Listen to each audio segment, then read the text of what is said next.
is so discombobulated. Yeah, yeah, yeah. Oh, that's what's playing. God dang. Skadooby. Hi, Neil. Oh, I was trying to find the music. Good morning, Peace Love.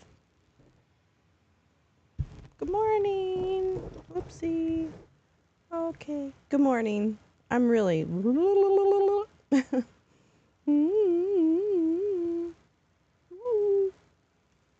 I'm good. How are you guys? Sorry I'm late. Gosh, I really don't intend to be late. I really don't. I'm usually not a late person. I'm usually on time. Oh. Good morning. It is a God morning, isn't it? Hi, CF. How are you? Can I cover your ears for a minute? Because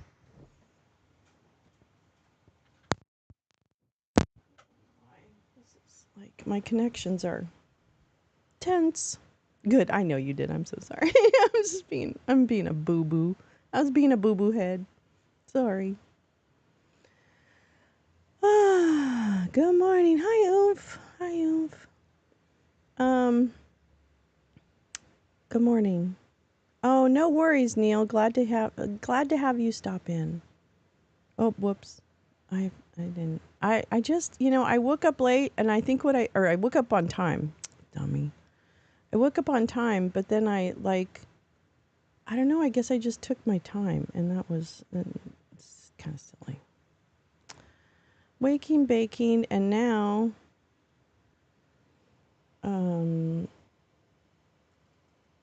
the FBI sweats on command. Okay, let me get rid of that one little word. Okay. There we go.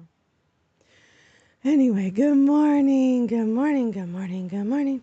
Oh my God, everybody's a little too close to me this morning. Come on now. Come on now. Oh wait, what's that? Oh, that's a big pain in the butt. Well, that's a big pain in the butt. Okay, so I put out a clip this morning, which I should have just recorded it, but I was too lazy. Of Chicks on the Right, who's the women that I can't stand that are like, I don't know, they're like Hitler Youth, but in like soccer mom form. What's the soccer mom equivalent of Hitler Youth? Haley. What are those? What's that called? I've got my Nazi filmmaker. I've got Leni Riefenstahl. I've got my... Oh, God, this camera's bugging me. Sorry, I know. You don't really need... Okay, anyway. I'm not sure, like... What's the equivalent of soccer moms in the Third Reich? I don't know. Is this camera too close? Like, if it's too much, like, could someone just tell me, like, you look terrible or something, so that I don't go a whole show looking like a Dorcas. But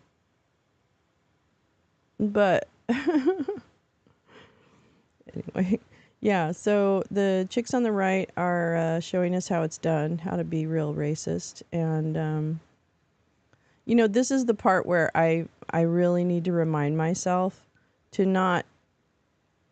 Well, to not listen to the rhetoric that racist right wing, white wing,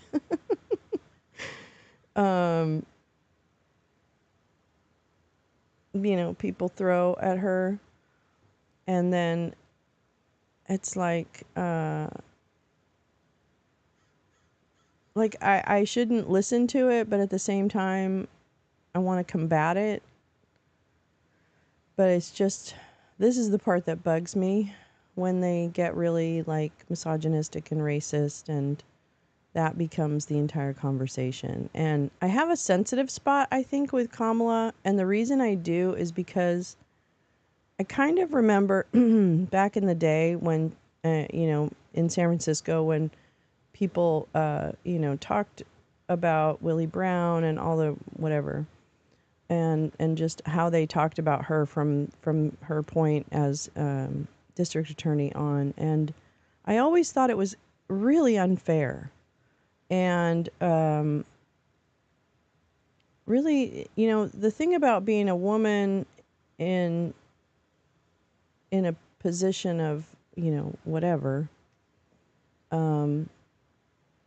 that, back in the, like, when I was working in financial services, like I talked about yesterday, you were always, it didn't really matter. There was a couple of really decent people, like men in the company that really that understood kind of where we had been, I guess. And they weren't, they treated you like a normal person, I guess, for lack of a better term.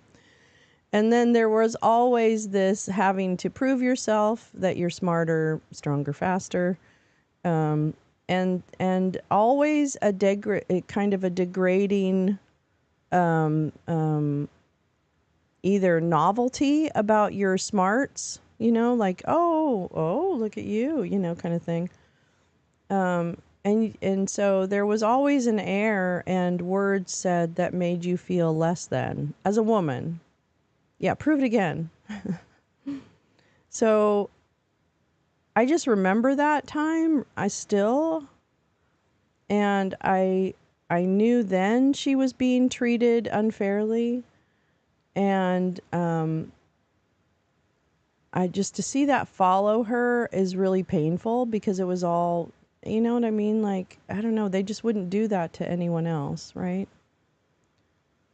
And I don't know. So I guess I'm just having a little bit of advanced trauma, maybe, because I can already see what the right wing wants to kind of portray and do. And I don't know. I kind of, that's why I guess I'm oversensitive about what the election season we're about to enter. So I need to kind of figure out how I'm going to consume media. But when I learned I was being called that smart-ass Jew bitch behind my back, I asked why, and they said, well, you're from New York, and you have frizzy red hair, and you're too smart for a normal woman. Oh, my God. Hi, oomph. Yeah, I that's it, CF. I mean, all of those things. Yes, at work. It's just, I mean, I feel like we didn't make, obviously, and especially for race groups in the country, there's been some progress, but then, and on the same hand, very little. And I understand, I don't know. I guess I don't understand. I really don't. I guess I especially don't understand other women who kind of fall to those things, but I know what they're doing, like take chicks on the right. They're just being their normal selves. They're not, this is what they think. No wasp here, but not pleased. And I know, right? And exactly. That's the point, CF. They're using that as the word Jew as a slur. And it's just disgusting. And like, this is now, these are relatively current times we're talking about. So anyway, I guess I'm just a little over, I want to be mindful that what things people say aren't real. And I know I'm pretty confident that it seems the vice president would know what she's, you know what I mean? She knows a lot about what she's getting herself into, and certainly has been through the ringer when it comes to online harassment, kind of degradation.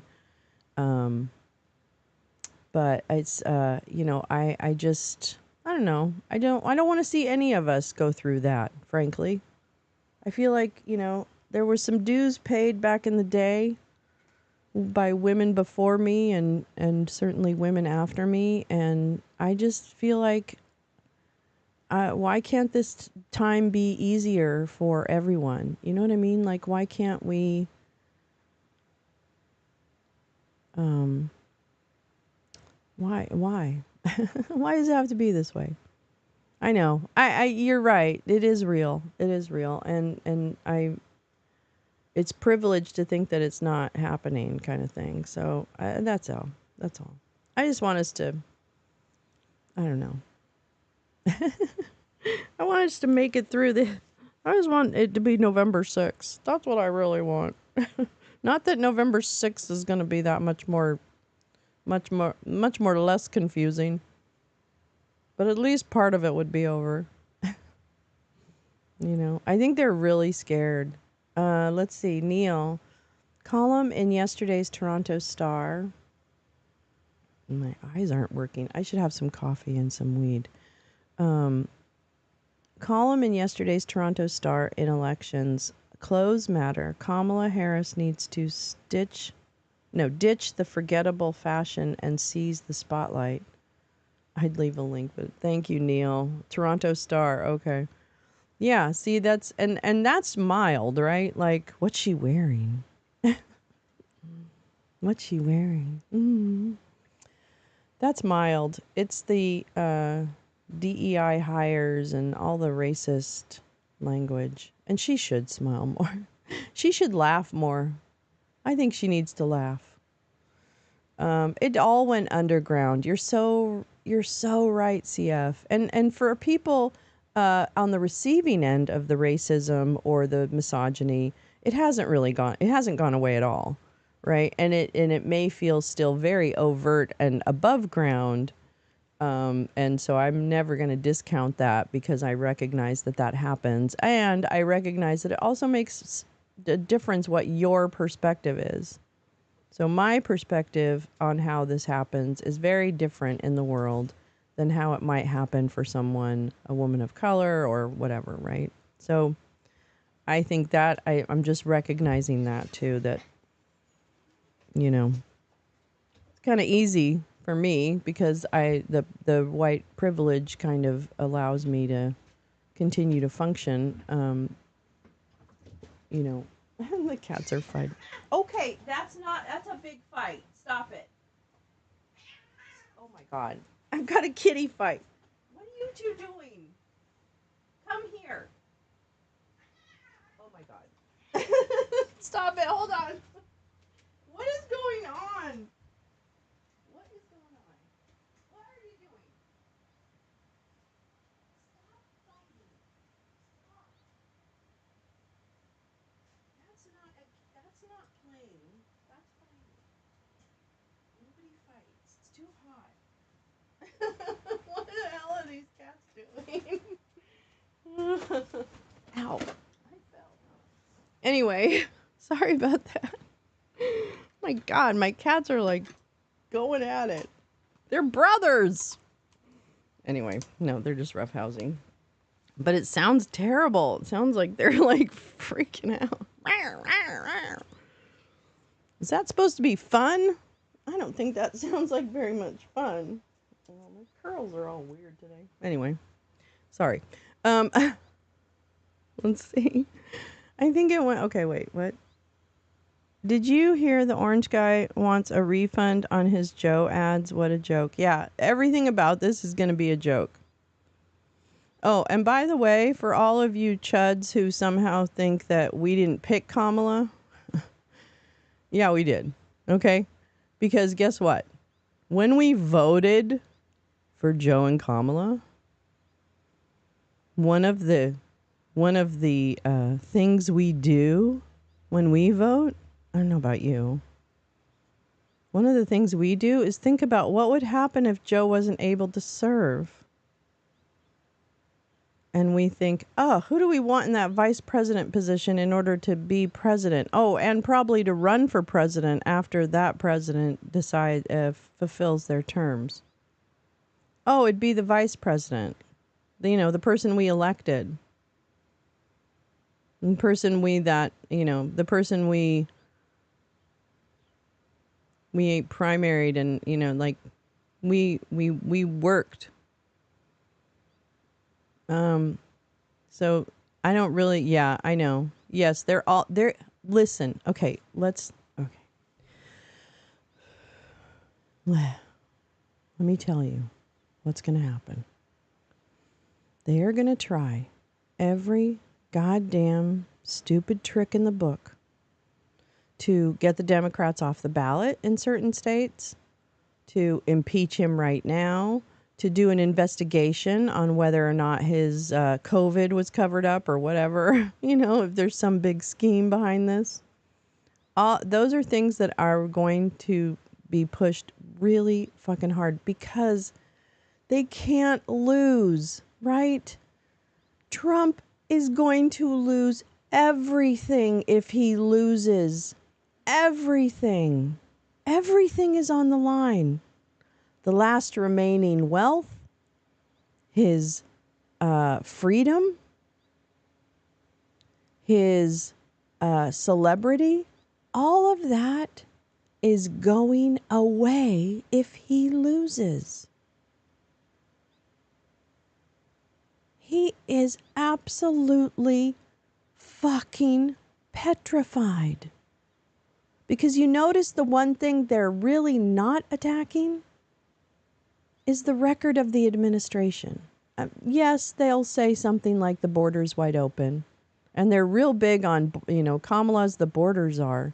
Well, I listened to what Joe said this morning about what he was assigning for Kamala. And it was the relationships with the triangle or whatever that term is for countries. That's it. Hi, Pep. How are you? Hi, love. So this is a very, very, very desperate group of people. Because guess what? Trump isn't the only one who goes down. Okay? There were other people involved in those crimes. They also have a vested interest in making sure that Donald Trump wins. So, I'm sorry. That's just the way it is. Okay? Yeah, not if his golf cart gets repoed. Speaking of repoed, what's going on with Rudy Giuliani, and when are we just taking all his stuff? When can the ladies move into the Upper West Side condo? Because I would like to help them order the moving trucks. Or when can they take ownership of the West Palm Beach condo? I want to know. Oh my God. Can we just stop for a minute and enjoy what coffee brings to our lives? I love coffee. I better keep track of the time. Hold on. Sorry. Where's my phone? 6:51. Oh, because guess what today? Today we have, for fun and frolic, today we have the FBI on the hot seat.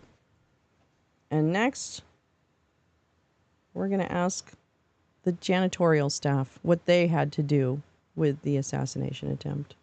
No. All right, let me catch up with chat.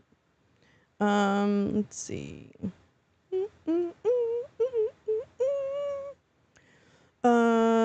Peace, love. Did you hear the orange guy wants a refund on all his Joe ads? Okay. Neil CF agreed. Toronto Star used to be a center-left liberal paper. Then it was bought by a couple of right-wing entrepreneurs. You can guess what happened. God damn. Peace, love. I bet he hasn't even paid. I know. Has he even paid for his ads yet? I don't know. A good question. And DJT asked for equal time to match Joe's Oval Office address tonight. No, he already got it. Does he watch the news? He gets coverage every fucking day. No. I swear to God, if they do that, I'm going to fucking kill him. Not going to kill anybody. I would never catch a case for some of these people. Forget it. But what I was just like, I'm going to be real mad. I'm going to be really. Let's see. He probably didn't have the money to begin with, and now this is his excuse. That's a really good point, Lee. I mean, peace, love. You know, that could actually be totally true. Lee says, Neil, GOP is going to try all kinds of things. Oh my God, all junk. All junk. Bye, CF. Have a great meeting. Give him hell. Give him hell. I'll see you later. Thanks for stopping in. Peace, love, Lee. He shouldn't get any time tonight. No, he should not. He's already had time. He's had a lot of free press time, and that's a thing, and we need to start insisting on that. Sorry. Not if his golf cart gets repoed. Morning, GP. Good morning, GP. Good night, GP. Almost midnight. Oh, GP. Thanks for stopping in. I hope you're able to, I hope we can lull you to sleep. The nerve to think it's so dumb. I'm thrilled to be drinking hot coffee today. No coffee for you, GP. Oh, no coffee at midnight. 5GW dropped some reminders this morning, especially Lev Parnas letters. Oh, yeah, letters. Smirnoff, Nunez, and lots of nuggets. Oh, great. Lee, I'm going to check that out. I saw one of her tweets this morning, but I didn't have time to look at for others. I have to, okay, bye. I've only had coffee and one banana. You didn't eat anything today? You gotta eat. You gotta eat. Papa, you gotta eat. You gotta eat. Why is my chat not? Whoops. Oh, I see it is working. Yes, he gets plenty of free time. There is no equal time here. No, no, no, no, no. No, baby. That's not how it works. You've been on the TV enough. Okay? Never mind. Let's see. Let's see what else is happening today.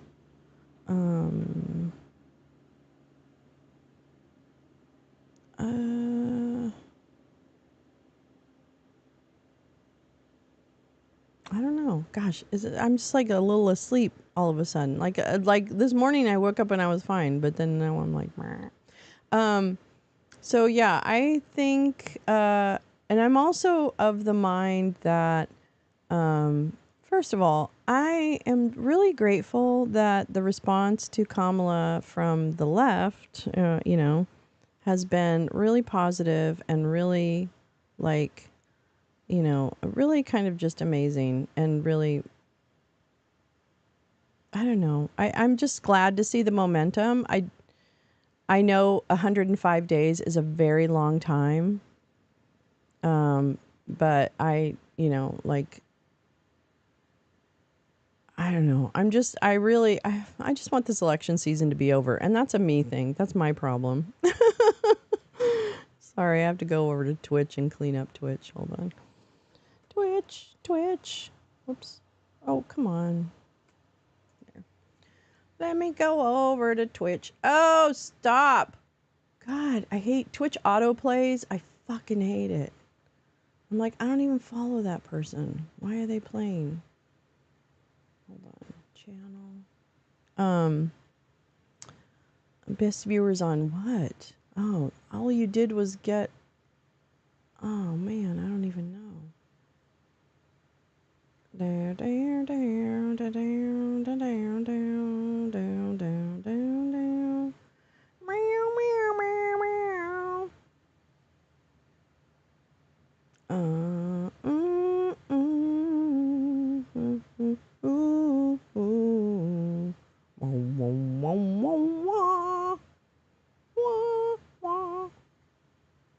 Okay. Sorry, I'm just trying to clean up Twitch. Clean up Twitch. Clean up Twitch. Yeah. Hey, where's my chat? That's weird. That's weird. Oh, I am live. Yeah. Okay, watch now. Why is it not? Oh, I know why it doesn't show me. Isn't that weird? Isn't that so weird? Do. Okay, can I see my... Oh, I see. Okay.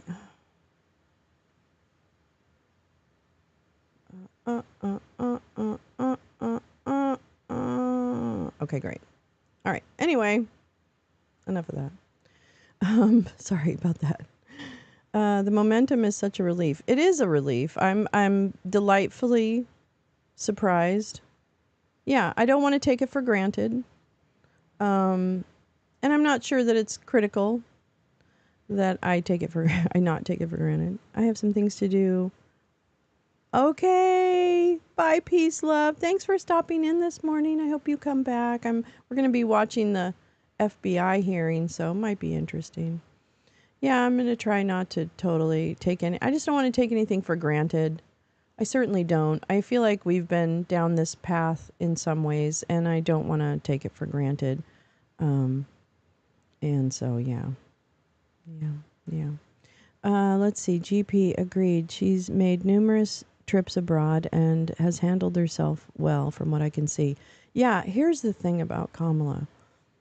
The right-wing media machine has had a long time to do a number with her because of her long career in front-facing roles, right? So she has been a target for such a long time that I almost think it may be unexpected for some people how cruel the attacks have been and will become. I don't know. There's a particular, there's really a corner of the internet that has dedicated itself over the years to her and other women, but she is part of that target group. Yeah, I hope so. Peace, love. Have some really awesome, have a good time on your errands. I hope everything goes well. Be safe. And the thing is that they also cut up every speech she gives. Yesterday I was watching some assholes talk about her, and they played a clip of a meeting that she held probably during COVID because she was wearing a mask inside a conference room, or the height of COVID. And she was, it seemed to me that she may be meeting with members of the disability community, right? Because as she opened the meeting, she described what she was wearing. She described who she was. She described where they were sitting. And it was for the people in the room or who were watching the meeting who may not have sight, or, you know what I mean? So it was in honor, it was acknowledging that there were people of different disabilities, as watching her and taking part in the meeting. So she, to me, was being extraordinarily, just making a significant gesture for the disabled community to really hear them and represent and honor what makes it easier for people to access information. And I don't know of anyone who doesn't want people who are disabled to feel comfortable in every setting. I want them to feel comfortable in every set. I mean, so I thought, and they were making fun of her. Yeah, inclusive. They were making fun of her for the way she was speaking or what she was saying. And I was just like, this is where we are. So they do that to her a lot.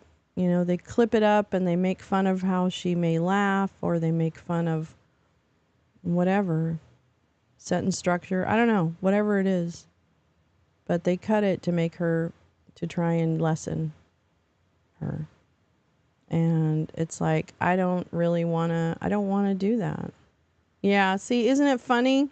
I have certain words blocked, so you can't go ahead and do it, can you? Okay, goodbye. Oh my God. The children are awake. How'd the children wake up so soon? Anyway, so that's kind of where it is. bullets. Go yank your chain, okay, sweetie? Just go, go screw yourself. I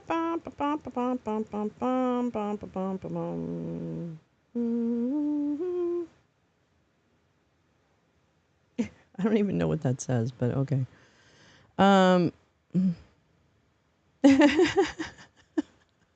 See, here's the problem.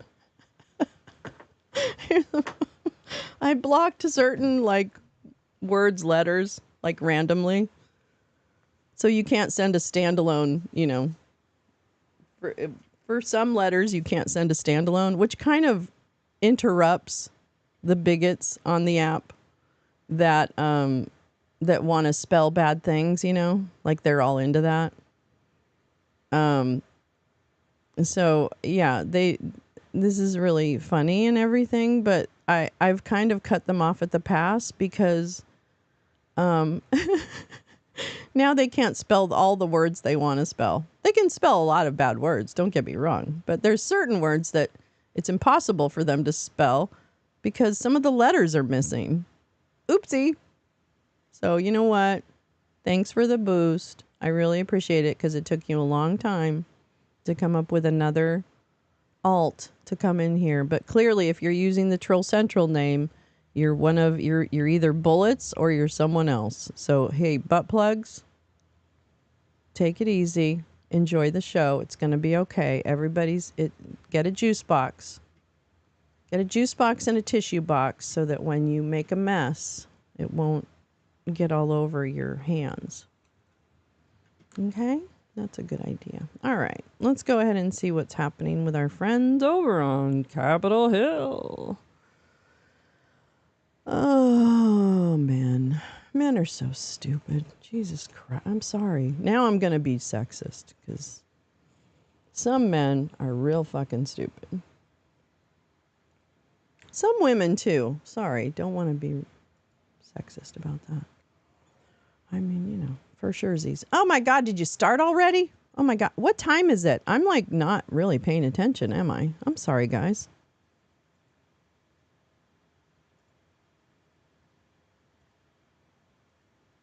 Oops. Shit.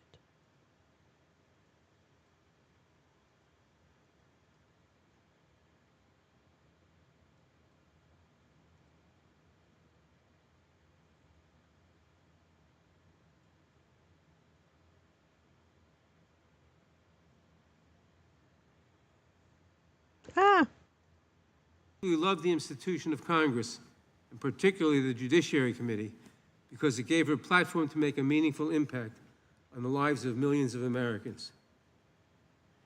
If Sheila took up a cause, she could be relentless in her determination to see it through, whether that meant making one extra phone call, going to one more meeting, offering one more amendment, or making one more speech. And they're using the Troll Central name. It's not Troll Central that's doing it. It's like Bullets and Barbecue or some other guy. I don't know. Some stalker. I'm not sure. Close to her heart. So it's not a big deal. Having known her, it's a guy who wants me. For having had her in their corner all these years. I will deeply miss I'm so wantable. My friend and colleague. May her memory be a blessing. I yield back. I want to thank the ranking member. Oh, bye, Neil. Thank you so much for stopping in. I'm so happy. Chairman recognized himself for an opening statement. July 13th Imagine having was a nothing terrible better day for to do. America. Well, we all agree spirited debate, I don't know. I'm pretty fighting for what you believe in are part of what makes this country the greatest nation in the world. But the First Amendment and robust political debate are not consistent in any way with violence. What happened in Butler, Pennsylvania was a tragedy that took the life of a good man, Corey Compratore, leaving a wife without a husband and 2 daughters without a father. Others were injured, and of course, former President Trump, by the grace of God, survived the assassination attempt. There are a lot of unanswered questions about the security failures that day. Questions about decisions made before the rally. I must have hidden questions her. about actions during the rally, and questions about statements made after the event concluded. Prior to the rally, why was the president's security detail denied requests for extra resources? Why weren't all the buildings secured? There were a finite number of buildings that needed to be secured. Why wasn't that done? Why was the president allowed to walk out on the stage when there was a suspicious person on the property?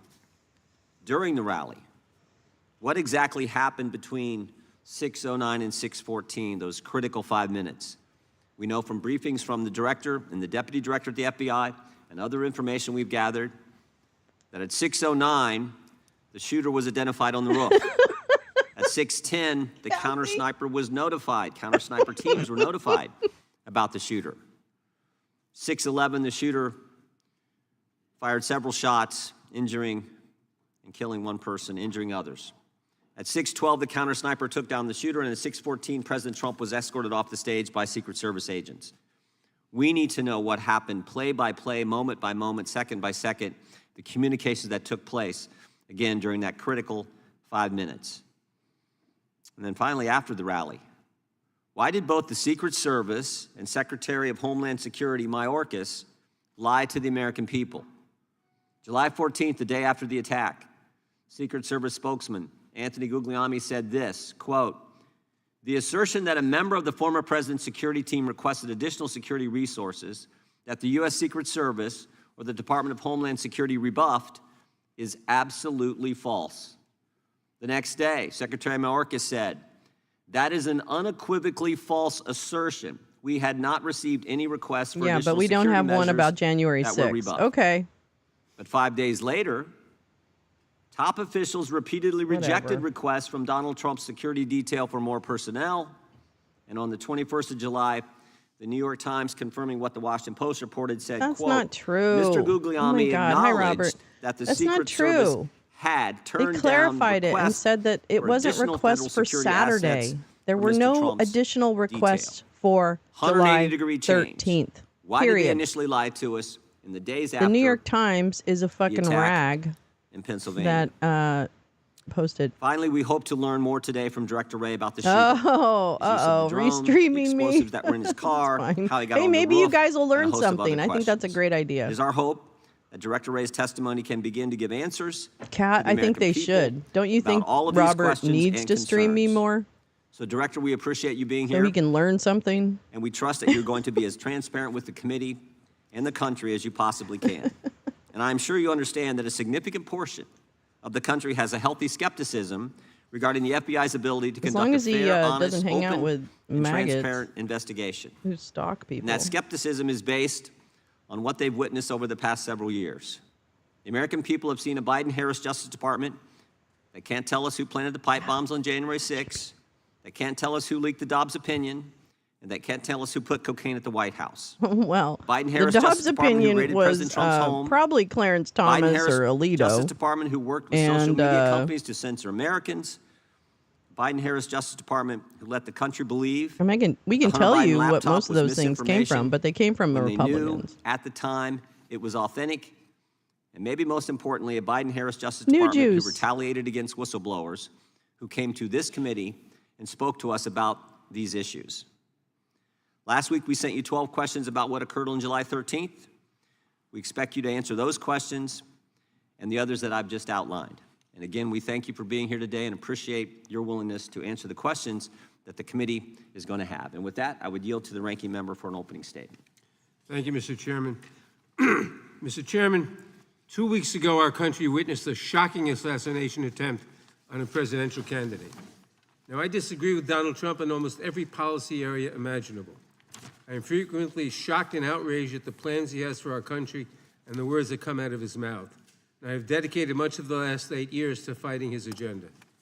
But regardless of my strong feelings about Donald Trump's behavior, I unequivocally and unabashedly condemn with every fiber of my being the attempt against his life.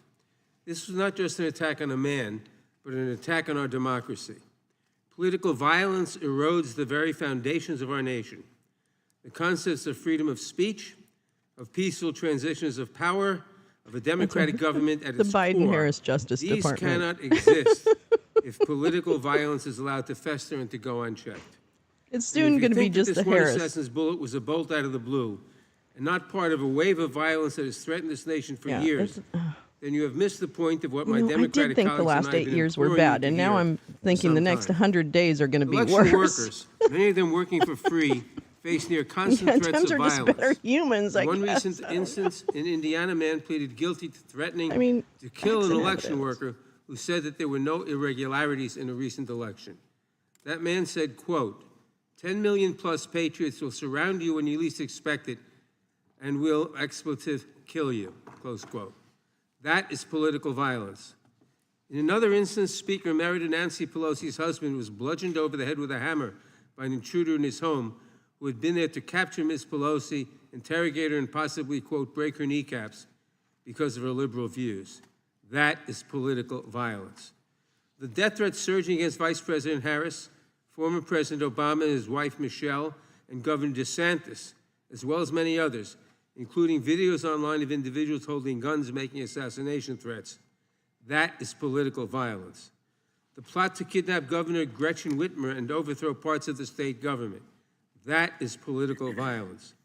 The brutal, deadly attack 3 years ago against this very building, with rioters breaking through police barriers to run through these halls chanting, "Kill Nancy," and "Hang Mike Pence," and even hanging a noose outside the building. These rioters battering Capitol Police officers and forcing members of Congress and their staffs to go into hiding, squatted in spaces under desks or in closets. That is political violence. This assassination attempt, as horrific as it is, should surprise no one. And you would think a political party that almost lost their presidential candidate through an act of political violence would have something to say about the way their leaders keep talking about the next election. Donald Trump has warned there will be a, quote, bloodbath if he loses. Republican Ohio State Senator George Lang said just last week at a rally for J.D. Vance that he is, quote, afraid that civil war might be necessary if Republicans lose the November election. President of the right-wing think tank and Project 2025 leader, the Heritage Foundation, Kevin Roberts, said on Stephen Bannon's podcast, quote, "We are in the process of the second American Revolution, which will remain bloodless if the left allows it to be," close quote. Republican former Alaska Governor Sarah Palin said in August of last year of Trump's indictments, "Do you want us to be in civil war? Because that's what's going to happen. We're not going to keep putting up with this. We do need to rise up and take our country back," close quote. I could go on, but it's more and more of the same. I hear nothing from the other side of the aisle in this room about these statements. Do you support a bloodbath if you don't get the election outcome you want? Do you justify violence if the left does not agree with you? And what exactly has preoccupied this Republican majority while their allies threaten violence to their political enemies, real and imagined? We have chased down baseless conspiracy theories designed solely to influence the 2024 election in favor of Donald Trump. We have spent millions of dollars and thousands of hours of staff time in more than 100 transcribed interviews chasing false accusations against President Biden, supporting an impeachment effort that seemed designed to fail, and hunting for a smoking gun that simply does not exist. And instead of admitting that these investigations found no corruption, coercion, or unethical behavior by the Biden administration, Republicans chose to just dig deeper and spend more money. Imagine what could have happened if we had spent these thousands of hours of staff time and those millions of taxpayer dollars addressing even one aspect of the political violence that now threatens our country. Perhaps, had this Republican majority lifted a finger to help a nation that is awash in guns, the assassin Butler would not have had such easy access to the weapon he used to fire on that crowd. Director Wray, your agency is responsible for addressing some of the most serious issues of our time. The Bureau fights gun violence, which claims the lives of 40,000 Americans every year. It protects election security from growing threats from malign foreign actors who are working tirelessly to influence our elections. It protects against domestic terrorists and violent extremists who have been a growing threat in recent years and have carried out horrific mass shootings and deadly events around the country. And so much more. I apologize to you, Director, that instead of supporting you in these missions in the 118th Congress, some of my colleagues have instead hindered your work, maligned your agents, and called to abolish and defund your agency, all for political gain. It is despicable, especially from the party that claims to, quote, back the blue. And I know that you and your many agents and employees have paid the price for these baseless attacks. I know you have faced a barrage of threats, distrust, and vitriol from the public as a result of these wild, politically driven conspiracies. I know it has become even more dangerous and difficult for you to come to work Good morning, Tom. each day. You're calling for the I may oldest not agree with you presidential on candidate everything, in history but I to step sincerely aside. thank you and every employee in your agency who continues to protect our country. The FBI is vital to keeping America safe, and I pray that today we can focus on the real, substantive work of the agency. It is the least we owe our country in these times. I yield back. Gentleman yields back. Without objection, all other opening statements will be included in the record. We will now introduce today's witness. The Honorable Christopher Wray has been the director of the FBI since 2017. He previously served as the Assistant Attorney General for the Criminal Division of the Department of Justice, the Principal Associate Deputy Attorney General, and Associate Deputy Attorney General, and as Assistant U.S. Attorney for the Northern District of Georgia. Again, Director Wray, you've been here many times. We appreciate you being here today. And, look forward to your testimony and answering our questions. We will begin by swearing you in. Would you please rise and raise your right hand? Do you swear or affirm under penalty of perjury that the testimony you're about to give is true and correct to the best of your knowledge, information, and belief? So help you God. Thank you. Thank you, Tom. Let the record affirm, GP, let the we record want you to reflect have that a the little witnesses midnight answered in the snack. affirmative. Okay, like a cheese Thank you. sandwich Please be or seated. something. I don't know. We have votes a coming deputy. in about a deputy. 10 minutes, but we deputy. definitely want to get through your opening statement as far as we can. And this is going to be an interesting day on Capitol Hill with the Prime Minister of Israel here as well. So, Director Wray, you're recognized for your opening statement. Good morning, Chairman Jordan, Ranking Member Nadler, members of the committee. I want to begin by offering my condolences on the passing of Representative Jackson Lee, who served the people of Texas in this body and on this committee for so long. Thank you all for your support of our efforts to protect the American people and uphold the Constitution. I am proud to be here today representing the 38,000 special agents, intelligence analysts, and professional staff who make up the FBI, men and women who every day work relentlessly to counter the most complex threat environment I've seen in my tenure as FBI director, maybe in my entire career in law enforcement. I know.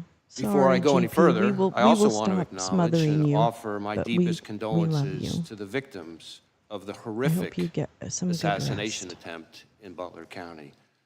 To the friends and family of Corey Comparator, who by all accounts lost his life protecting others from danger.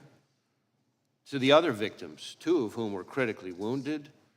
And of course, to President Trump, former President Trump and his family.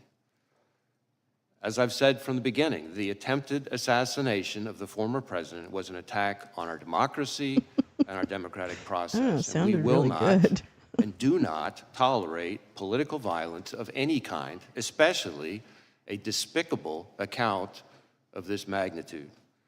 And I want to assure you and the American people that the men and women of the FBI will continue to work tirelessly Doesn't he seem a little bit to get inebriated? to the bottom Am I wrong? of what happened. We are bringing all the resources of the FBI to bear, both criminal and national security. Now, there's a whole lot of work underway and still a lot of work to do, and our understanding of what happened and why will continue to evolve, but we're going to leave no stone unturned.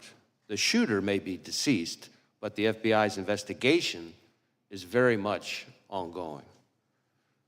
To that point, I also want to acknowledge that I recognize both the congressional and the public interest in this case and the importance of this investigation to the American people.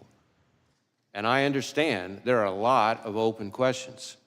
So while the investigation is very much ongoing and our assessments of the shooter and his actions continue to evolve, my hope here today is to do my best to provide you with all the information I can, given where we are. That's a good point. Maybe that's it. I have been saying for some time now that we are living in an elevated threat environment. And tragically, the Butler County assassination attempt is another example, a particularly heinous and very public one, of what I've been talking about. But it also reinforces our need at the FBI and our ongoing commitment to stay focused on the threats, on the mission, and on the people we do the work with and the people we do the work for. Every day, all across this country and indeed around the world, the men and women of the FBI are doing just that, working around the clock to counter the threats we face. Just in the last year, For example, in California, the FBI and our partners targeted an organized crime syndicate responsible for trafficking fentanyl, meth, and cocaine all across North America. We charged the Mexican-based suppliers who brought the drugs into the United States, a network of Canada-based truck drivers who delivered the drugs, and the distributors in the United States who spread the poison into our communities. Staying on threats emanating from the border, I have warned for some time now about the threat that foreign terrorists may seek to exploit our southwest border or some other port of entry to advance a plot against Americans. Just last month, for instance, the Bureau and our Joint Terrorism Task Forces worked with ICE in multiple cities across the country as several individuals with suspected international terrorist ties were arrested using ICE's immigration authorities. Leading up to those arrests, hundreds of FBI employees dedicated countless hours to understand the threat and identify additional individuals of concern. Now, the physical security of the border is, of course, not in the FBI's lane, but as the threat has escalated, we're working with our partners in law enforcement and the intelligence community Kathy. to I should find know and that, but I stop don't know if foreign that's the terrorists case. who Was would that the harm bust where Americans they arrested the and our police interests. union rep?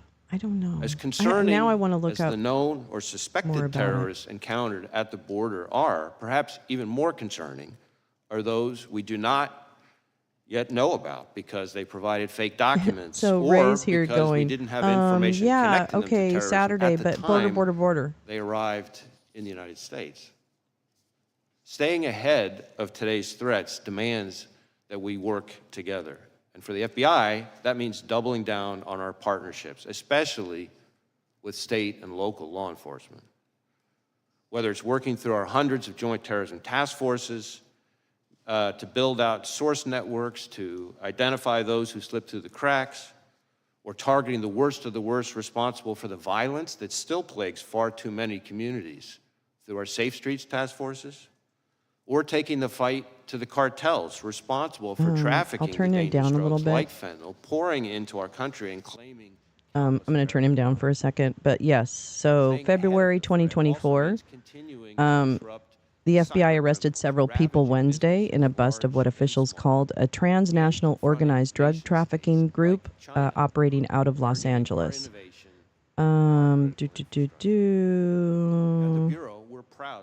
Images from above the home showed multiple unmarked cars and more than a dozen people sitting in the driveway, listening to a Homeland Security officer.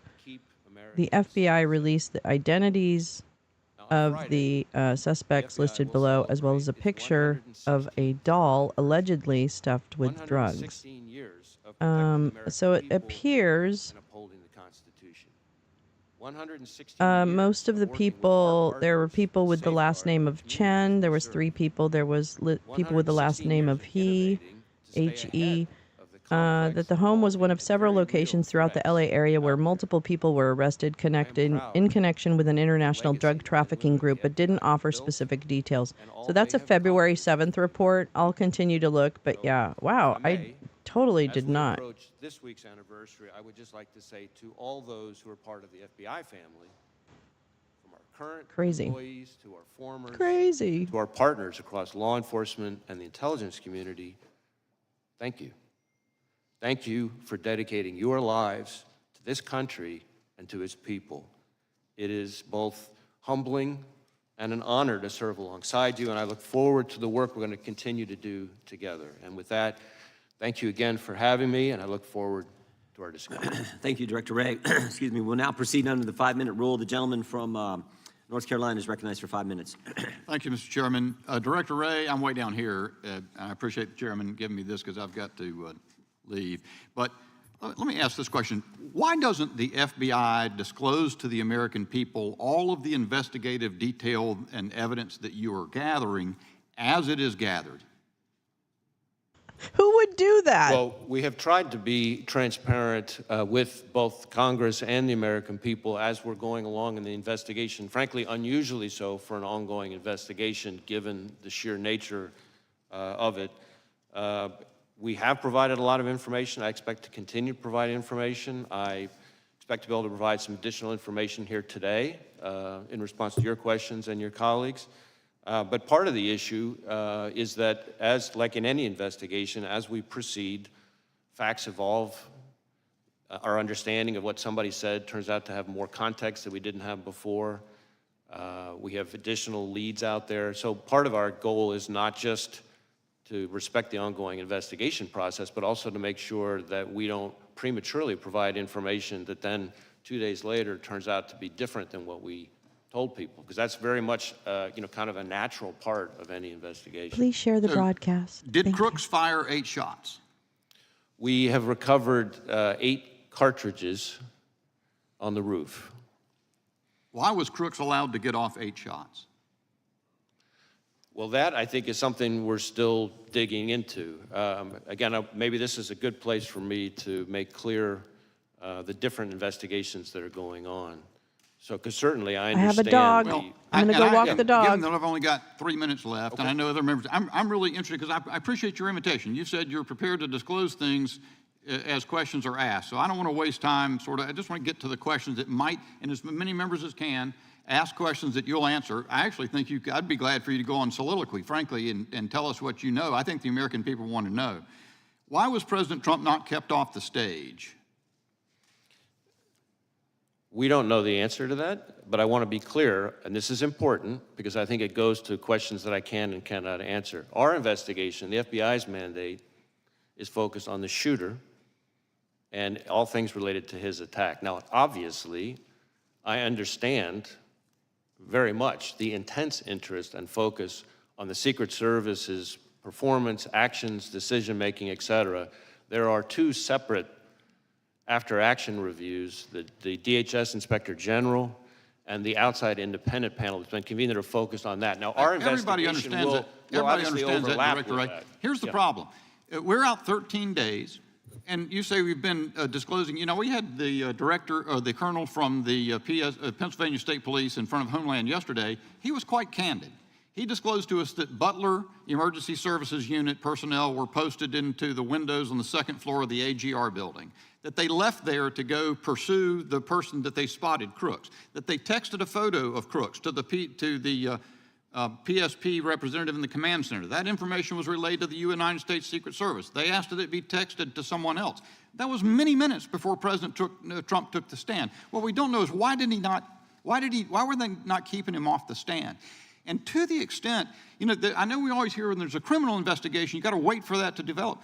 But do you have any reason do you have any other target of your criminal investigation other than Crooks, who's dead?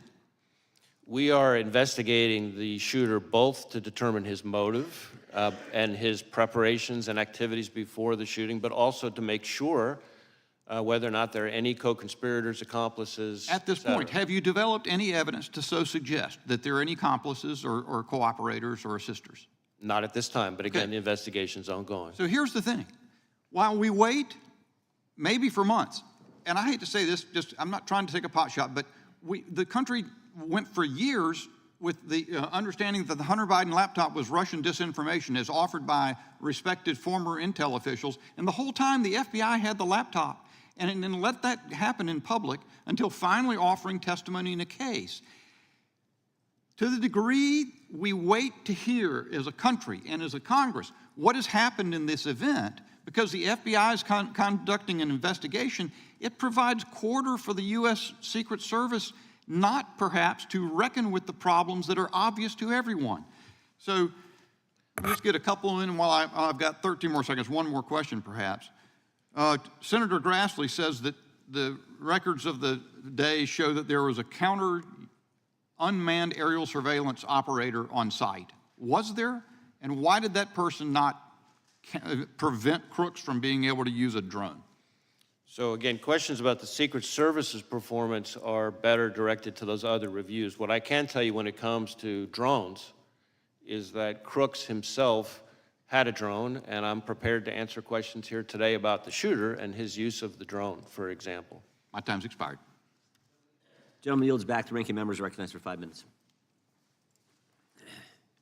Thank you, Mr. Chairman.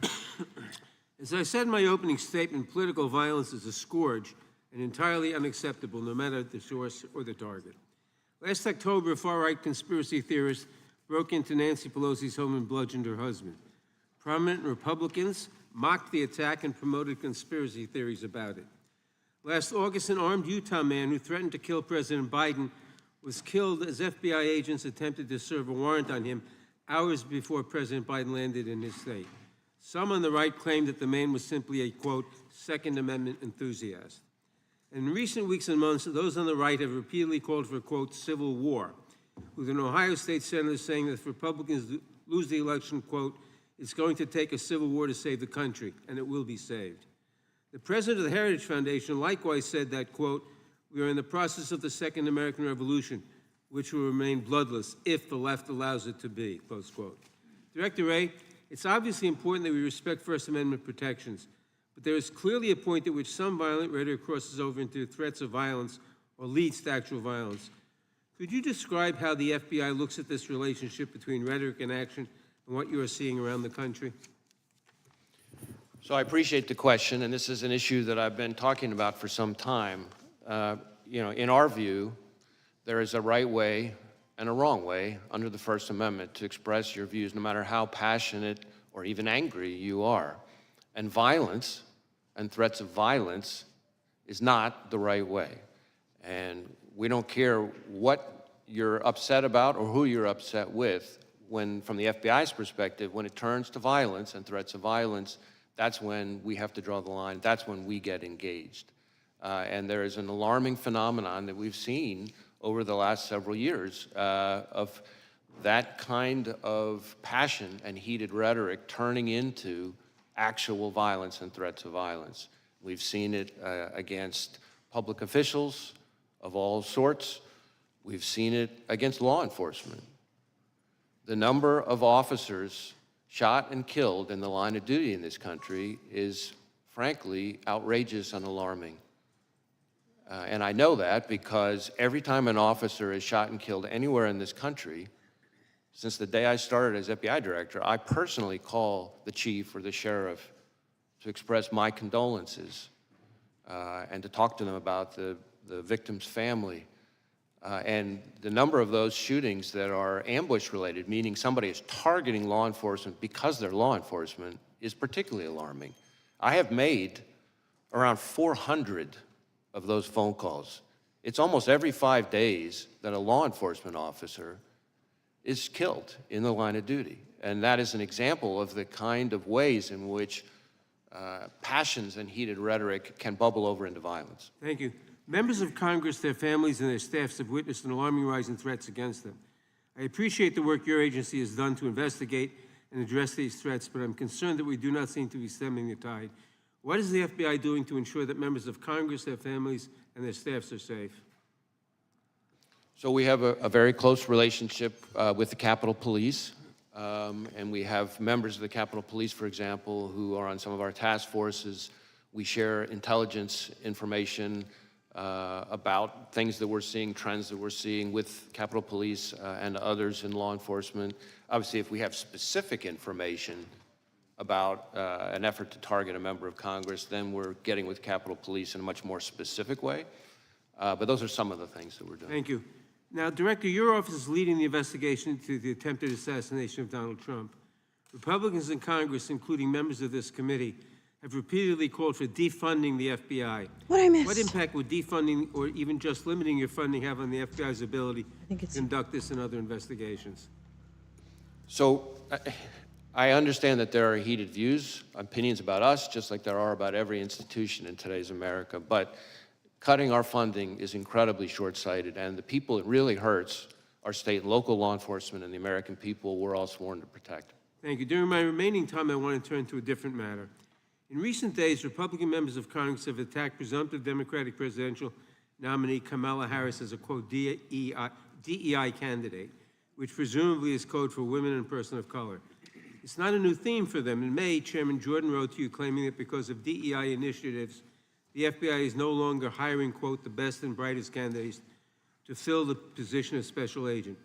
With my remaining time, Director Wray, can you please answer the following questions? Is it true that hiring women and people of color means that FBI is no longer hiring the best and the brightest to serve as law enforcement officers? Is there any evidence that women and people of color are less effective in law enforcement roles? And what message does it send to prospective applicants when their leaders demean them and make judgments about them based solely on their race or gender? Witness may respond. So any notion that we have lowered our standards, our hiring standards, is just not accurate. In fact, our standards are as competitive and selective as ever. We have tens of thousands of people applying, and our selection rate is about 3.1%, which is more selective than just about any university in the country. And most of our applicants, I think something like 50% of them are coming from military or law enforcement backgrounds. About 50% of them also have advanced degrees.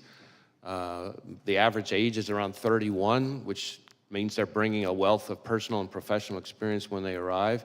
And to suggest that those people, because of efforts related to diversity or anything like that, are less qualified, frankly, is not at all consistent with what I see, having visited all of our field offices and seen these young people in action, and I think is an insult to those hardworking men and women who've signed up to dedicate their lives for this country.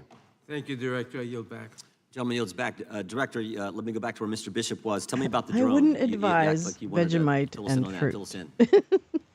No. So we have recovered a drone kind of intriguing. that the shooter appears to have used. It's being exploited and analyzed by the FBI Salty lab. sweet. The drone was recovered in his vehicle. So at the time of the shooting, the drone was in his vehicle. Maybe like fresh with the controller. strawberries or something. In addition, our investigation it's weird. has Whatever. uncovered. Do you know what time of day he flew it, and if he flew it on the That's what day I'm of the shot? getting to. Yeah. Oh, I'm sorry. Go ahead. Go ahead. So in addition, it appears that around 3:50 p.m., 4 o'clock in that window, on the day of the shooting, that the shooter was flying the drone around the area 2 hours. for about 11 minutes. I want to be clear, but when I say the area, not over the stage and that part of the area itself, but I would say about 200 yards, give or take, away from that. We think, but we do not know, so again, this is one of these things that's qualified because of our ongoing review,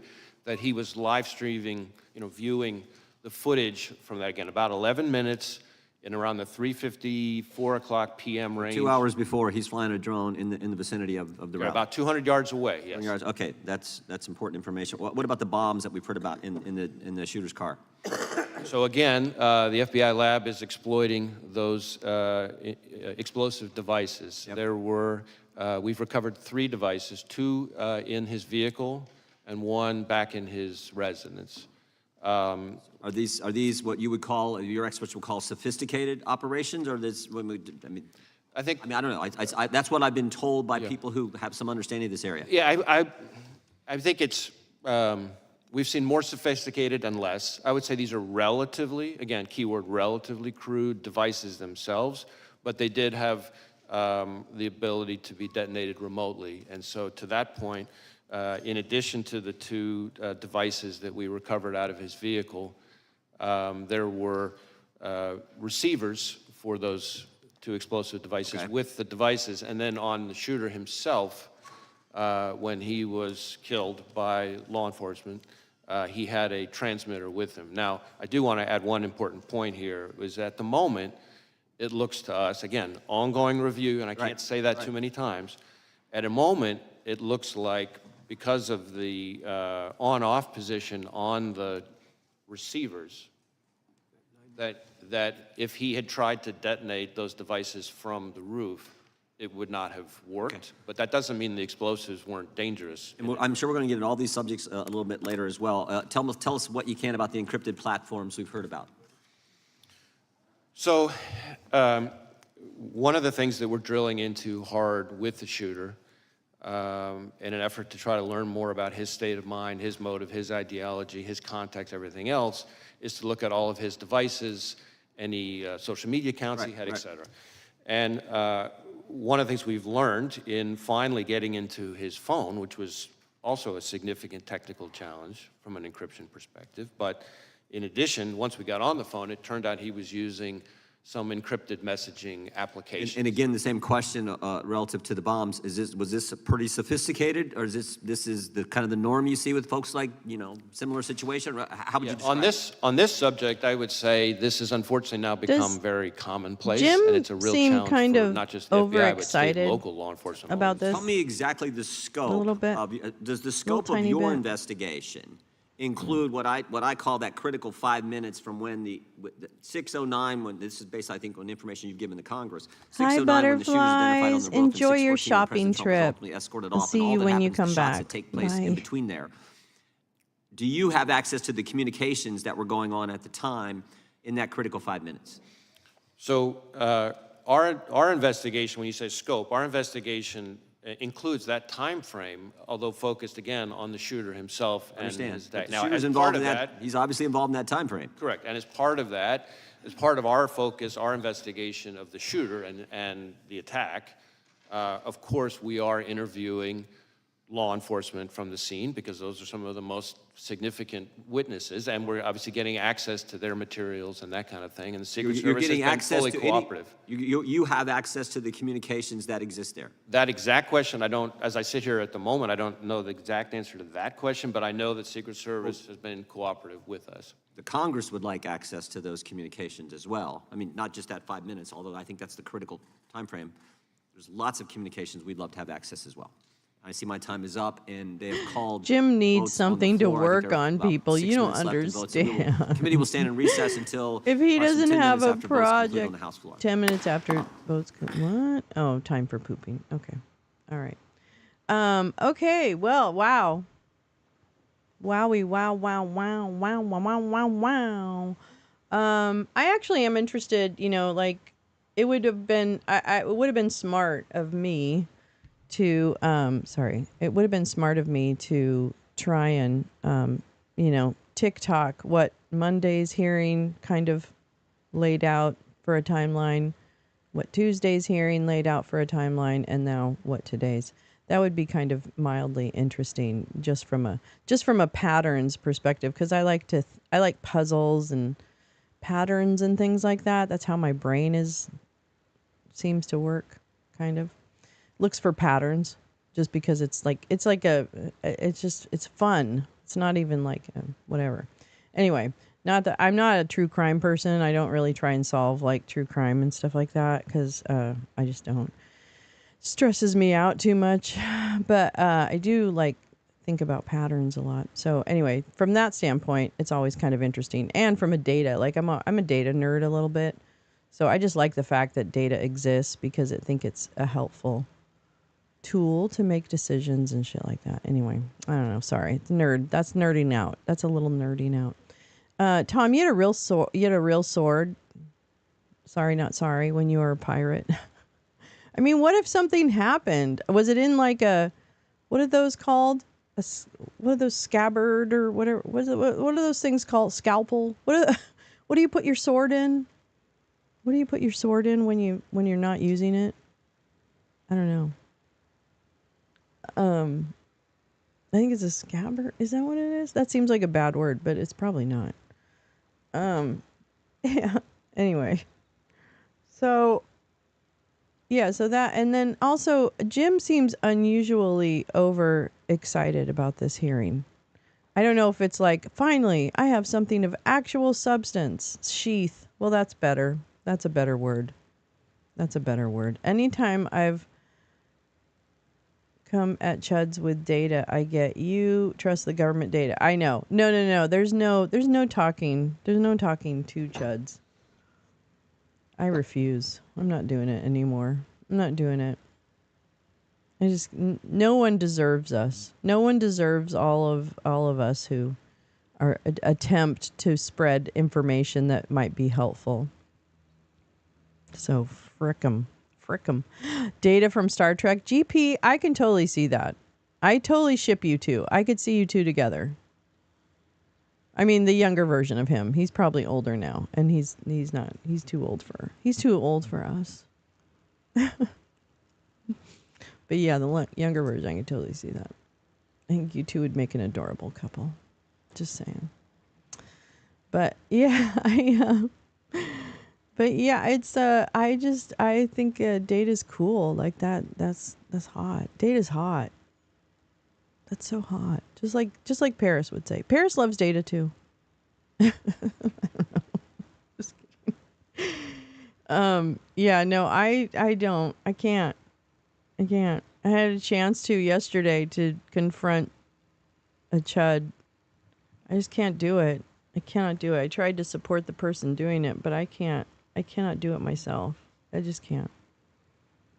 It's too frustrating. It's too disingenuous. And like my issue with chuds is your worldview. It's not even about politics. It's about the fact that you think that everyone's out there trying to mutilate children or influence children, when in fact all you're doing is talking about people who exist in the world. And you decided that it offends you, but you still want to go to brunch on Sunday. Work. So fuck off. You don't get it both ways. You really don't. You don't get it both ways. When you express those feelings of, don't save the children or whatever, you are actually a bigot. Period. Full stop. I'm sorry. I don't make the rules.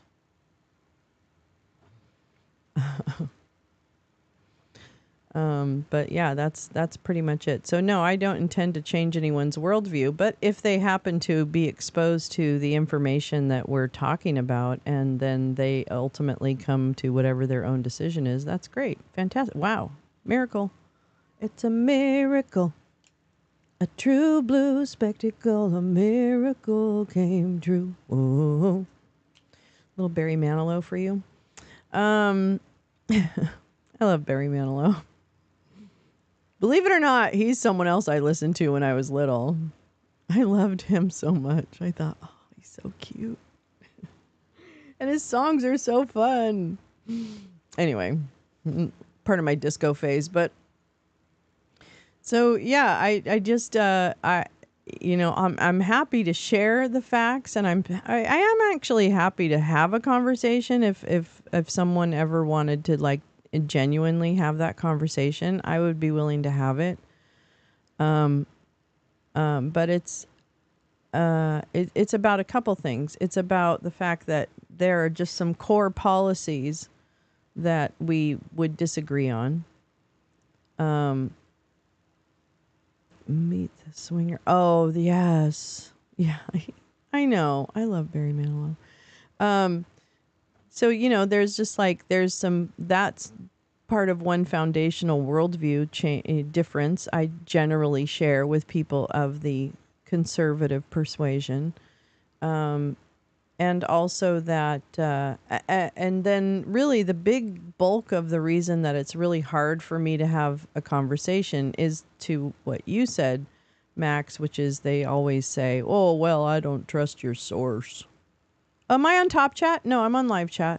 Why? What am I doing? What's happening?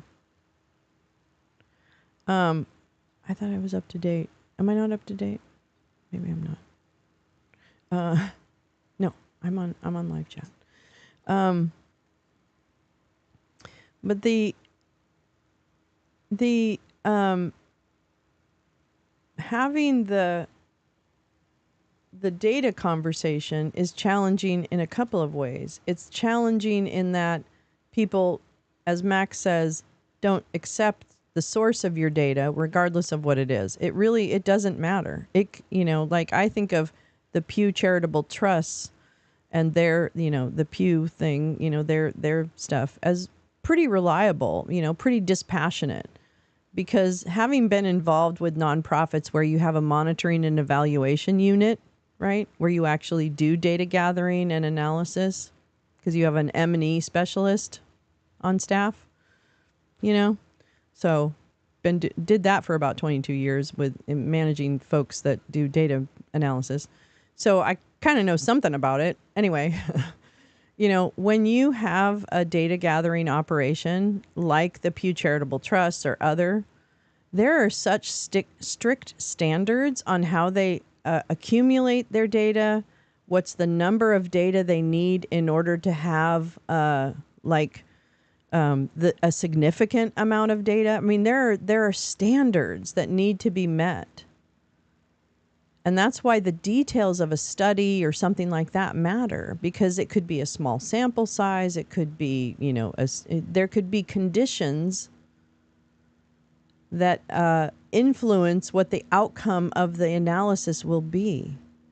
And so data analysts and M&E specialists, monitoring and evaluation specialists, they are trained on how to structure the data gathering process and to analyze it in such a way where it can remove some of those factors, right? Where you can have what we would maybe call clean data.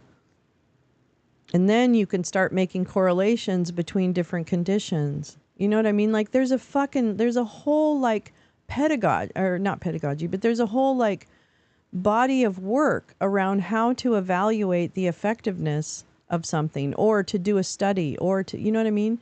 So that's what frustrates me, is that the people that I'm usually speaking with dismiss so casually institutions that have been doing this for decades, and people who care very much about being objective and understanding that bias happens and that every data set is biased in some, you know what I mean? Like there's nuance. So I don't, that pisses me off when people are so dismissive of that. So if someone was willing to have like a decent, calm, genuine conversation, then I would be happy to do that. But we don't seem to be there. It just doesn't seem to be there.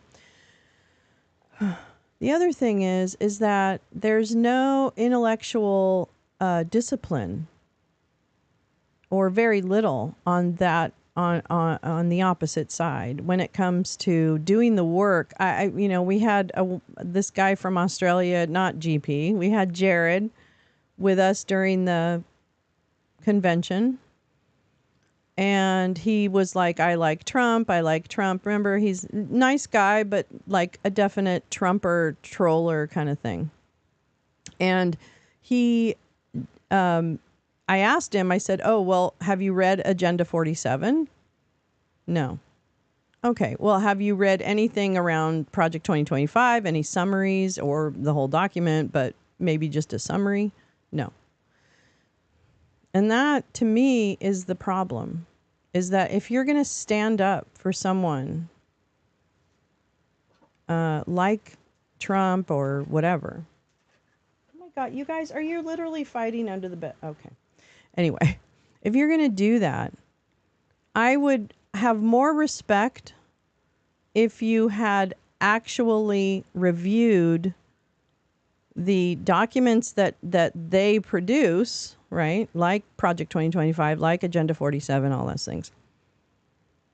And furthermore, I would like you to have done research, or just at least read up on what people are saying about what is coming out.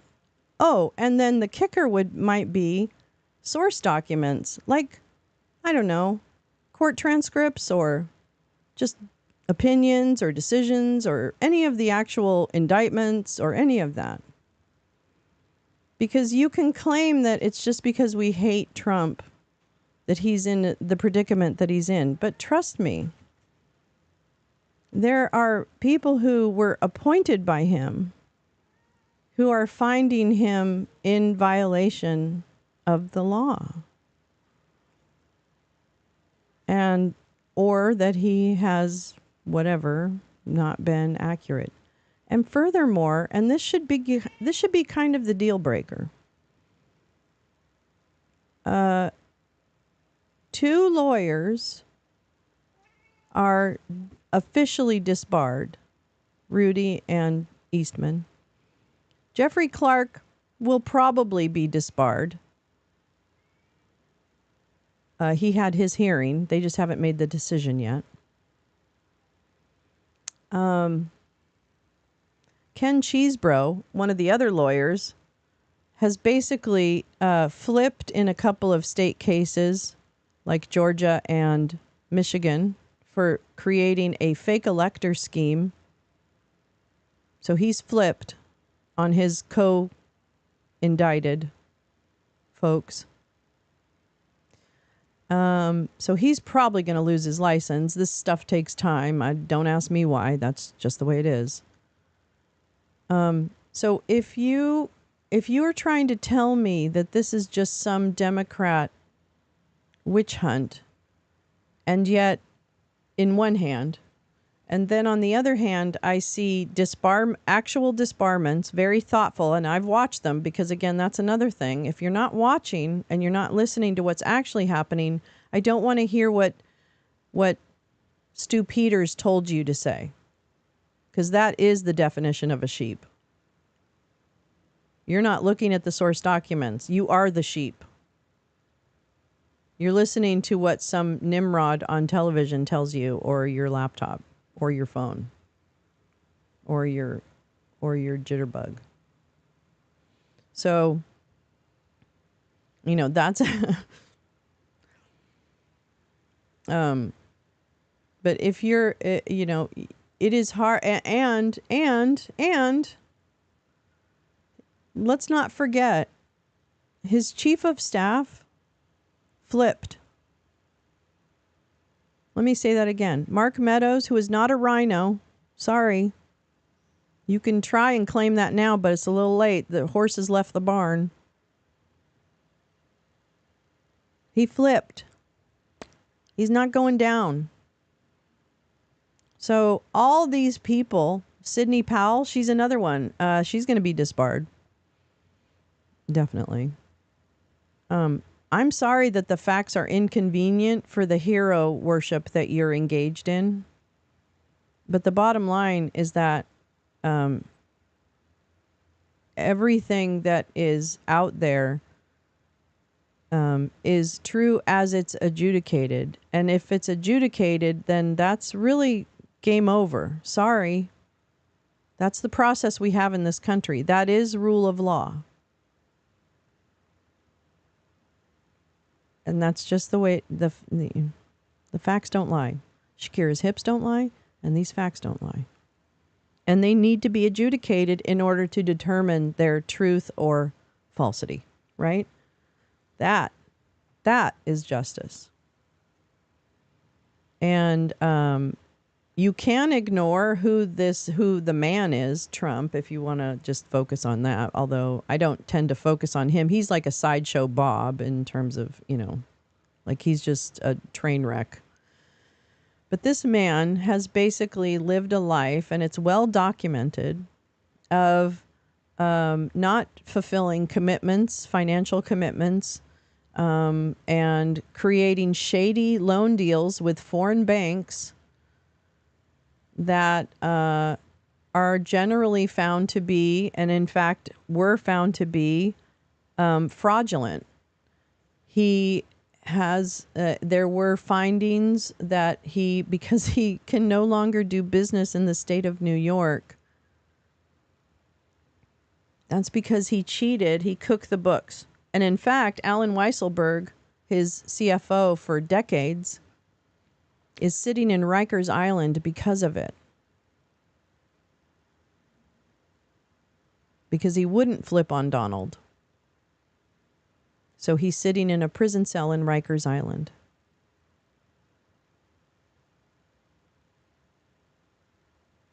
So I'm so sorry that it is basically a sausage fest in your face of criming, but that's who you've hitched your star to. That's the wagon. And it's kind of a shit wagon.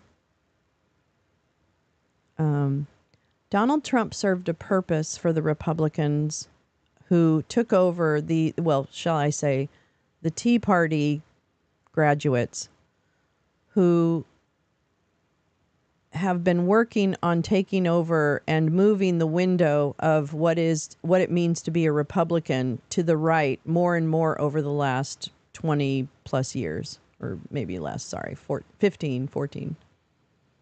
So the Tea Party, basically, to keep it simple, the Tea Party of more like, we don't want to be taxed, we want to privatize things, we want to, and there's part of them that like want to bring God back, into everything and all this kind of stuff. So there's different end goals with the Tea Party kind of movement. But to use an umbrella term, I'll just use that term. But as the Tea Party folks who found that their Republican Party was too moderate for them, right? Willing to compromise. There was a lot of compromise with Clinton back in the 90s. That pissed everybody off, and shit got done, whatever.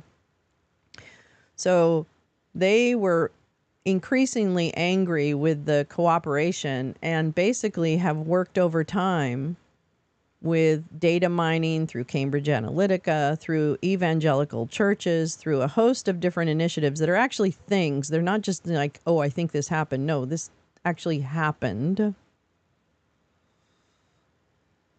They have managed to infiltrate what would have been like the Mitch McConnell, Paul, whatever his name is, Rick Santorum, all that kind of what would be called now Rhino, which used to be just really conservative Republican about 15 years ago. So now that faction has either retired or been pushed out. And this kind of more far right kind of thinking faction with lots of different groups in it has moved into place, right? And it really, the death knell was Kevin McCarthy being ousted as speaker. To me, I don't know. I'm sure there's others that have more academic view of it, but in my mind, that was a key moment. So that's why this is a particularly interesting election. And Trump in the 2015, et cetera, he really was the selection of many people, and most notably the Council for National Policy, which is an umbrella organization that really ties together a lot of far-right groups and think tanks, the Heritage Foundation, the Claremont Institute, the Judicial Watch, all these groups. They meet a couple times a year, I think, or at least once a year. And they agree on kind of concepts and visions for the country and how they're going to do it. And it is out of the CNP and the Heritage Foundation where we get Project 2025, right? So this is a loose but not loose set of groups and people that represent people like Ginny Thomas, et cetera, where they have definite aims for their time in the spotlight. And they just kind of make sure they're kind of coordinated on that. And that's where a lot of the messaging comes down, that feeds into Steve Bannon's network and all that, the ecosystem of right-wing media. Which is also something to talk about because there's more foreign ownership in some media outlets than people may realize. And I wish that would be more of a known quantity, because I think it would help media literacy, which is, of course, one of my passions, is if media literacy if you know what country or what organization is the owner of your media that you're consuming, like Falun Gong, is whatever, Falun Gong is Epoch Times or something like that. So, you know what I mean? So there are influences that happen in different media outlets, and I don't think there's actually a strong understanding among a lot of consumers about who owns the media that they're consuming and what might they want to put forward. So, there's a whole the whole world of media literacy. which also comes down to what facts are you reporting. And the thing about Trump is that Trump is not really the centerpiece of what the right wing. They actually don't like Trump, so he is a necessary evil, because, and let me tell you why. So Craig Unger, who is an author, wrote an amazing book called American Compromat. And this book documents very well about how Trump was courted by the Russians beginning in the 80s in New York as he was building his hotels and furnishing them. It was one of the ways he fell into the influence structure of the Russians. And over time, that kind of the Russians have unique capabilities, and part of their capabilities is influence operations called active measures and other things, where they are working. I mean, Putin is a KGB graduate and thinks like a KGB agent, and they have developed very significant bot farms and other, certainly relationships with WikiLeaks and others to hack and get data and then create influence operations, as we've seen documented through the years. So this is not, again, this is no secret. It's not controversial. It's just something that has been happening. What that does is muddy the waters for all of us, because, you don't know what's true or not true. And that's, again, where media literacy comes in.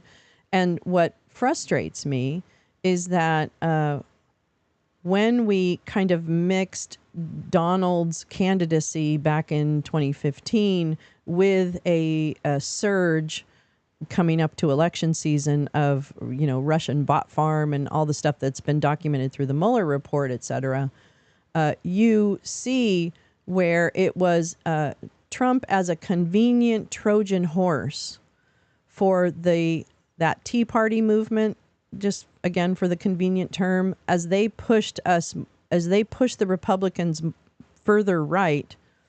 Trump was basically the vessel through which they would get to know knowledge of what was, how things worked, or how to, well, most importantly, how to start placing loyalists within agencies of the federal government who would be more apolitical than traditional civil servants.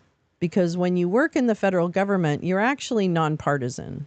You do your job without politics in mind. And that's the rank and file of the agencies.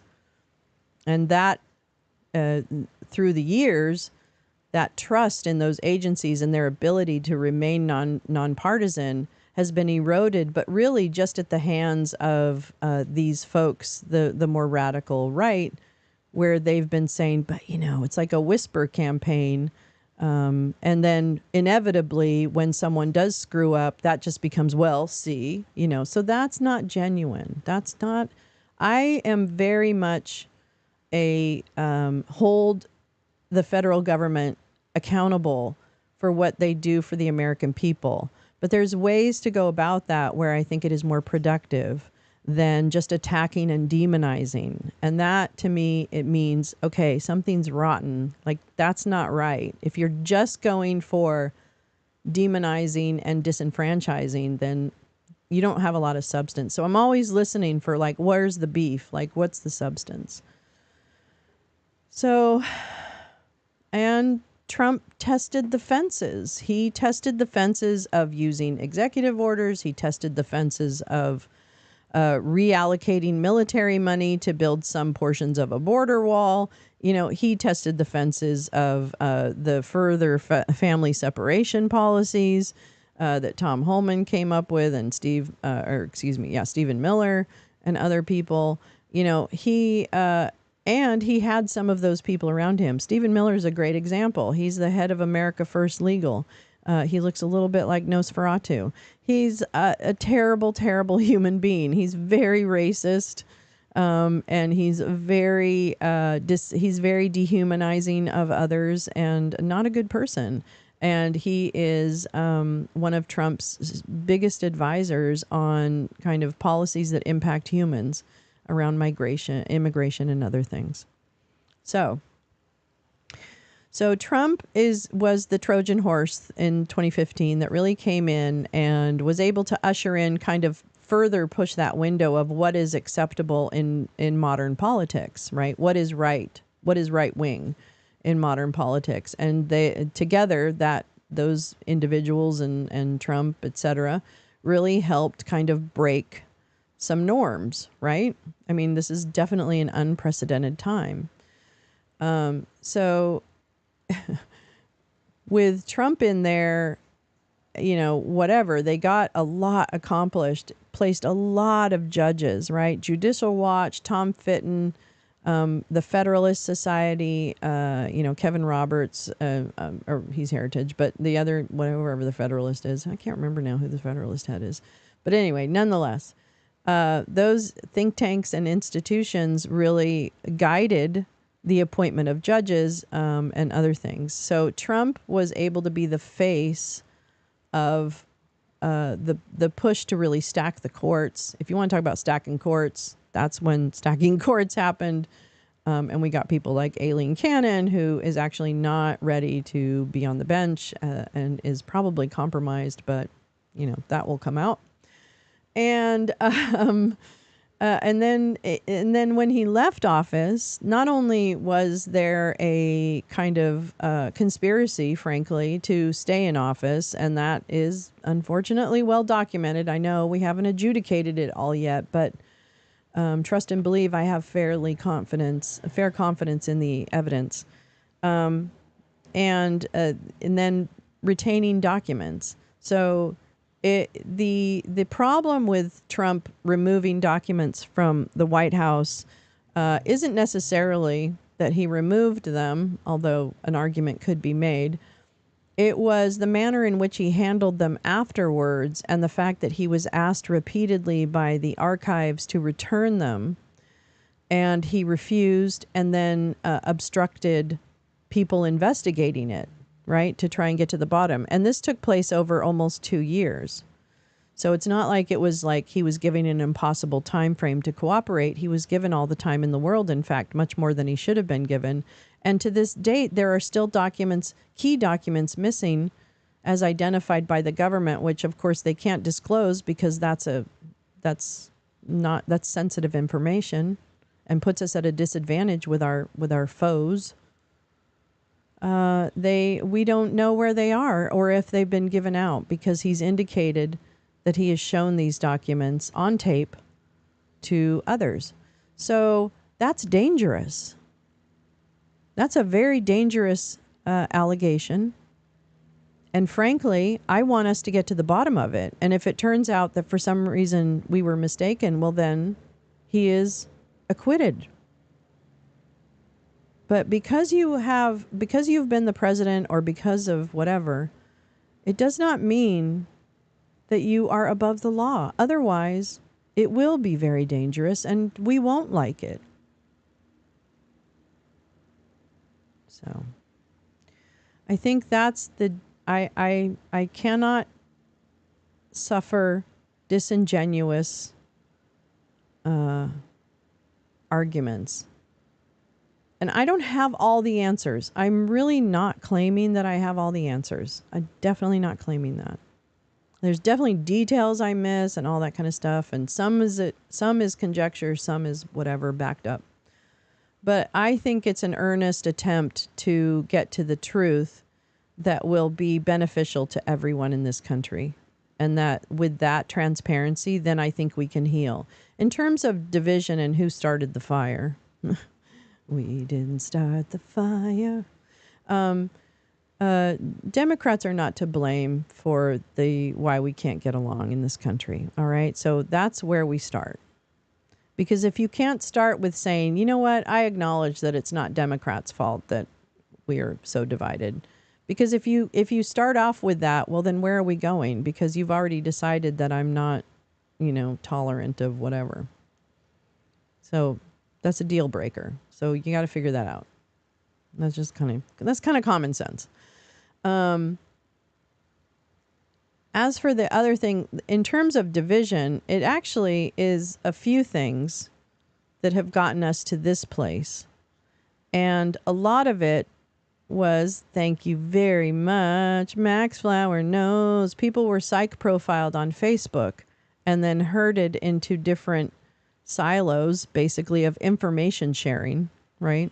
So what showed up on your timeline, for example, in Facebook, was influenced by the data that you were providing through your Facebook and what you felt, who you followed, what issues made you mad, what issues made you happy, what words made you mad. All of that was gathered through Facebook in partnership with Cambridge Analytica. Remember that? And not only that, let me really blow your mind. Multiple databases with that information were then shared and bought and repackaged by people like, get ready for it, Peter Thiel, who had a company called Gloo, Gloo. And they had data for sale. And they would sell it to churches so that churches could reach out to the neighborhood around them and find out if anyone needed a marriage support counseling. Because maybe if you came up on a list of people who were experiencing marital problems through this Cambridge Analytica data scraping, then they could mail something, they could put a flyer on your door, they could do whatever. They could outreach to you specifically in their neighborhood. Oh my gosh. That just makes it so easy for churches to help their neighbors. It's so positive. But what it ended up doing over time is pushing political messaging and radicalization of people, showing you certain content, making you mad. That's actually a big part of what the division came from, was through social media, through the media. When media of any kind pushes you to feel a certain way or to reassess or judge, or it's chipping away at what's happening in your brain. And there are much smarter people that know how this works than I do. Jim Stewartson is definitely the go-to for me on how these influence operations work. Hi, Carla. Oh, take care.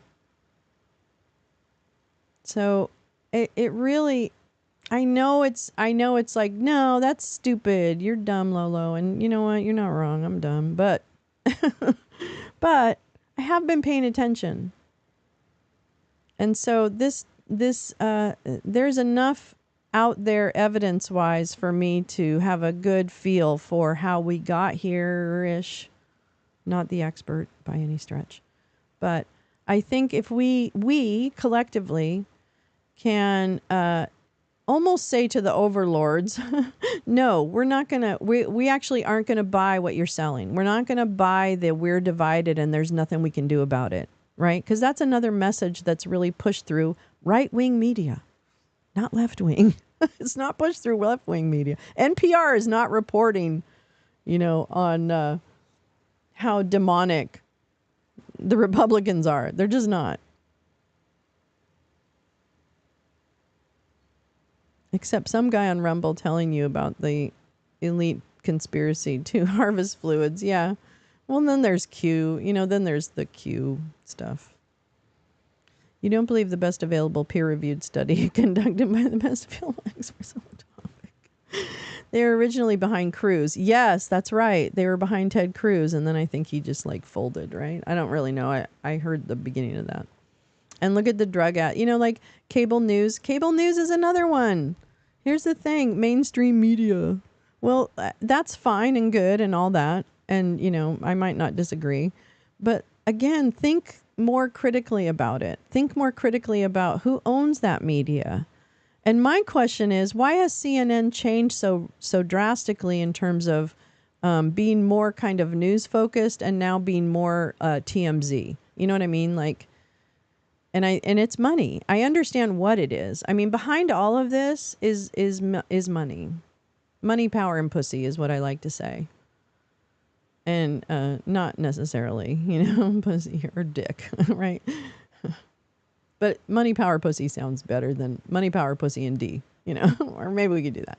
Anyway, my point is that, it doesn't have to be this way. But we have to kind of enter it with more genuine desire to learn. And I know this is hard. I know this is hard because it sounds like, oh, you're trying to make us like, you're trying to be superior. And I'm not. But it's pretty clear to me because I have watched probably more right-wing media than a lot of the chuds have, frankly, on a day-to-day basis for the last few years, 4 years. Committee will come to order. The chair recognizes the gentlelady from California. Your information is not factual. And thank you, Director And I Ray, like for facts. being here with us today. And we have to get to that point ask before we can anything, actually have a conversation. Let me just, Sorry. echo the comments made by others, Okay, especially bye. the ranking member decrying. And thank you for coming to the my TED state of Talk. Political violence in this country. It's completely unacceptable. My TED We stream have of consciousness. A democratic system that allows for us to disagree, but not to take those disagreements to violence. That's what we have elections for. And I want to also thank you and all of the FBI for the work that you do, and frankly, the unwarranted abuse and criticism that have been directed to you by conspiracy theorists and others. It doesn't make your hard job any easier, and I want you to know that many of us notice that and appreciate the work that you and your team are doing. Let me just ask a couple of quick questions. First, many of us are interested in the motives of the shooter here. When it's an assault on a political figure, you immediately assume there's a political motive, and that may be the case here. We don't know yet. But I was interested in what you're seeing on his phone. The press has reported that he had pictures not only of Mr. Trump, but of Mr. Biden and various other members, political figures. Can you discern, was there an element of, mainly Republicans, maybe That's a good Democrats? one, GP. Was it all over the board? Can you enlighten us about that? Well, this is a place where it's particularly important for me to reiterate the caveat that I've included before, because in this instance in particular, we have a lot of legal process out for additional accounts and things like that that the shooter is associated with. So we're hoping to learn more, and we're still exploiting a number of the digital devices. Right. I think it's fair to say that we do not yet have a clear picture of his motive, and I think it's important for me to explain, because I understand, of course, why everybody wants to know the answers to those questions. Often in an investigation, from That's interviewing Good. Well people said, that Max. the subject Well was in said. close It's not contact sustainable with, for people not to looking at the inhabit a shared individual's reality. Yeah. social media accounts, messages, often things, physical evidence in the person's residence. You might see a manifesto, things like that. We're not seeing that yet, but we are digging in hard because this is one of the central questions for us. What I can say is that the shooter appears to have done a lot of searches of public figures in general, but so far we're seeing kind of news articles and things like that, and so the images that have been reported about, really what we're talking about there are when you do a news search of an article, the image appears in the cache, as opposed to like a search for that specific individual. But again, I really want to be clear that that's a That place seems that important. we're doing a lot of work right now, and so more to come on that. So he Well, I wasn't thank you for that searching for clarification. names, it sounds We're like. interested also in the role of access to weapons when it comes to this terrible crime. The shooter used a semi-automatic rifle, really a weapon of war, that sadly has also been used in mass shootings around the country, including in my own district.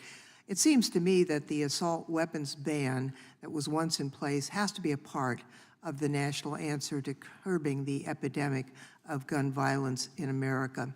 I wonder if you could, with your help, Director Ray, understand a few aspects of the investigation. It's my understanding that the Bureau of Alcohol, Tobacco, Firearms, and Explosives, ATF, was quickly able to trace the gun's purchaser, using records from an out-of-business gun store. Good to see you. Records that the government is required to correct. Some of my colleagues on the other side of the aisle have suggested that collection should stop. There have been efforts to digitize it, which have been resisted. Can you tell us about how the origin of this gun purchase was discovered and the technology used? I guess what I can say is we located a number of firearms associated with the shooter and his family. I think it was a total of, 14 in the house.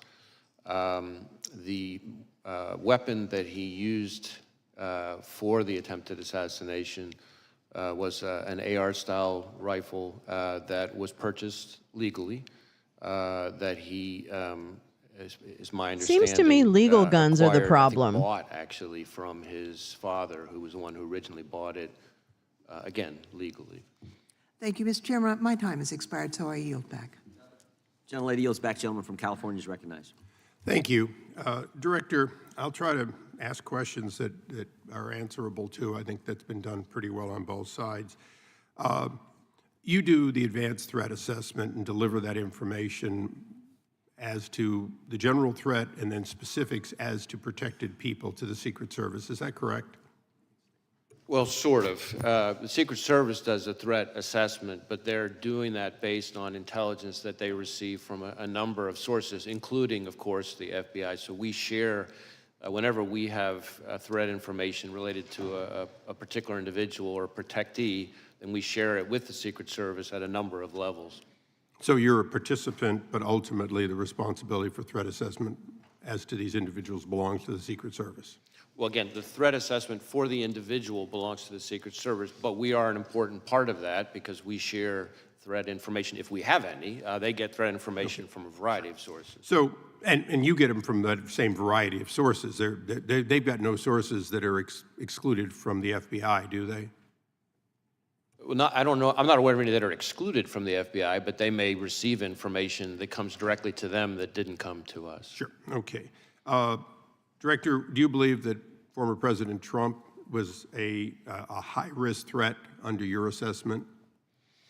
Well, I believe that former President Trump, really, frankly, like any president or former president, is a very high-profile figure and attracts a lot of, unfortunately, of the kind of threats we've been talking about. It's fair to say, not on a scale of 1 to 1,000,000 with little nuances, but on a scale of 1 to 10, President Trump's risk was very similar to a current president, very similar to, because he was the presumptive nominee and leading That's not how it works. So on, that Daryl. he was a high risk by any standard. Is that correct? Stop Certainly, it. there's You a reason know why that's he not has how so it much works. protection around him. Okay, Robert F. Kennedy Jr., the son of assassinated senator and the nephew of an assassinated president, would you say he was also, as a presidential candidate, at significant risk? No. Again, I think any presidential candidate raises some level of risk. It might vary from candidate to No, but it's clearly a risk. Okay. Wait, So, in a nutshell, I can't hear it. Can you guys hear it? the day before this attack, President Trump Am I was crazy? documented not to have gotten on multiple occasions from the Secret Service what they asked for. The day after, it looks like they're getting more. The day before, RFK had been denied by the president multiple times, Secret Service protection. The day after, He now has it. Sorry. So now my question is the actions of a 20-year-old with a lone gunman on a roof sufficient to change the risk assessment in your mind for President Trump and RFK? Or are we just realizing the threat that was always there and being more appropriate in matching it? And I know that's a little vague, but you've been at this for a long time. Hindsight is 20/20. Now that we have hindsight, is it fair to say that giving Robert F. Kennedy Jr. security, upping the security, including drones, overhead support for the president, former president, these are all things that in hindsight should have been done the day before? Well, let me try to answer your question this way. Of course, as I said, the assessments of the level of security to be provided to individual protectees. No, I understand it's a Secret Service decision. But what I would say to you is that, and I've been saying for quite some time, including in front of committees of this Congress, that we are in an elevated threat environment, and we have been for some time. And that comes from a variety of quarters. It is, quite frankly, a dangerous time to be a prominent public official. And in regards to that, the other side has spent a lot of time talking about what people on the right have said. But there was an attempted assassination on a Supreme Court justice. We have had the highest-ranking senator on the other side of this body saying that there were actions, that they were accountable. We have had multiple members of Congress in both the House and the Senate berating the character of members of the Supreme Court as a result of their decisions made, both, sometimes 6-3, sometimes unanimous, whatever. Are those comments, not any one of them, but are those comments and the generation of that sort of, oh, this guy's bad for democracy, this Supreme Court justice is a threat to democracy, is that the kind of thing that raises the threat level, and would you caution against that? Well, I do believe that we've seen an increase in threats of violence, which again, that's the FBI's lane, not rhetoric, no matter how despicable or heated it is, but violence and threats of violence. We have seen an uptick in threats towards judges, among other prominent public officials, including, as you say, a case that we helped investigate involving a threat to a sitting Supreme Court justice. An attempt. An attempt. Yeah, thank you. Right. I think it's a reflection of a broader phenomenon that we are seeing in this country where people, again, very passionate, I respect that, very angry, I respect that, but there's a right way and a wrong way to express yourself when you're angry. And violence and threats of violence just can't be it. And that's where we fit in. It's not my role as FBI director to call out particular people's rhetoric. There's a place for that, but that's not my role as FBI director. But when it turns to violence and threats of violence, that has to be treated as unacceptable, and that's the way we look at it. Thank you, Mr. Chairman. I yield back. Director, when did the FBI learn that Iran was threatening President Trump's life?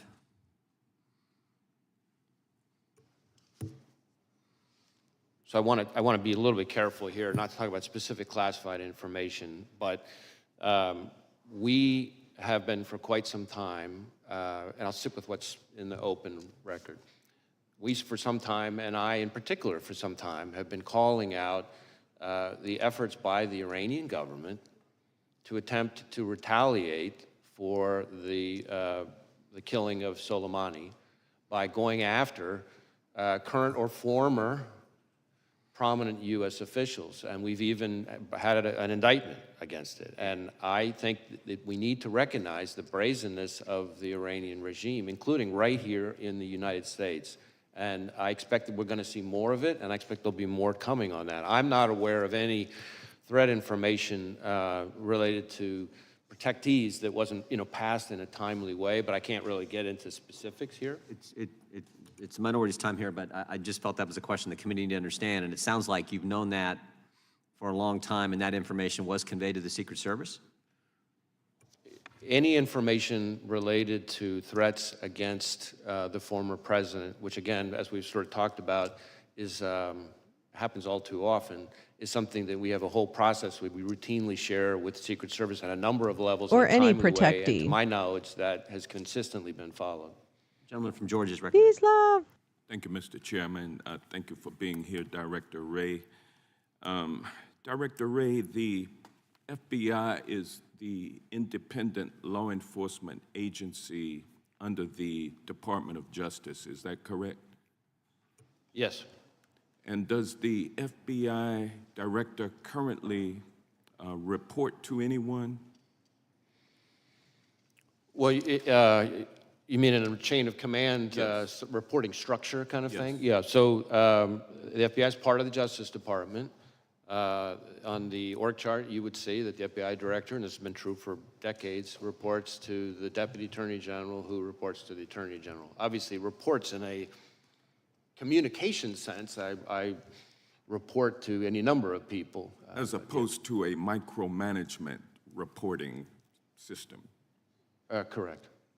And you would take issue, would you not, with any proposal that would change or alter that chain of command and place you or place a FBI director in the position of reporting directly to the president? Would you not? You would oppose that? I don't think that would be a wise reporting structure. I think the structure that we've had for decades now makes sense.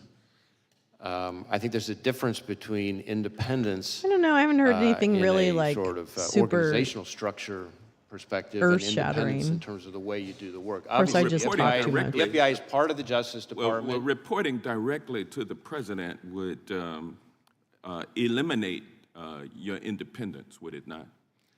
I don't think it would help. Yeah. And you're familiar with Project 2025, are you not?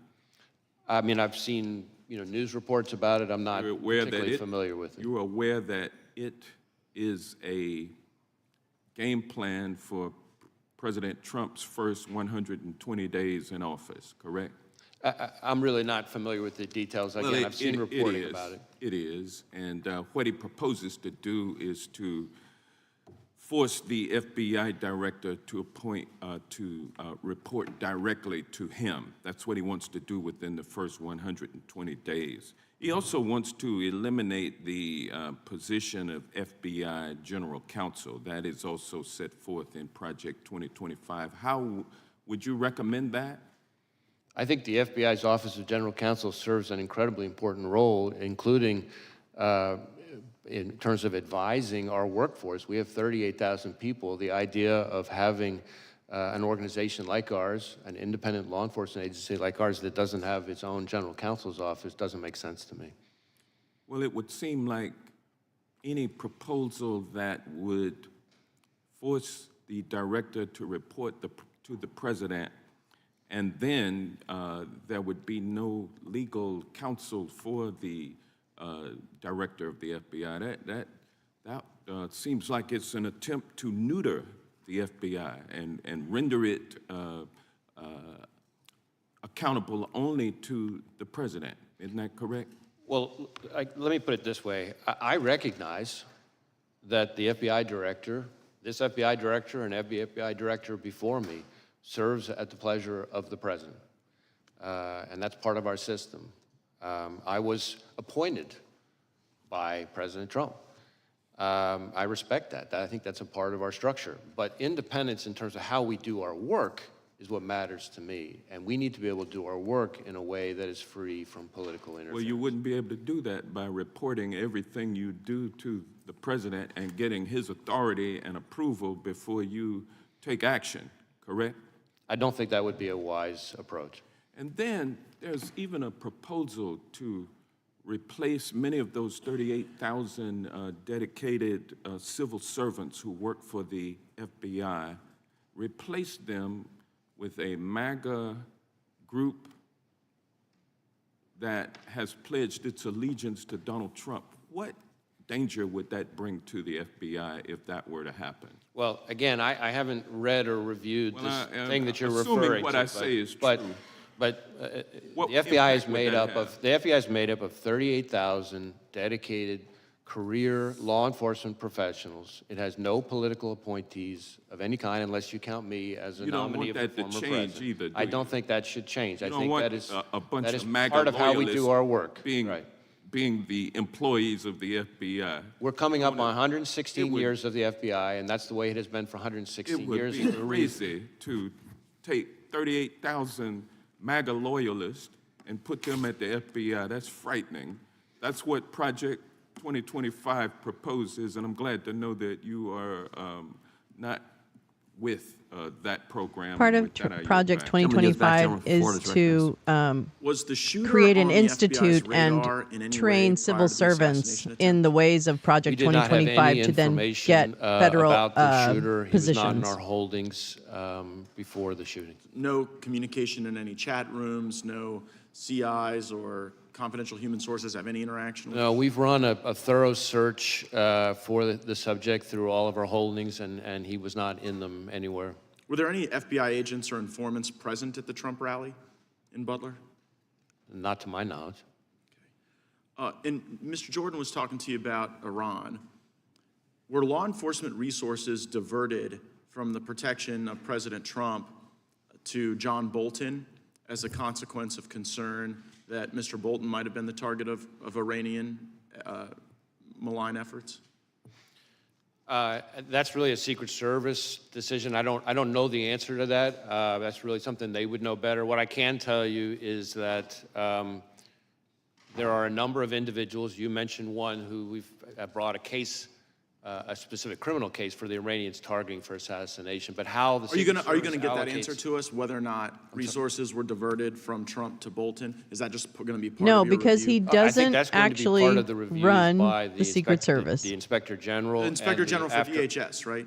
Of DHS Right, and the I- outside got panel. it. And I think that's after an important point because the Inspector General for DHS has really fallen out of favor with the administration because he's been pointing out all the problems on the border with Mayorkas and Biden, and we're always kind of worried that they're about to fire him, which would be a really bad idea now that this role that you've identified is so critical. Be a bad idea to fire the IG for DHS during the pendency of this, right, Mr. Director? I don't think that would be a good idea. I'm with you on that. So I want to zoom out a little bit.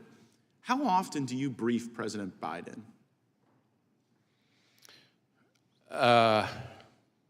You mean on this No, just specific generally. case? No, in your role as FBI director. I mean, I don't know that I could give you a number. Is it like weekly, monthly, daily? It's not at a regular cadence. There have been times when there have been months at a time when I haven't, and then there have been times when several days apart I have. It's always with other people. The vice president, is she typically there? Often has been. Okay, so when did you notice his decline? In my interactions, in my role, all my interactions with the current president have been completely professional. Right, but I mean the cognitive decline. I'm not saying he treated you unprofessionally, just maybe not picking things up as quickly as he used to. Again, I don't meet with him very often, but what you're describing is not something that I've observed during my interactions with him.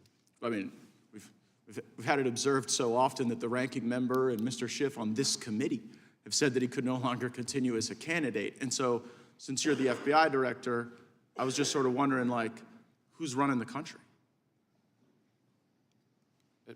Like if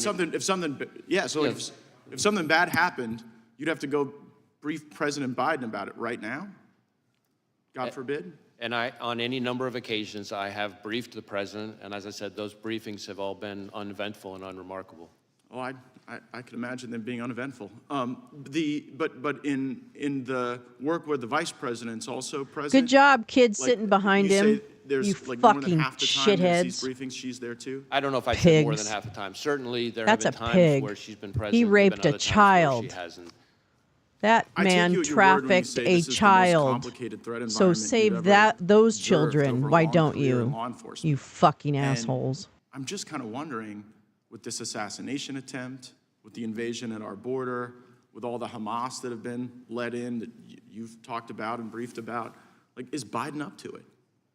And if he's not up to it, and you're a guy who's been regularly briefing This is him, theater. Like, who's been It's in all right. on this He's scared conspiracy too. Listen, to hide he the real is. Joe Biden from all of us for years? He is very It never scared occurred right to you now that this guy wasn't up to because. it in all these briefings you did? As I said, my briefings with I'll tell you the later. president have all been completely fine. But he knows Were they this is between over the 10 a.m. line. and He's asked 4 p.m.? questions. He's going There for hasn't been that. anything of note in the area He's that you're going for talking about. that. Yeah, did you ever have to brief him before 10 a.m. or after 4 p.m.? We hear those are as good hours. Don't engage in it. I certainly times Why that I in the have world briefed would he have engage in included that? outside those hours. Why? I just, I think the American people want to know how we got to this point. No. And someone who's so diminished his own party No. has basically put him out to pasture. And since you had close proximity and the vice president had close proximity, I'm just kinda Matt wondering is if, you were scared being straight with all of because us he's about how got things were going a on. really I guess we'll big have to figure that out. ethics You can count on me to be case. straight with you, Yeah. sir. Matt needs see. Trump to win so that his ethics yields back. Gentleman violation from Tennessee goes is away. recognized. Thank you. Firstly, I'd like to Joel Greenberg recognize, would like a unfortunately, the word. fact that our colleague and my colleague side by side. Joel Greenberg is sitting in a prison in Florida. Sheila Jackson Lee is no longer with us. She was a great member and a force for America. So Matt is scared. Her loss is That's where that little great. bleh Secondly, is I'd like coming to say from. to the FBI director that there were some remarks made about the preemptive remarks saying that people Yeah, he's a great fucking faith in the baby. FBI and et cetera, et cetera, et cetera. I have great faith in the FBI, and I think most of us on this side of the aisle do. And we appreciate your work and appreciate your being here. Some on the other side of the aisle have cast aspersions upon the FBI and upon law enforcement. And if they don't want to support law enforcement, that's their business. But I support law enforcement, and the FBI is the top rank of law enforcement in our country. So I thank you and all of your people that work with you. Secondly, there's been some questions about the FBI maybe being weaponized. Did President Biden ever ask you to get involved in the case in Orlando, Florida, where Kevin McCarthy says that Mr. Gates is investigated for some sexual involvement with a 17-year-old girl? Did the president or anybody in the Democratic Party, as Scott. Mr. McCarthy has suggested, weaponized you and tried to get you involved in that case? No, sir. Good, thank you. Just wanted to make sure of that. Butler, Pennsylvania, I read something about a ladder. He used a ladder to get up on that roof, and that the ladder was found somewhere a distance away. Is that true? So we do know that he purchased a ladder. I think, if I recall correctly, it was about a 5-foot tall type of ladder. But importantly, we did not find the ladder at the scene. So it's not clear that he used the ladder to get on top of the roof. So you don't think we're the still ladder- digging into all that, things related to the ladder and his access to the roof. But he did buy a ladder, but the ladder was not found at the scene. Ladder didn't have any feet on it. It didn't walk off. Oh, right. Thank you, sir. There have been a lot of threats against public officials. We've seen Mr. Scalise terribly shot, and we saw Gabby Gifford shot, and other Congress people, and many of us have had death threats. And the FBI has, I think, been made aware of those to help protect us, and I appreciate that greatly. But we've also had election officials and poll workers threatened. What is the FBI doing in consultation with other law enforcement to ensure every eligible voter can safely and confidently cast a ballot this year? So when it comes to threats to election workers in particular, we participate in the election threats task force that DOJ set up. We also, and there have been a number. No, I haven't heard that already yet. of arrests and convictions under that task force. We have got a number of Hashtag where's the investigations bullet? underway They- that involve they did- all they kinds of said they threats to recovered election workers, 8 ranging from online threats shells. to, Did he there was use even the some term mail-ins that shells? included I fentanyl. believe. I could be wrong. So there's been a number of types of threats to election workers, and these are, after all, people who are putting in their own time for the good of the country to try to help us have a functioning democracy. And so the idea that they would be targeted But with I think that was violence, around his body, so I'm a little is just confused. outrageous. We are sharing information with election officials about things to be on the lookout for. We have election Oh, so crime maybe, yeah, coordinators there was in all 8 50 shells. Be prepared for Election Day with additional, FBI will be looking out for. Yes. Thank you, thank you. Jeffrey Epstein, been in the news a lot lately about involvement with certain people high in politics involved. Did the FBI conduct the raid on his townhouse in New York when he was incarcerated in New York?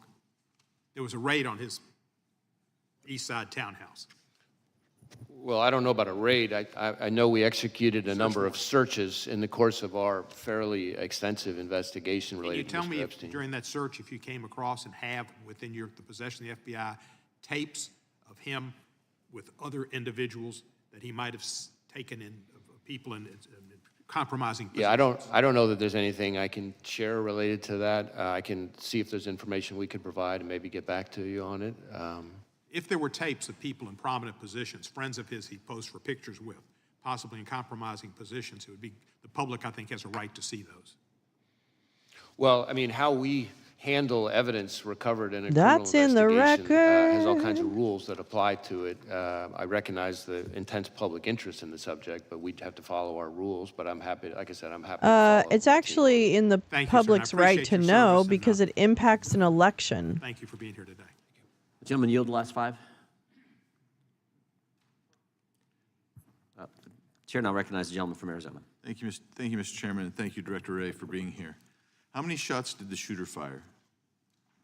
Well, we know that he fired at least 8 because we recovered 8 cartridges on the roof. Okay, and are all the cartridges and the unspent bullets, have they been, you know how many there are? You've accounted for all of those?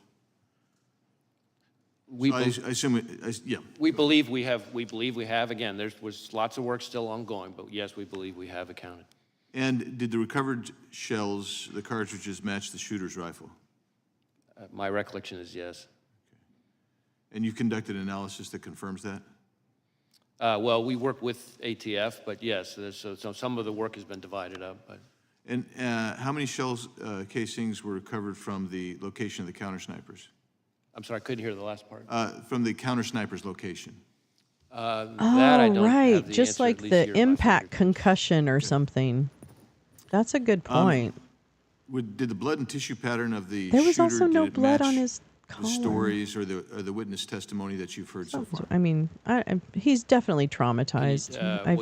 I do feel bad I'm not for sure I'm following him on that. the question. And I'm glad he wasn't more I assume injured. you've interviewed the counter snipers, or you have that evidence, and other witnesses describing the kill of the shooter. And I'm wondering if the blood and tissue and brain matter is consistent with the testimony that you're receiving. In other words, is the In physical... terms of the manner of death? and so Exactly. Is forth? the physical evidence consistent with where the shot from the counter sniper took place? Yeah, so the autopsy is being handled by, as is not unusual, the state authorities. My understanding is thus far, I don't think it's fully complete. which Thank is you, not, again, not Max. totally Biggs unusual. asked for a pardon. But so far, this is your reminder. nothing remarkable on that front. That's from the body itself, but from actually the scene where the shooter was found, is everything consistent with the testimony, the physical evidence at the scene? Is that consistent with the testimony you've seen, that you've heard so far? So far, yes. Again, ongoing investigation. Were you able to determine whether the shooter took the gun up with him when he climbed up to the top of the roof, or was it already placed there somewhere?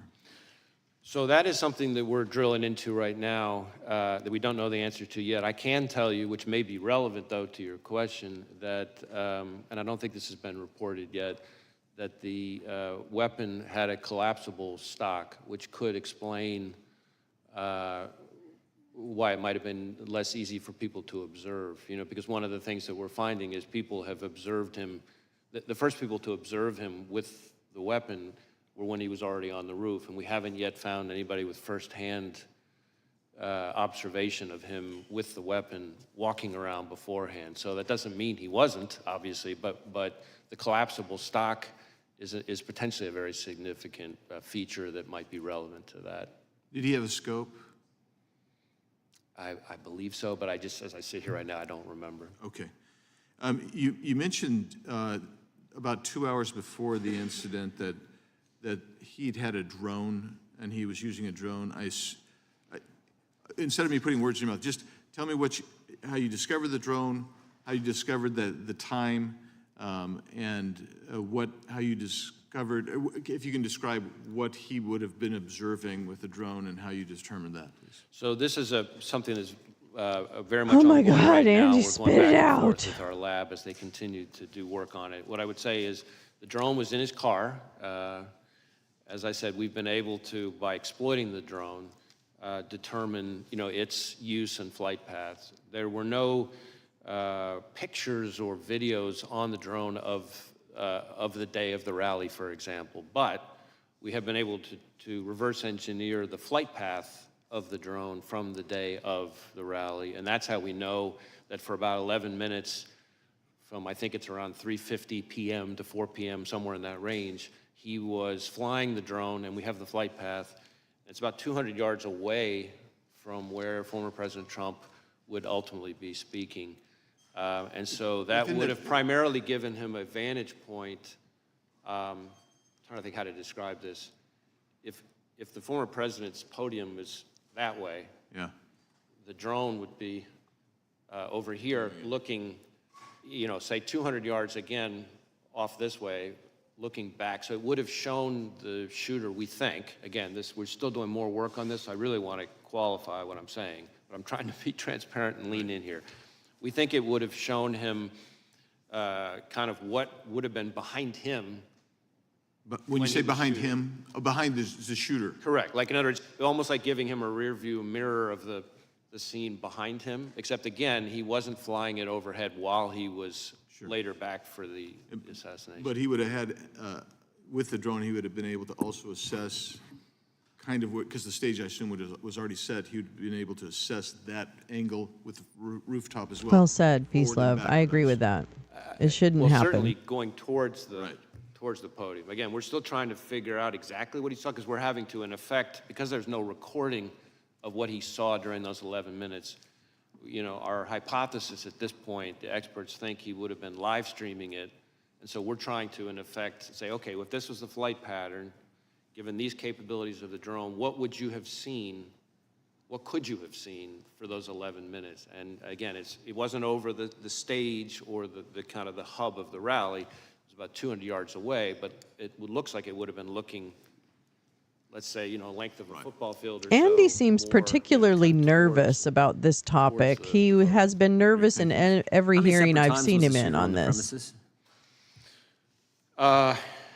So again, with the caveat that we're continuing to do work on it, we believe that the first time he traveled to the grounds was, I think, a week before, and he spent roughly 20 minutes there.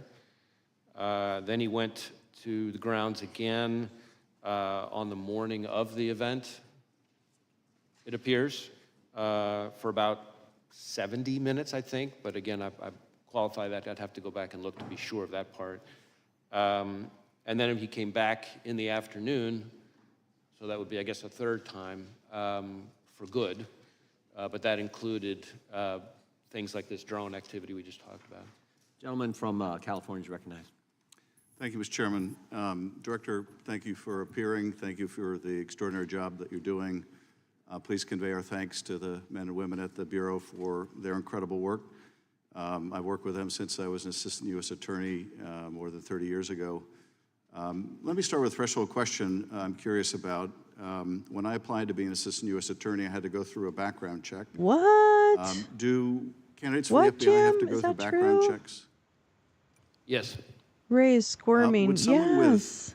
dozens of felony I mean, both him and convictions Biggs, survive a frankly. background check Biggs for the has Bureau? been like, and Ray is like on something. So I they don't would know never what be it is. hired No. by the Bureau? Sorry, Chris, but No. calling a thing a thing. Well, clearly the Bureau has, you don't have to comment on this, I know you won't, but clearly the Bureau has higher standards for their hiring than one of America's great political parties. Let me turn to the events of the tragic shooting. Have you been able to gain access to the shooter's electronic communications, social media, and with the caveats that you mentioned that the investigation is still early, have you been able to make any deductions or are there any indications of the shooter's motivation from those electronic holdings? So in terms of our ability to access it, we have been able to get into and exploit a number of electronic devices, digital devices, but not all of them I think yet. there was a golf game he did that was his various played as if it were accounts, we've been able to after, get but it was access to actually some of them, but some of before. them That's we're the only still thing I waiting heard on. about a Some of them golf we may game. never get access to because of the encryption issue, that it presents an increasingly vexing barrier for law enforcement, not just the FBI, but for law enforcement all over the country. But we're still drilling into that. We have some information. Some places we've been able to look. Some places we will be able to look. Some places we may never be able to see, no matter how good our legal process is. But that's what we're looking at right now. In terms of what we've been able to find so far, a lot of the usual repositories of information have not yielded anything notable in terms of motive or like ideology.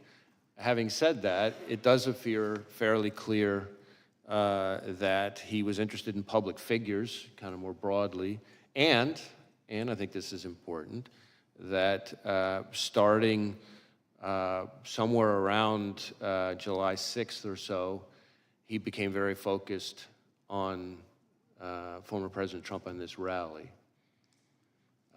And so one of the things that I can share here today that has not been shared yet is that we've just in the last couple of days found that from our review, to your point about devices, analysis of a laptop that the investigation ties to the shooter reveals that on July 6th, he did a Google search for, quote, how far away was Oswald from Kennedy?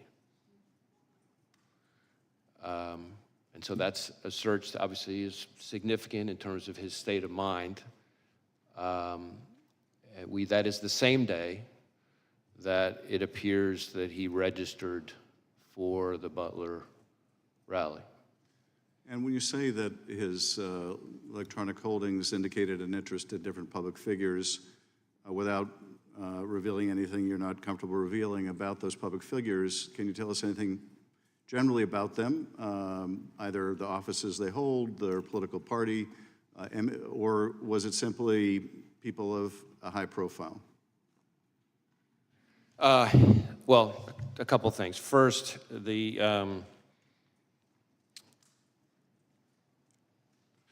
images that we've recovered so far from, I can't remember which of his various devices, appeared to be what we call cached images from searches of news articles. So if you do a news article search, of course, if there are photos on it, those photos get stored automatically in your cache, as opposed to me searching or him searching for a specific person and getting up images of that person. As far as the pictures that are like that, there doesn't seem to be a whole lot of rhyme or reason to it so far, other than these are all prominent public people, but they cover both parties, they cover both U.S. people and even some foreign public officials. So that part doesn't appear to, that one repository of information doesn't appear to be overly indicative of motive, other than interest in public figures, but that could be just because he was reading news stories. So we're still trying to drill into that. That's why all of these outstanding legal process returns that we're waiting on for various accounts, platforms, et cetera, any one of them could be one that would have very indicative, very important information. If I could be permitted one very short additional question, Chairman. From that, any indication of any other particular target, that is someone who was not just sort of generically the subject of the searches you described, but for which there was more of an interest than others? There's the information I just described at the moment does not appear particularly indicative of targeting in its own right. But again, that dot, once we get other information, could connect in a way that might be more meaningful. But I'm sharing that piece of information with this committee and with the American public, but I think it's important that we put down a qualification. This does not appear to be some kind of target list or something like that. This is cached images from running searches of news stories. And again, over what period of time, I wonder? Can he determine what period of time the cache it represents? I wonder. I don't know. Thank you. Thank you, Chairman. Gentleman yields back. Gentleman from California is recognized. Mr. Director, you previously told us that you consider the situation on the southern border to be a massive security threat to our country. Is that still your assessment? I stand by my prior testimony, and in fact, just in the last month or so, we've done, conducted a significant series of arrests. I say we, our Joint Terrorism Task Force is working with ICE of a number of individuals with suspected international terrorism ties. And I have also been very vocal about the fact that and this is really since the last time I appeared before you, that we are increasingly concerned about the possibility, not just of a foreign terrorist-inspired attack, which is very much a concern, but even the potential for a coordinated foreign terrorist attack, perhaps like what we've seen against the concert hall in Russia, for example, but just here in the United States. Well, the 19 suicide bombers who overstayed visas were responsible for 3,000 American deaths on 9/11. What's your best estimate of the number of foreign terrorists who are now in our country? I don't know that I could give you that number. What I can tell you is we have lots of foreign terrorism-related investigations, but that doesn't mean that all of them came in, illegally or anything like that. It seems to me that the simplest act of terrorism would be for dozens of guerrillas to attack low-security, high-density venues, for example, Friday night high school football games all across the country These at the same hour. dudes spend so much time fantasizing about this crap. Weapons I that mean, would for produce real. thousands of casualties Get from a coast to grip, coast in sir. a matter of minutes. How Man, likely is check such a your scenario? hard drive. Well, what you're describing would require, of course, a lot of coordination. But what I will tell you, and I think you're onto a particularly important point from my perspective, which is that unlike the 9/11 attacks, which, again, I was in FBI headquarters on the day of 9/11, and so I remember it vividly, and I've spent plenty of time in the period after that in my prior positions engaged with the families and the victims. But what we're seeing more and more with the foreign terrorist threat, and frankly also the domestic terrorism threat, is a focus on kind of like what you're talking about, well, what I would call soft targets, which is really for the American people's benefit, just intelligence community speak for where everyday people live their everyday lives. What terrorist groups have now infiltrated our country that you're tracking? Well, I don't know that I would say infiltrated. We have investigations as we speak that relate to ISIS and its affiliates. We have investigations as we speak that relate to Al-Qaeda. We have investigations as we speak that relate to Al-Shabaab. We have investigations as we speak that relate to the Iranian proxies, Hezbollah, and so frankly, even the IRGC Quds Force itself. What foreign criminal gangs are now in our country that you're most concerned with? Well, foreign criminal gangs, we obviously have investigations, a lot of investigations into, gangs like MS-13, for example, and some of its counterparts. Although I think if you were to talk to most chiefs and sheriffs like I'm doing every week, we shouldn't underestimate how prevalent neighborhood gangs are, really. It's a lot of the gang violence. I'm concerned about those that we've allowed in through the southern border and what threat they are now posing. Do you believe that the vetting performed at the southwest border is adequate to ensure that aliens with terrorist No, or they don't have enough ties are not personnel. being Why released don't into you the go United ahead States? and approve that bill that Langford negotiated on your behalf, it's not really you stupid for me fuck? to speak to the vetting. What I would tell you is that You have to deal with it once they're released in the United States. And one of the concerns that I have, which I touched on briefly in my opening, is there's been a lot of focus on the number of known or suspected terrorists encountered at the border, and that number has increased over the last 5 or 6 years, and that should be of concern. But frankly, to me, the bigger concern is individuals who weren't either weren't on the watch list at the time they came in because there wasn't information known yet that ties them to terrorism, and it's only after they get in that some new piece of information developed somewhere overseas, and now we know. That's a bigger well, concern. We've been warned that they basically vet against a blank sheet of paper. If they don't have a record in this country, Border Patrol probably doesn't have any record. They're releasing in the country, and you find out later of the dangers. Or if they use fake documents and there aren't biometrics to connect them. Sometimes there are people who come in. Or those fentanyl screeners, those machines that can detect fentanyl on people walking through them, those that aren't funded. There wasn't, fingerprints from the person at the time, because not every piece of intelligence comes with fingerprints. If they wanted to fix the border, they could have followed through on the fucking bill that their own senator negotiated with their blessing. I don't know about absolutely nothing. But it was a political move because Trump called them and said, don't you dare do anything about the border until after the election. And they said, yes, sir. Across the country, and we train them on the right questions to ask because and things like that, criminals. so that we can build in additional eyes and ears if they So, do a traffic wake stop up. or whatever happens to be. We run a greater chance of leveraging all that to pick up people who may have slipped through the cracks. Gentleman yields back. The gentleman from California is recognized. Director, we're about 100 days until the election.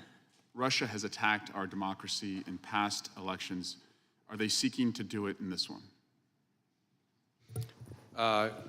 We assess that the Russian government continues to want to influence and in various ways interfere with our democracy, with our electoral process. In fact, just in the last few weeks, we announced a significant disruption of a generative AI-enhanced social media, bot farm, essentially, of the Russians. That was designed to be an influence operation, and some of the fictitious profiles of those bots purported to be U.S. persons. So they're still at it. We've seen that in election cycle after election cycle. Do the Russians have a preferred candidate? I'm not sure that I could speak to that here, but certainly what I would tell you is it's not just the Russians, and I think that's important for people to know too. There's a lot of attention to the Russians, as there should be. But we also know, you may recall that in 2020, Director Ratcliffe and I announced an effort by the Iranians to try to interfere. And more recently, we've had indictments related to China. 34 Chinese MPS officers creating fictitious personas, posting not just the Russians, false information not online, just the Russians, full of narratives Russians for designed Harris. to sow divisiveness, discord, undermine us. And I'm talking about narratives make this shit up. that they were pushing, again, purporting to be Americans, but actually Chinese MPS officers. For example, trashing any suggestion that COVID came from a lab leak, or Everybody trashing drink. U.S. law COVID. enforcement Everybody on the occasion drink. of the anniversary of He George said it. Floyd's That death. happened to be the Shifting secret to word. The attempted assassination. of the former Congratulations. president. I want to make it clear, in America, violence has never been the answer. Not on a certain day in January or a recent day in July. And I just want to go through the shooting just briefly with you. How many armed officers were within the perimeter, just ballpark figure? That really goes to the security posture, which is the subject of the inspector. It's still early. It's still early, and the outside still panel, early. independent panel that's. Would you say probably more than 100, though? I have to believe that number, but I don't have that number at my fingertips. Our focus is on the shooter and his attack. And the shooter was able to get 8 shots off before he was killed. That's what it would appear, yes. Type of weapon used by the shooter was an assault rifle? Was an AR-style rifle. So that means one trigger pull, 1 round, is that right? Essentially. Do you like to shoot? Do I? Yeah. Yes. Do you know the difference between an AR and a bolt-action rifle? I'm not going to try to sit here and engage on sort of firearms expertise, but I've fired a variety of weapons. But had the shooter used a bolt-action rifle, would that have been one trigger pull, 1 round? That's my understanding. Would there had to have been more? Well, on an assault rifle, trigger pull round, bolt action non-assault rifle. What's the difference? Is it faster, slower? He was able to get more rounds off more quickly than he would have with other kinds of weapons. And that's my point, is that we can add additional resources to protect political candidates, and we should. The people who went to that rally deserved to be protected from gun violence, just like the students at Parkland deserve to be protected from gun violence, just like the babies at Sandy Hook deserve to be protected from gun violence. So we'll devote more resources. We've added a presidential candidate who is also now protected. But if we're being honest with ourselves, we have armed this country to the teeth. And we have allowed the most dangerous people to have access to the most dangerous weapons. It's the legal guns that are the problem. The 7-year-old and the 5-year-old, the 2-year-old, the two oldest who have done multiple mass shooter drills in their classrooms. I say that as a brother to 2 police officers who walk a very violent beat. And I say that as an elected official who believes that my colleagues deserve to be as safe as I deserve to be when we are at political rallies. And so we really need to step back and think, if we allow these weapons to be in our country, can we truly protect our elected officials, and can we truly protect, most importantly, our children and the next generation? I yield back. Good. That's what he wanted to use his time for. That is the way you advocate for your constituents. That's his job. Over the last few weeks and visit with Thomas and his family and hear all kinds of wonderful stories about Rhonda. Amazing, amazing lady, gentle spirit, and we're glad to have Mr. Massey back with us. And the next 5 minutes belong to you, Congressman. Thank you, Chairman. Director Ray, how many counter snipers were present at the rally that day, and which of the counter snipers took the shot that took out the would-be assassin? I don't have the number of counter snipers. I know it was the Secret Service counter sniper who took the shot that eliminated the shooter. We've conducted a number of interviews, including of him. So was it one of the 2 that we see in the videos on top of the roof, or was it a different location that was shot? I'm afraid I don't have that at my fingertips here. Okay. You mentioned that the would-be assassin bought a 5-foot ladder. You have a credit card evidence of that. But it looks like on the scene there was a larger ladder that he might have used. Do you know which ladder he used to get to the roof? And do you have possession of that 5-foot ladder and the other ladder? And do you know how the taller ladder got to the scene? Scott, I didn't know that about the So this whole business about the ladder is something we're drilling into more. We do have possession of the 5-foot ladder that he purchased close in time to his attempted assassination. That we've traced the purchase of that ladder from a receipt, a bloodied receipt that he had on him at the time his body was recovered on the roof. We do not yet know for sure how exactly he got up on the roof. We're looking at, various forensic pieces to try to kind of piece that together. So more to come on that. Do you know where the 5-foot ladder was found or retrieved? Was it near the roof, or was it still in his vehicle? Neither. I don't have it in front of me, but I know that it was not. I know that it was not on scene, and I know that it was not in his vehicle. But we can circle back to you and get to that. That's interesting. Is there any evidence at all that he may have been in contact with somebody else before this occurred that may have had any prior knowledge or may have helped him plan this event? Well, needless to say, that is a question that we're intensely focused on, because that would obviously be incredibly meaningful. So far, underline, so far, we have not found any evidence of any accomplices or co-conspirators, foreign or domestic. And you're using geolocation data to see if his cell phone was near another cell phone, I presume? Right, we're doing lots of different kinds of cellular analysis, geolocation stuff, looking at his accounts. He, from everything we've seen, which is consistent with what we've learned in interviews, a lot of people describe him as a loner. That does kind of fit with what we're seeing in his devices. His list of contacts, for example, is very short, compared to what you would normally see from most people. So it doesn't appear to be a whole lot of interaction between him.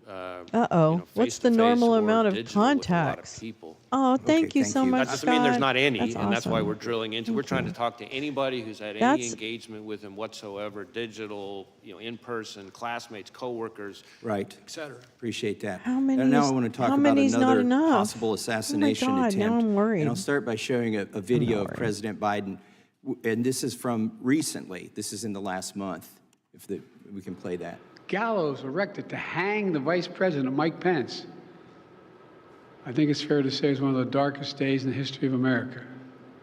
Okay, and he's referring to January 6th. Were there gallows erected to hang Mike Pence, as the president says here? I'm not aware of any physical gallows. I can't remember whether from a Like demonstration the picture perspective, behind there may you? not have been some Is there a picture behind you? kind of hi. replica or symbol of something like that. Oh, okay. That's All right, my so impression. fake Can one? we show? What, like can you arts and raise that up crafts? so you can Is that see it? arts and crafts? It looks like there was some kind of prop that was Yeah, a built. prop. Thank you. The construction you. doesn't look like it lends itself to actually It would hanging never hold somebody. Mike Pence. It's more of a prop, I think, as you Oh my suggested, God. that was erected Oh my on January God. 6th.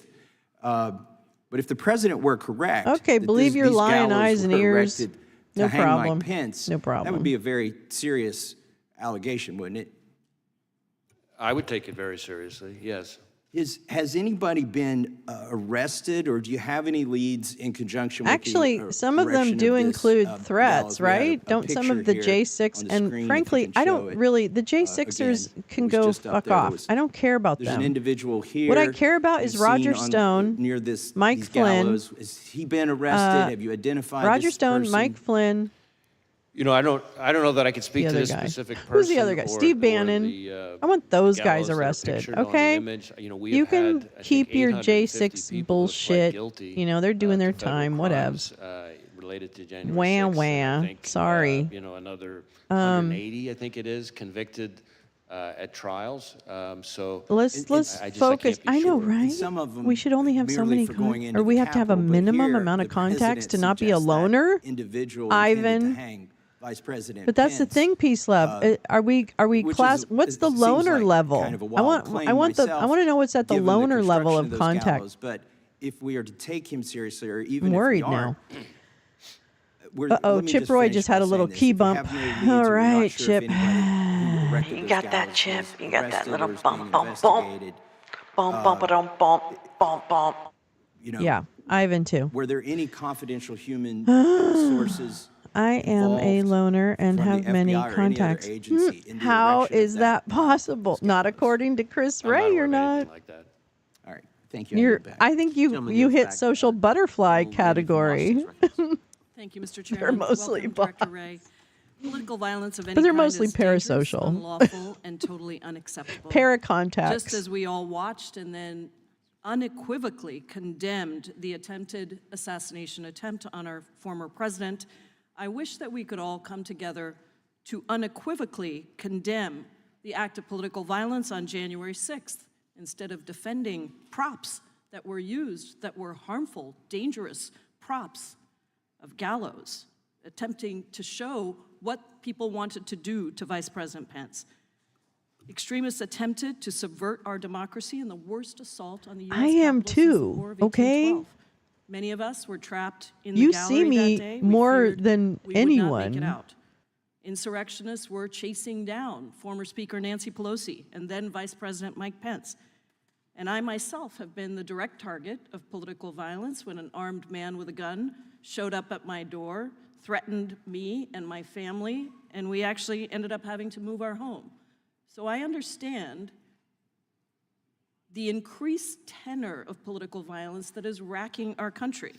It has been on the rise, fomented by violent and dehumanizing rhetoric from top public officials, including the former president and members of Congress, sadly, and bolstered by the proliferation of easily accessible guns, including assault-style weapons. All of this violence is unacceptable, and I wholeheartedly I'm okay with condemn that.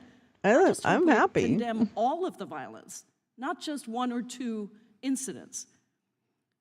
Mr. Ray, today I want to focus on the role of the FBI and the need for the Bureau to remain politically neutral and independent. The FBI cannot and should not be subject to the whims of any president. The majority apparently doesn't think that the FBI needs to be politically neutral and independent. They want an FBI subordinate to the president, not accountable to the American people. That is one part of a larger plan. It's probably always good to purge. To remove the checks Purging and is balances never that a bad protected us, idea. and ultimately to Can only support be our good. freedoms.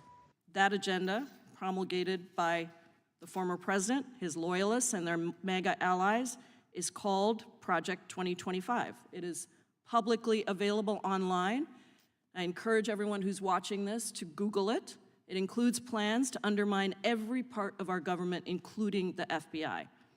Trump's Project 2025 agenda says that the director of the FBI must not be independent of politics, but instead must do whatever the president orders. Under Trump's Project 2025, Trump loyalists would undermine the non-political and independent structure of the FBI. Project 2025 openly calls on the next conservative administration to support, quote, a vast expansion of the number of political appointees in every office across the DOJ, especially the FBI. And so, Mr. Ray, given your extensive experience as a law enforcement professional at DOJ across multiple Republican and Democratic administrations, why do you think it's important that the FBI maintain political independence from the president? I think the FBI is and needs to stay independent, and that means protecting the American people without fear or favor. So has Ivan been banned from these hearings? Does anyone know if he's officially been banned from the hearings? Because he hasn't been at them in a month or so. The essence of Ever since the big thing about his list, his castration list. Yield the result you want. Weirdo. Our independence and objectivity can't only be respected when you like the outcome. That's the very essence of objectivity. Sometimes you're going to like the result, sometimes you're not going to like the result. And that applies to everyone, including us. Any number of times we're disappointed and frustrated by the results of our investigations. But the alternative is an erosion I love that. of the rule Banafort of law, Flintstone. where the only thing that distinguishes one investigation from another is power. And that's what you see in some of authoritarian countries around the world. So I'm not familiar with this particular No, I didn't ask you to Project comment on that. 2025 thing. I don't No, know no, anything he's about it, defining but a what I can loner tell you piece, love. is, Actually, my perspective, I think you're at the the social FBI needs to butterfly be, level. functioning as independent. Look Doesn't at mean it it's that not way. part of the There's executive not an branch. upper Doesn't limit. mean the FBI There's only a director doesn't serve minimum. at the pleasure of the president, but it does mean that the way we do our work Which is still has wrong. to be independent. Yeah, thank you. I have another question about the role of attorneys at the FBI Office of General Counsel. How do we protect that work? I'm sorry, could you repeat the question? The role, what role do the attorneys at the FBI Office of General Counsel play in ensuring that the Bureau respects the constitutional rights of American citizens? How do we protect that work? So, in my experience, the lawyers in the Office of General Counsel play an incredibly important role in ensuring that our agents have their questions about how to comply with the law and conducting their work answered, and ensuring that we conduct our work in the right way, which means scrupulously adhering to the laws and the rules that apply to us. I just wanted to say before I yield, Mr. Chairman, that the Project 2025 also eliminates the FBI's Office of General Counsel in-house lawyers who are responsible for that role. I appreciate your indulgence, and I yield back. Gentlelady yields back. Gentleman from Wisconsin's recognized. Yeah, thank you, Mr. Chairman. I think it was when you were here December of last year, Mr. Ray, that you said blinking lights were going off in regards to the southern border and what is happening down I there. hate this guy. Has the border situation improved in terms of your assessment with the security of Americans since you were last here in December? Well, I guess a couple things, and I appreciate the question. So first, the blinking lights comment that I made refers more broadly to the threat environment that I'm seeing as FBI director across a wide range of threats. Contributing to that in a variety of ways are the threats that emanate from the border. So it's not a comment just on the border issues, it's the threat environment that we face more broadly. Oh, that's a fact check right there. That's what that's called. I am increasingly concerned that foreign terrorists could seek to exploit vulnerabilities at our southwest border or at other ports of entry or in other aspects of our immigration system to facilitate an attack here in the United States. I think that is something we have to be concerned about. There's been a lot of focus on numbers of this, numbers of that, and I understand that. But as I think was referenced in an earlier question, it doesn't take very many foreign terrorists to be a real problem. We had 19 hijackers responsible for the 9/11 attacks. And we just, not that long ago, had a case, some of the members of the committee will remember, where we charged an individual for trying to smuggle individuals in to assassinate former President Bush. Are you concerned that the Border Patrol chief, former Border Patrol chief Rodney Scott, said that he was concerned about very, very minuscule data that they were receiving? So there's all this, we are told that just not enough illegal data aliens are vetted against databases, but oftentimes they're doing biometrics as they come into this country, but not looking behind it in their home countries. Does that concern you when there's not a review done in the home country? Do they have the resources to do that, Well, sir, we or did you withhold need funding? as much help as we can get from the countries of origin of these people. And when I say origin, not just where they come from originally, but countries they've come through. Oops, biometric that's right. enrollment Funny, piece, Max, how is, of those course, an 9/11 important guys one. We were have Saudi, situations but where we even if- invaded Are we Iraq. doing a thorough enough job of reviewing them, their actions, and their lives in their home countries before they came here? Well, I mean, we need more help from our foreign partners. There's no question about that. And I think that's an important part How of about it. our domestic partners, like the CIA and others that are supposed to protect us? So there's been a lot of discussion. This dude needs to take a of chill course, pill. over the last several years about the pivot to what's called the hard targets, right? The understandable focus, which I support, of focusing on the threat posed by China and Russia and Iran. But with that comes, if you look at, for example, the withdrawal from Afghanistan, we start to lose sources of information about foreign terrorist threats from overseas, and that is a concern to me. Yeah, my time's running out. Has Vice President Harris met with you in regards to the border?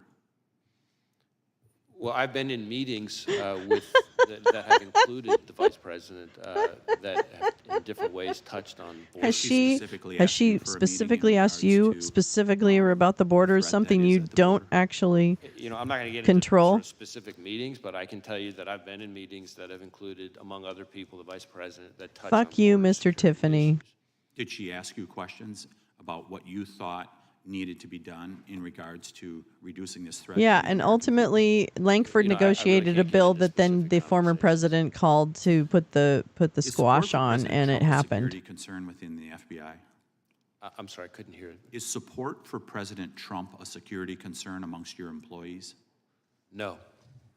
Is objection to the COVID-19 vaccine a security threat? Not from my perspective. Who improved what is termed the Trump questionnaire within the FBI that was done by SIIS? Dina Perkins, Jeffrey Ventry were behind it. Who was responsible for that? And did you know that there was a Trump questionnaire out there? So the document you're asking about Wait, where's is that? an interview outline. Where's that we only recently sound? learned about I'm it. gonna In my screw view, it up. It's completely Oh, inappropriate. oh.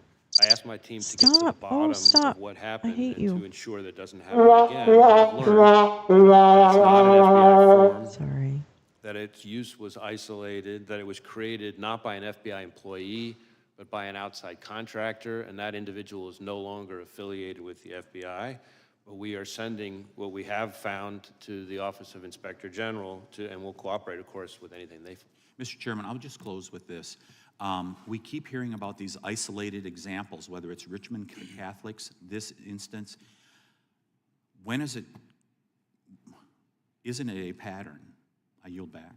Gentleman goes back, Mr. Curry. Isn't it a pattern? Thank you, Mr. Chairman, and Isn't it a Director Ray, pattern? welcome Yeah, where again is to this Langford committee, these and I want days? to thank you and your agents for good job you're doing to protect Americans.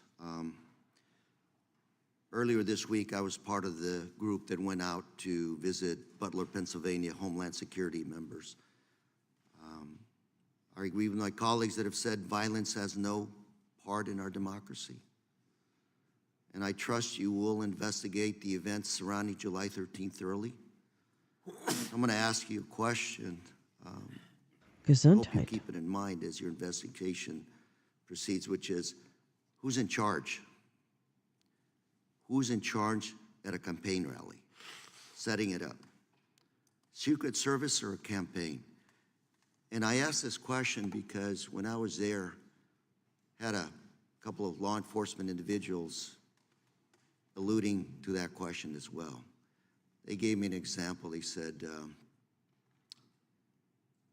if a Secret Service says you need to set up a line of dump trucks behind the stage to serve, to protect the candidate, and the campaign He's says in California. I think Lou Correa.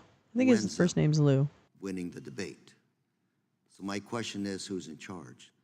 And as you investigate this crime scene, hope you ask the locally elected officials. I spoke to a county supervisor, local police and sheriff. They all had information they wanted us to know, to relay. We just didn't have the opportunity to sit down and talk to them. There was a lot of concern that they weren't given enough time to prepare for this rally. They thought there were things that could have been done better. And ultimately, what I keep thinking, what I keep coming back to is question, who's in charge at these rallies? Yes, I think it's an Matt important Gaetz. one because we have an election right around the corner. Pennsylvania, Butler, these areas, battleground states around the country will continue to be areas where our candidates, both sides, will show up, and the threats will continue to be there. So I hope, Director Ray, that you'll keep that statement in mind as you continue to investigate this crime scene. I mean, Well, I yeah. appreciate the question. Chris I will didn't tell you take that we've Ray didn't conducted take the well bait. over 400 interviews, but we have many more still to conduct. And as is not unusual in an investigation, I'm sure there will be situations where we have to go back to people we've already interviewed with follow-up questions. And our interviews cover a wide range of people. I do think it's important to make sure that the committee and the American people understand the scope of our investigation versus the scope of others. Our investigation is focused on the shooter and his attack. There is, of course, and I understand completely why, there are two separate reviews, one by the DHS Inspector General and the other by this outside independent panel that's been announced, that are focused on the security posture, the adequacy of the security posture at the rally, Secret Service decision-making and actions. It was rough. Things like that. It was rough. So He I was certainly really, understand he why was there are all those questions. going hard. He was But those panting, those basically. are in scope of those two other reviews, and of course, whatever Congress chooses to do. Our investigation, though, because of our interviews of people who are on the scene, will relate to that in some ways, and we're going to share whatever we learn that's relevant with those other reviews. Director A, my last minute that I have, I'm going to flip quickly to your good job resources. Earlier this year in the Appropriations Committee, you testified that you were, for 2024, your budget was $500 million below what you needed to sustain your 2023 efforts. A few minutes ago, you talked about foreign terrorists. The last few weeks, I know information has emerged. That information came from FISA information that was able to be collected overseas on these possible terrorist threats. What we have here today is a domestic terrorist, what looks to be a lone wolf. Your statements, there's nothing really there that would have tipped anybody off to this individual. Is that what I'm hearing from you? Well, I don't know that I'd go quite that far because we're still investigating a lot related to the shooter. It does appear so far that we're seeing less in his... My 6 seconds, I would just say, I would ask that you let us know what resources you need to protect the American public and our candidates in our democratic system. I appreciate the question. I would just say this. We are in, as I've said consistently today and for quite some time now, we are in an elevated threat environment covering a wide range of threats, and the FBI is central to protecting the American people from those threats. and state and local law enforcement who depend on us every day, rely on us for all sorts of services, databases, forensic support, training. I could go on and on and on. And a lot of those departments, unlike the FBI, have had a hard time recruiting. And so this is not a time to pull back on our funding, because we're going to leave our brothers and sisters in state and local law enforcement twisting in the wind, and then by extension, the American people we're all collectively sworn to protect. Thank you, and Mr. Chair, I yield. Gentleman yields back. Gentleman from Texas, recognized. Thank you, Chairman. Thank you, Director Ray, for being here. And again, we can talk about the possible reasons behind why right wing would embrace some of these approaches. I don't have the exact date, but it's been certainly since the since the shooting. So you have spoken to the president since the assassination attempt on President Trump's life? Yes, sir. And what was the mental state of the president? We had a perfectly professional Round 2, conversation. Brutality. And are you, do you have any scheduled briefings of the president upcoming? He has COVID. Not at the moment specifically scheduled, no. In 2016 and 2015, top FBI officials infamously texted about, quote, their insurance policy to make sure Trump was never elected or inaugurated as president. Have any FBI agents texted, emailed, or expressed disappointment that Trump survived Peter Strzok and Lisa Page, or Peter Page and Lisa Strzok? I don't really remember, but you know, those two, the lovebirds. There have been at least 2 instances, I think, or 1 instance of an individual who posted something that I consider outrageous and totally inappropriate and unacceptable. And that individual has been referred to our Isn't he an insurrectionist, I think? Isn't that what, doesn't he have that? Yeah, it's round 2, Scott. Okay. Will you report back to this committee any other incidents? This is Mortal I'll do my Kombat, best I've decided. to share information with the committee. You testified earlier that the FBI maintains high standards irrespective of so-called diversity efforts. Is it true that in December of 2016, former Director Comey lowered the passing standards for Phase 1, allowing an influx of previously unqualified applicants to continue in the hiring process who normally would have been stopped back in December of 2016? Yeah, I can't speak to Director Comey's what were the changes. I can tell you that at least since I've been director, changes that we have made to. Well, we're standing on a specific question. Were standards changed? Phase 1, this is a specific part of the process. Were they changed in 2016? Well, I don't recall if they were changed in Wouldn't it 2016. benefit you to have a larger pool of candidates in case it was an aberration? You know what I mean? Since that time, we have made changes. I think that would to make various sense, phases of the process, but actually. none of them, this is important, none of them lowered the standards. In fact, if anything, they actually increased. Are you familiar with reporting that we have, and we've asked questions to you about this, I'm not sure the result of the questions, that to more, quote, easily accommodate a large pool of available applicants, FBI special agent hiring standards have been relaxed and requirements measurably lowered. This according to a group of former agents who have testified about this and written a report and submitted it to Congress. In addition, specifically, minority, people with 20-year careers, one in particular, a minority served for more than 20 years, wrote in this report and submitted it to Congress saying that these standards were in fact lowered, and that in fact, if you were hiring, you were moved off of hiring if you put quality above these kinds of DEI requirements. Do you reject this report? And do you have comments on this report? I haven't read. You're aware of the report. I'm aware of the report. I've read every detail of it, but I can tell you that the claim that we have lowered our standards to be less selective and less competitive is not fucking accurate. insulting. So do you believe these former agents are lying to Congress? How when they submit a fucking report to Congress insulting. No, they are otherwise? Are you idiots. saying that they are lying? Maybe they're bigots. I don't know. Okay, but they're affirmatively on the record. They're telling us and submitting a report Who to Congress. cares? Those facts are directly in contradicting what you're testifying. Their here today. So I just facts? wanna No, be their clear so we know. opinion or their You're saying that they observations, are not their submitting, facts. Evidence to our record to the contrary that you say is untruthful. I encounter all the time when I travel around the country and have conversations with our agents, and one of the things I try to do is have meetings with some of the longer serving agents without executive management. That's okay. My only question is and my point here's the implication is it's untruthful. So but I need to move on. I got 1 minute left. Are you familiar with the case of Paulette Harlow? She's a 75-year-old elderly woman from Massachusetts with a debilitating medical condition. She was prosecuted for violating the FACE Act and sentenced to 2 years in prison. She has to go to Texas in 2 weeks. She was praying at an abortion clinic in Washington, D.C. The FBI interrogated and investigated her.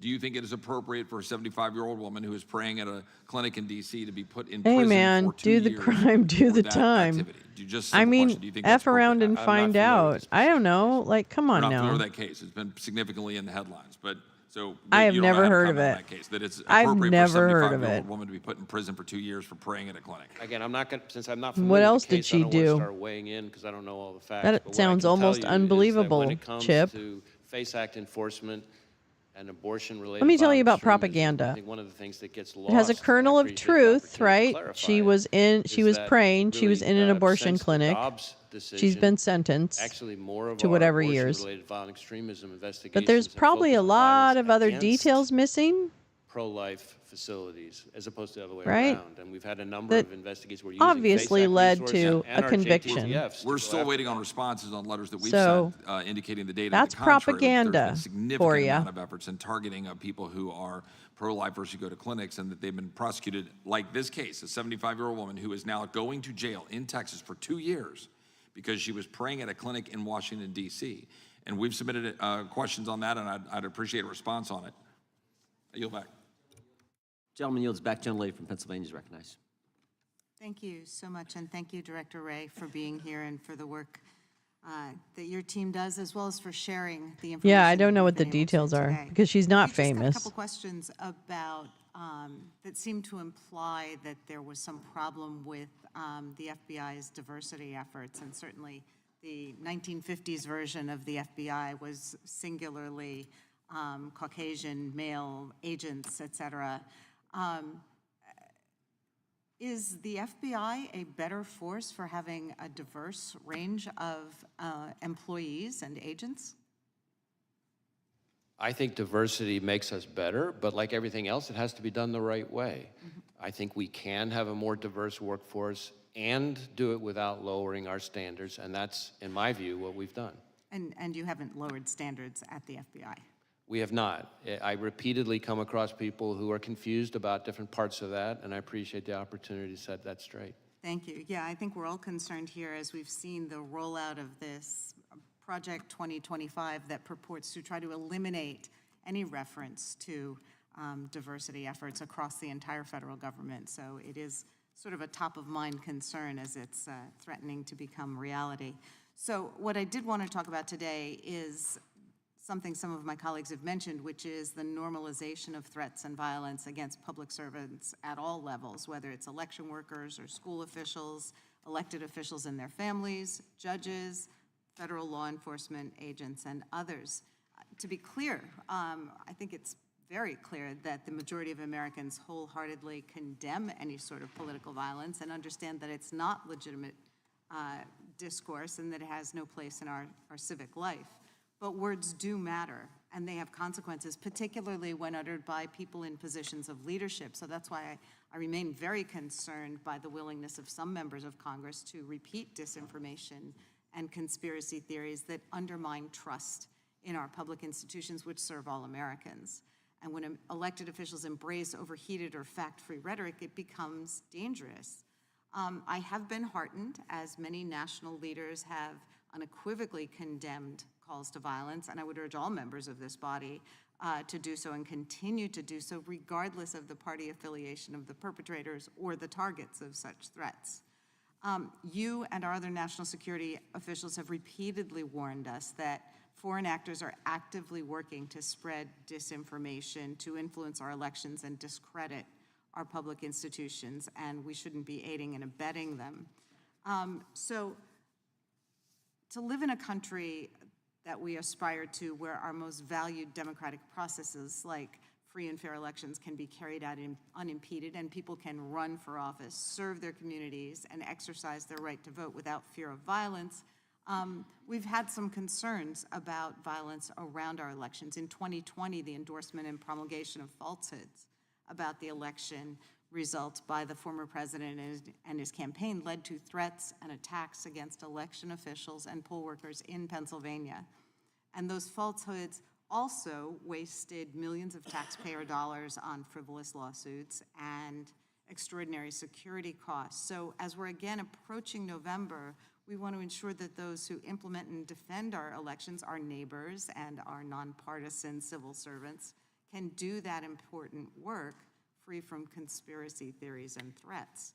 So we know our local law enforcement across Pennsylvania are preparing for some disruption and threats because while Pennsylvania may be a battleground state in the upcoming election, that battle should obviously be a war of words over policy and the vision we're charting for our country's future, not an actual civil war. So how is the FBI working with state and local law enforcement? Weird dynamics right now over on the Republican side. Particularly against election workers? So in a variety of ways, we're partnering with state and local law enforcement. Obviously, the physical security in the first instance, in most of the respects you're talking about, is in the ordinary course, the responsibility of state and local law enforcement. But we play an important role in a number of ways. So we share, threat bulletins, information like that about things to be on the lookout for, things we're seeing. If we ever have specific threat information, then we work to get it to the right people. We have election crime coordinators, which we've had for decades in all 56 field offices who have existing relationship with not just state and local law enforcement, but election officials, especially focus on security and threat-related issues. And then, of course, we're participating in the Election Threats Task Force that DOJ set up, which is focused on threats of violence or actual violence against election workers specifically. And we've had a number of arrests and even some convictions already on that. Thank you for your input. I yield back. Gentlelady yields back, Director. It's my intention to go approximately another half an hour. Then we will break for the Prime Minister of Israel's address to the Congress on the floor, give you a chance for lunch, and then resume after that. But we'll keep pushing through for the next half hour if we can. Gentlelady from Indiana is recognized. Thank you, Mr. Chairman. Thank you, Director Ray. You might want to lower your volume. Lower your volume. Lower your volume. And answer some questions. So I appreciate it. Hopefully you'll answer also on 2 letters that I sent you over a year ago. One related to Durham report, and the other one related to Russian-infiltrated SBU that collaborated with FBI. So hopefully we'll get these answers, and hopefully we'll start doing authorization. Don't you think doing authorization would help us to get better answers? Congress should be probably working on authorizing new agency. Don't you agree with that? We work very hard to try to get information to this committee and to other committees. But authorizing spending probably would be a good thing for us to do. Don't you agree? Oh, I'm sorry, authorizing what? Our spending, not just doing appropriating, but actually doing authorization of spending through this committee. Yes. Okay, thank you. We might start doing that. But we can talk about, and a lot of my colleagues on the other side, AR-15 gets a lot of bad rap, like to bring it up, this issue. But really, there are a lot of hunting rifles. Really, dead babies are a bad rap in your estimation, Congresswoman? We have like millions, right? Don't you agree? We have millions of rifles owned by law-abiding Americans. So do you think we should be taking them? Millions of rifles from law-abiding Americans? What do you think about that? Would that be something feasible, and really we should be doing that? Well, again, I'm not going to be addressing anybody's specific legislative proposal. From our perspective, from the FBI's perspective, the concern is any dangerous weapon in the wrong hands. But all weapons in the are hands dangerous. of the wrong person. But all weapons are dangerous, right? I'm sorry? All weapons are dangerous. Knives are dangerous, Sure. Explosive are dangerous. There are a lot of weapons are by their very but are we going to be definition confiscating, hunting rifles and rifles for millions of Americans? Do you think it's even feasible to do something like that from law-abiding citizens? It's not something I'm advocating. Okay, well, thank you. I appreciate that. So we have to go back. That was a catastrophic failure of security. That's what's happened, recently with attempted assassination. Don't you agree with that? Well, I think former Director Cheadle has already publicly acknowledged that it was, I think her words were, a significant operational failure. Then we had, similar situation, a different, talking about bad optics. Speaker Pelosi at that time didn't want to have bad optics on January 6th. And we didn't have you're proper lying. That's security disinformation. That is disinformation, actually. There's no documentation of that. Looking at that, anyone That's a conclusion lie. was made from See? that? That's a lie. Have we made any adjustments? Because I know a lot of people got hurt now, just being here, was a lot of cases bringing up the Department of Justice, and a lot of them were really just law-abiding Americans that really just upset with the government, and they have a reason to do it. So I think we need to think about it before we prosecute, or instead of actually, looking how we can deal with real criminals and how we can have a proper gun on a security plane. when we There's have too many events with so many motherfucking people there. guns on this So motherfucking plane. did you have You know, like confidential snakes human on a plane. sources? I think you never answered that question on January 6th in the Capitol. Did you have some?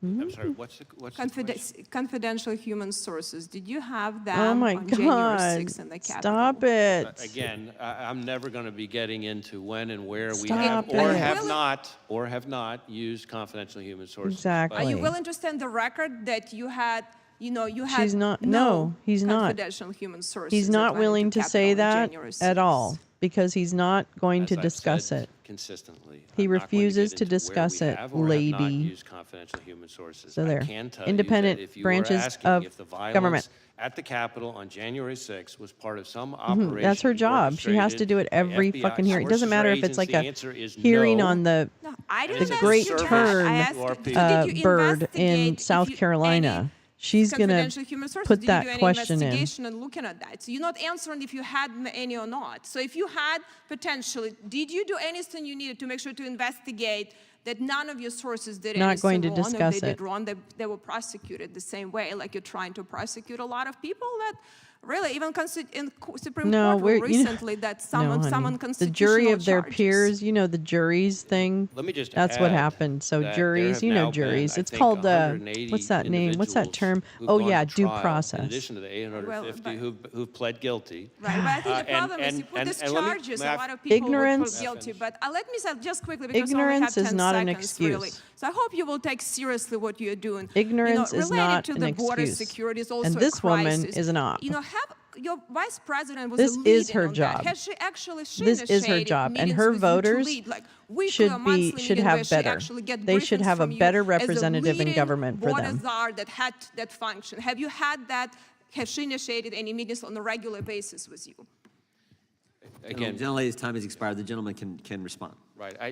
On this I want issue fresh of raspberry confidential jam. human sources, Ooh. number one, I will say there is I want to try and make DOJ some. OIG review that's underway. I suppose you could just make like some compote, right? Like I could just boil down some fresh raspberries and a little tiny bit of sugar or as something. to this suggestion, which I've heard all too many times, that somehow January 6th was orchestrated by FBI agents or sources, I will note that I in do addition love to my Bon prior Maman. comments, Or get the fuck out. that there have now been Atta girl, 850-ish Max. individuals who Go pled hard. guilty, another 180 who've gone to trial. Go They've all hard had on access that. to defense I just don't like counsel, the idea of, discovery, all like, the I would things the need vegan Constitution and the gelatin. rules I'm not provide. really a There's been big from something like gelatin 15 person. different judges, I think And I know dozens it's of in juries, everything, but I'm still and not. not I'm one trying to avoid it.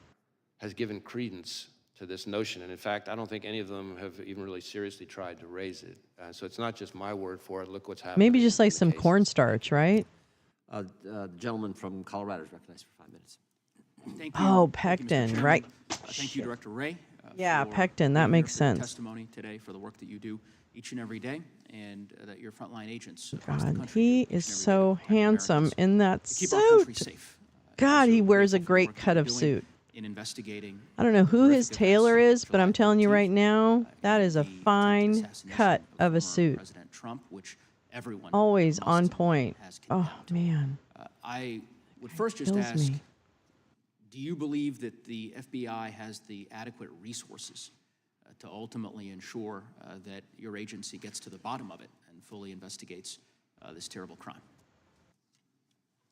Well, we are devoting massive amounts of resources to this specific investigation. We have easily several hundred FBI agents, analysts, and professional staff working on it. It involves over half of the FBI's 56 field offices, almost every headquarters division. We even have some of our overseas There's the offices question. working on it. You might say, well, why is that? Well, because some of the companies that involve accounts or purchases or communications or what have you that the shooter used are foreign companies, so we have to get evidence from overseas from those companies. Right. I've talked about our lab Who a little requested bit earlier pardons? today. We've got our That's Office the of point. Technology Well said, Division Oof. working on the digital devices. We have our Behavioral Analysis Unit, our BAU, working on helping us build out a profile of the shooter. I could go on and on and on. So it's all hands on deck on this case, as I think is appropriate. Now, when you ask about our resources, I've been public about the fact that the fiscal year 24 budget put us $500 million below where we needed to be to sustain current operations. And on FY25, the current House mark would put us significantly further back behind that and would result in significant risks across every program and our support to state and local law enforcement. We arrested something like 50 violent criminals per day, every day, last year. The current mark would mean more violent criminals on the street, more neighborhoods at risk. We have about a 1,300% increase in our investigations related to China and its targeting of us. And I can assure you, China's not cutting its budget. This would mean more threats from China. We have something like 300 to 400 investigations just into cartel leadership. Call me crazy, but I think hardly a week he's goes a little by when obsessed some with FBI China field himself. office isn't seizing enough fentanyl to wipe out an entire state. Those cuts means more fentanyl on the street, more people dying. So the people who suffer the most And are put the state, machines local law in. enforcement Put the machines in at the border. to protect. And so And let me look just forward to add- working with Congress, but we really need to be smart about what we're doing, and I think that would be a step in the wrong direction given the threat environment that we face. And I couldn't agree with you more, Director Ray, and of course, we've talked about this during previous hearings in which you've testified, and to be clear, that I think the budget that House Republicans have proposed, which is about a $325 million cut to the FBI, would do precisely what you've described and have deleterious impacts for public safety across our country, and House Democrats are certainly working to prevent those cuts from taking place. You've talked at great length about the events of July 13. There's justifiably a lot of public interest in the investigation, which we understand is ongoing. Wonder if there's anything that you'd like to disclose or provide to the committee or to the public that perhaps has not yet been gleaned during the course of this hearing, and just give you an opportunity, because there's a lot of folks related to the investigation. Yeah. One thing I can give an update on, which is pretty fresh here, we had some conversations with some of the members about the access to the roof and the ladder and so forth. And our evidence response teams and their forensic collection, we now believe that the subject climbed onto the roof using some mechanical equipment on the ground and vertical piping on the side of the AGR building. In other words, Where that air conditioning unit was, right? There was an air conditioning unit, like a big carrier unit attached to the building, and then a little shed attached to the building, it looked like. Seemed like regarding several former Trump administration national security officials who had received a duty to warn briefing from the FBI regarding the potential threat from Iran. And I think there is this article, I made guess deep concern someone must have these texted individuals him or have something. justifiably so about the threat level, and particularly given the events of the last several months, and the need for there to be an increased security posture and security personnel for former officials who may very well still be at risk. And I don't know if you're familiar with that article. I'm trying not to use names here, but I think would perhaps follow up with your agency and with the Department of Justice more broadly to ensure that any individuals who are potentially facing a threat from Iran or another hostile actor in a foreign nation have the resources they need to have the security available to them. he said So he again, didn't without have the reference to any information, specific so I don't know if that meant he just didn't I wanna be remember very clear about the this, 'cause detail, I've or tried to be vocal on this, they but literally sometimes discovered that during the hearing. get noticed You as know, much, it does. It's not really which is clear that to in me my from view, his the Iranian government word has choice. been extremely aggressive and brazen. We have seen in the last few years an attempt, I'm speaking just from public information now, an attempt to assassinate a former U.S. National Security Advisor on U.S. soil. We have seen an attempt first to kidnap and then to try to murder an American dissident / journalist who was a critic of the Iranian regime, right smack in the middle of New York City. We have seen a cyber attack against a children's hospital in New England that ties back to Iran. We have seen, as I've testified before, as Director Ratcliffe and I announced, an effort by the Iranians to target the 2020 presidential election. And that's all before you even get to the fact that the Iranian government is the leading state sponsor of terrorism. So if that's not enough to convince people that Iran is a threat, I don't know what is. But Director, was there a distinction between what the gentleman from Colorado raised and what you just said, this general concern in these specific instances you talk about, and a direct specific threat on President Trump that's distinct from what you've been describing as this general concern with Iran? Well, again, I can't get into specific pieces of classified. And if so, when? If it was a distinct threat on President Trump, when did that take place? Yeah, all I can tell you, certainly in this kind of setting, is targeting of U.S. officials for the Soleimani strike is something that is a reality that the Iranian government has at times called for very publicly. And whenever there is reporting, let me try to answer your question this way. Whenever there is reporting about any of those protectees, we share the information in a variety of ways, working with the intelligence community. Jim, I know you want something to whoever is happen, the protective but it service might with not. responsibility for that individual, and we do it in a timely way using the duty to warn process that was just referred to.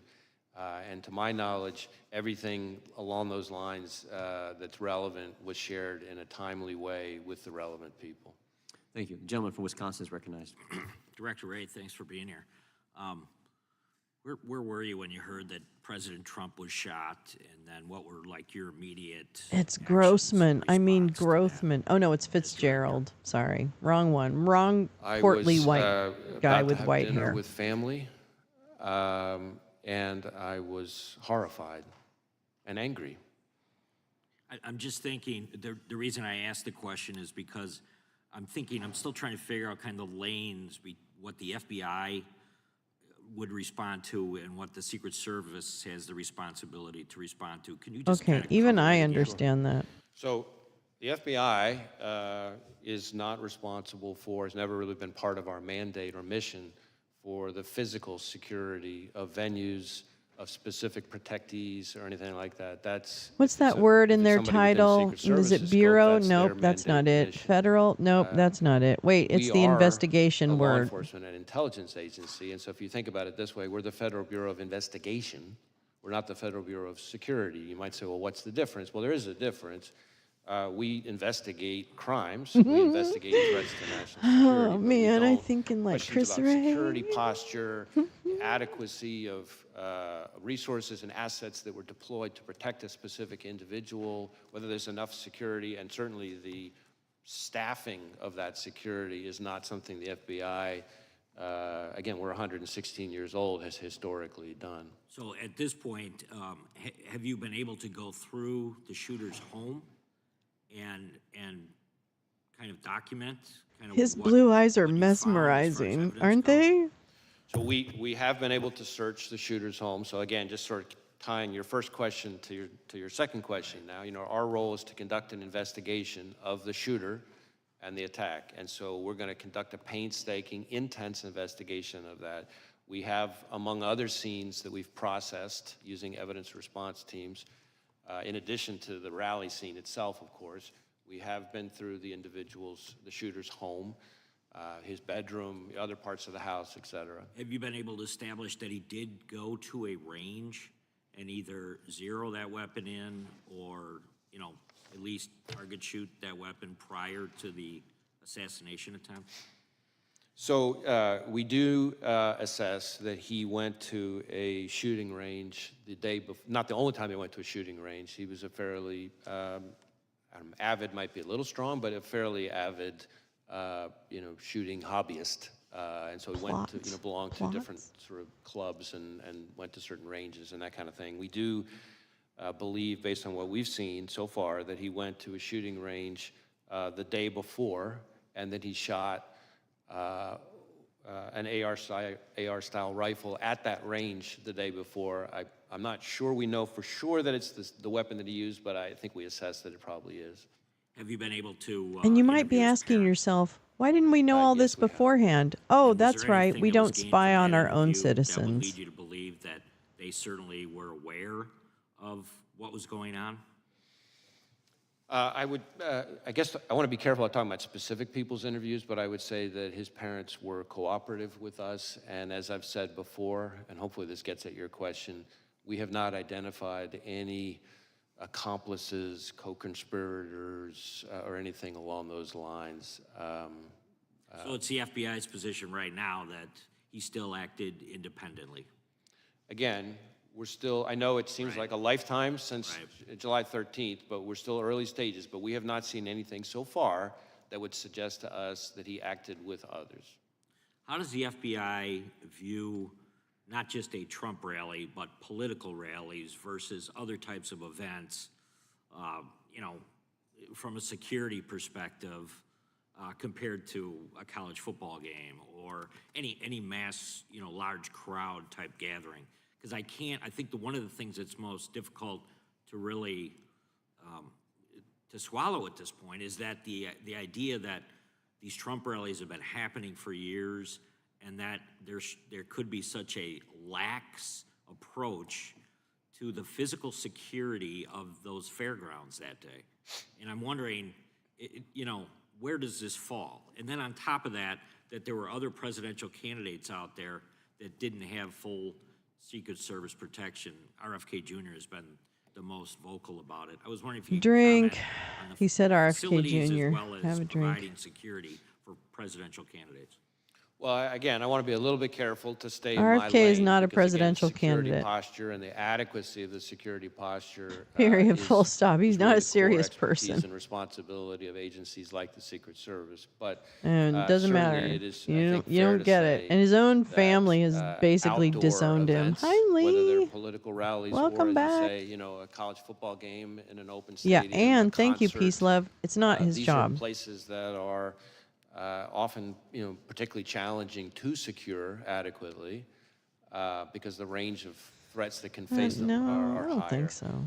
In addition to that, I as don't know. been, I don't has been really discussed remember a what little bit happened. here already in today's hearing, I'm doing pretty good on threats the weed to thing, on the public baking. officials, including politicians, is an Webinar. increasingly Yeah. pervasive Webinar. part It sounds like of rubber. today's Rubber landscape. And so webinar. that adds A rubber to the webinar. challenge. So you're talking I about went the to a rubber combination webinar. of, It's like, what if you individuals work in who like are rubber, increasingly targeted and for you're like, I've got to go to that rubber combined webinar. with, I would not be able to say that with a venues straight that face. are, softer and harder to secure targets, I guess is the way I would answer. I'm But again, moist. those kinds of questions, the adequacy of the security posture, all the resources that were or were not devoted, all that stuff, is my understanding would be very much in scope for the I know, DHS I know, Inspector General, Lee. investigation and this outside independent panel that's been appointed. I yield back. Gentleman yields back. I got to go to a rubber webinar. I mean, if you said it to yourself, it'd be okay because you could laugh. But you can't laugh if you're like talking to your boss or something like that, right? And thank you so much, You got to hold your shit together. for your transparency and your testimony today. First, I want to say my friend, my mentor, Congresswoman Sheila Jackson Lee, was known by many as the voice of reason here in Congress. And she was my friend before I even came to Congress. And in my freshman year, she kind of took me under her wing and she kind of showed me the ropes. And she was a force to be reckoned with. And I can say that she will never, ever be replaced. And she was a trailblazer, and I know that she will sorely be missed here in Congress.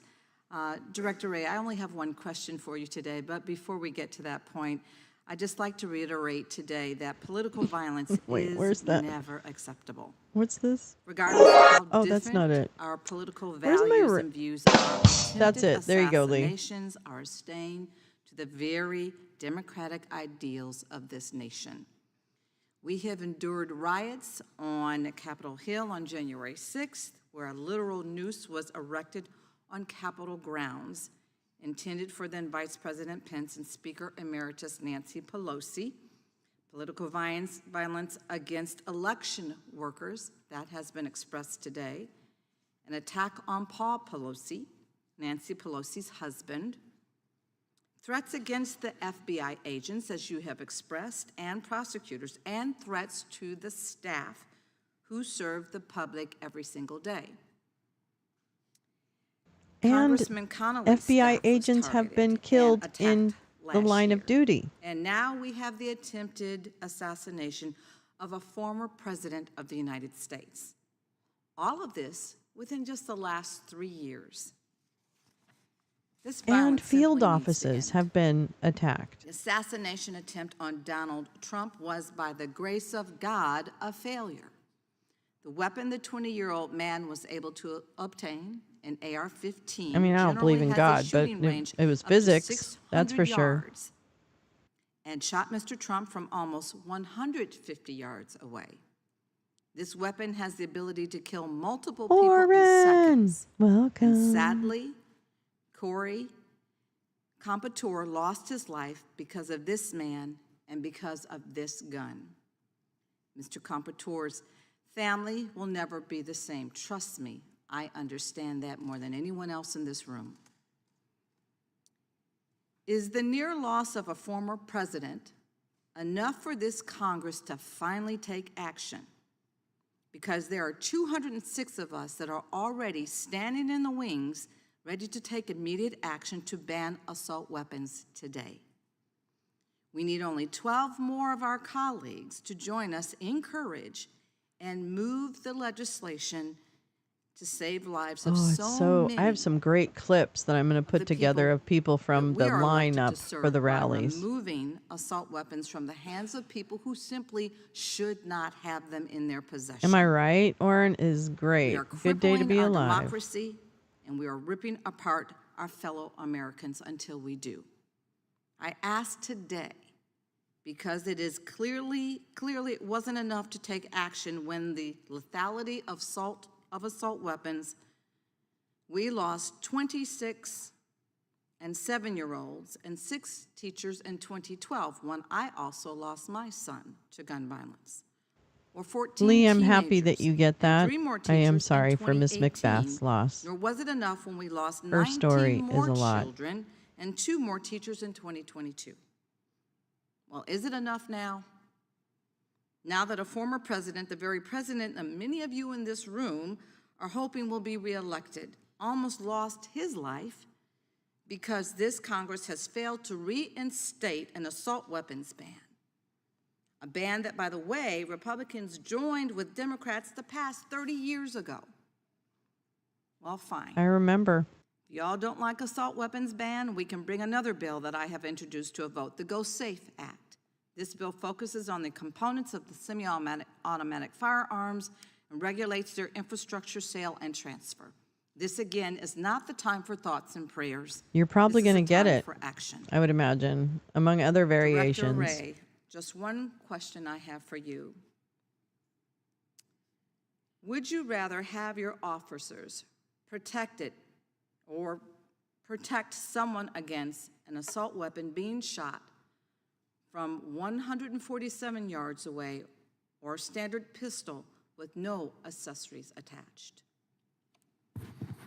Well, again, I'm going to refrain from appearing to comment on specific legislative proposals, but I can tell you that we have certainly concerned about the danger to law enforcement from any kind of high-powered weapon in the wrong hands. And it hits close to home for us because... And this is a legal gun, so legal guns are a problem. Laura Schwarzenberger and Dan Alphen down in Miami, executing a search in a crimes against children case, were shot and killed by a subject with an automatic weapon. So again, dangerous weapons in the wrong hands is something that, of course, from a law enforcement perspective concerns us, but I'm not going to wade into the legislative process. Easily, hello. I love that. I hope you're sleeping in and feeling okay. Thank you, Mr. Chair, and thank you, Director Ray, for being here today. So we spend $3 billion a year, excuse me, on the Secret Service, $3 billion. And that it would seem that we could and Well, should Mr. have a better Bentz, job he done, doesn't run the 3 Secret weeks Service. ago on the 13th than So- what we saw. Will you have anything to say about correcting what are the obvious deficiencies in what the Secret Service did? Well, for the most part, the deficiencies or adequacy or inadequacy of Secret Service's performance, decision-making, resources, all that stuff is in the purview of those 2 other investigations. That is the DHS Inspector General and the outside independent panel that's been announced. Having said that, our investigation, which, as I've testified now, involves several hundred FBI employees and every asset we can bring to bear of the shooter, again, our investigations of the shooter and his attack, of course, involves interviewing law enforcement, including lots and lots and lots of Secret Service people. So we'll share all that with those reviews so that they can answer those questions. The reason I'm asking Do you this think is because that this isn't then the first time the she should Secret be Service has been before court-martialed Congress. for her woke There was mind a virus? 435-page report issued in 2015 by Congress saying, fix yourself. They didn't. In fact, there was a follow-up in 2019 where they had only done a few of the, I think it was 18 or 19 different specific things they were supposed to do.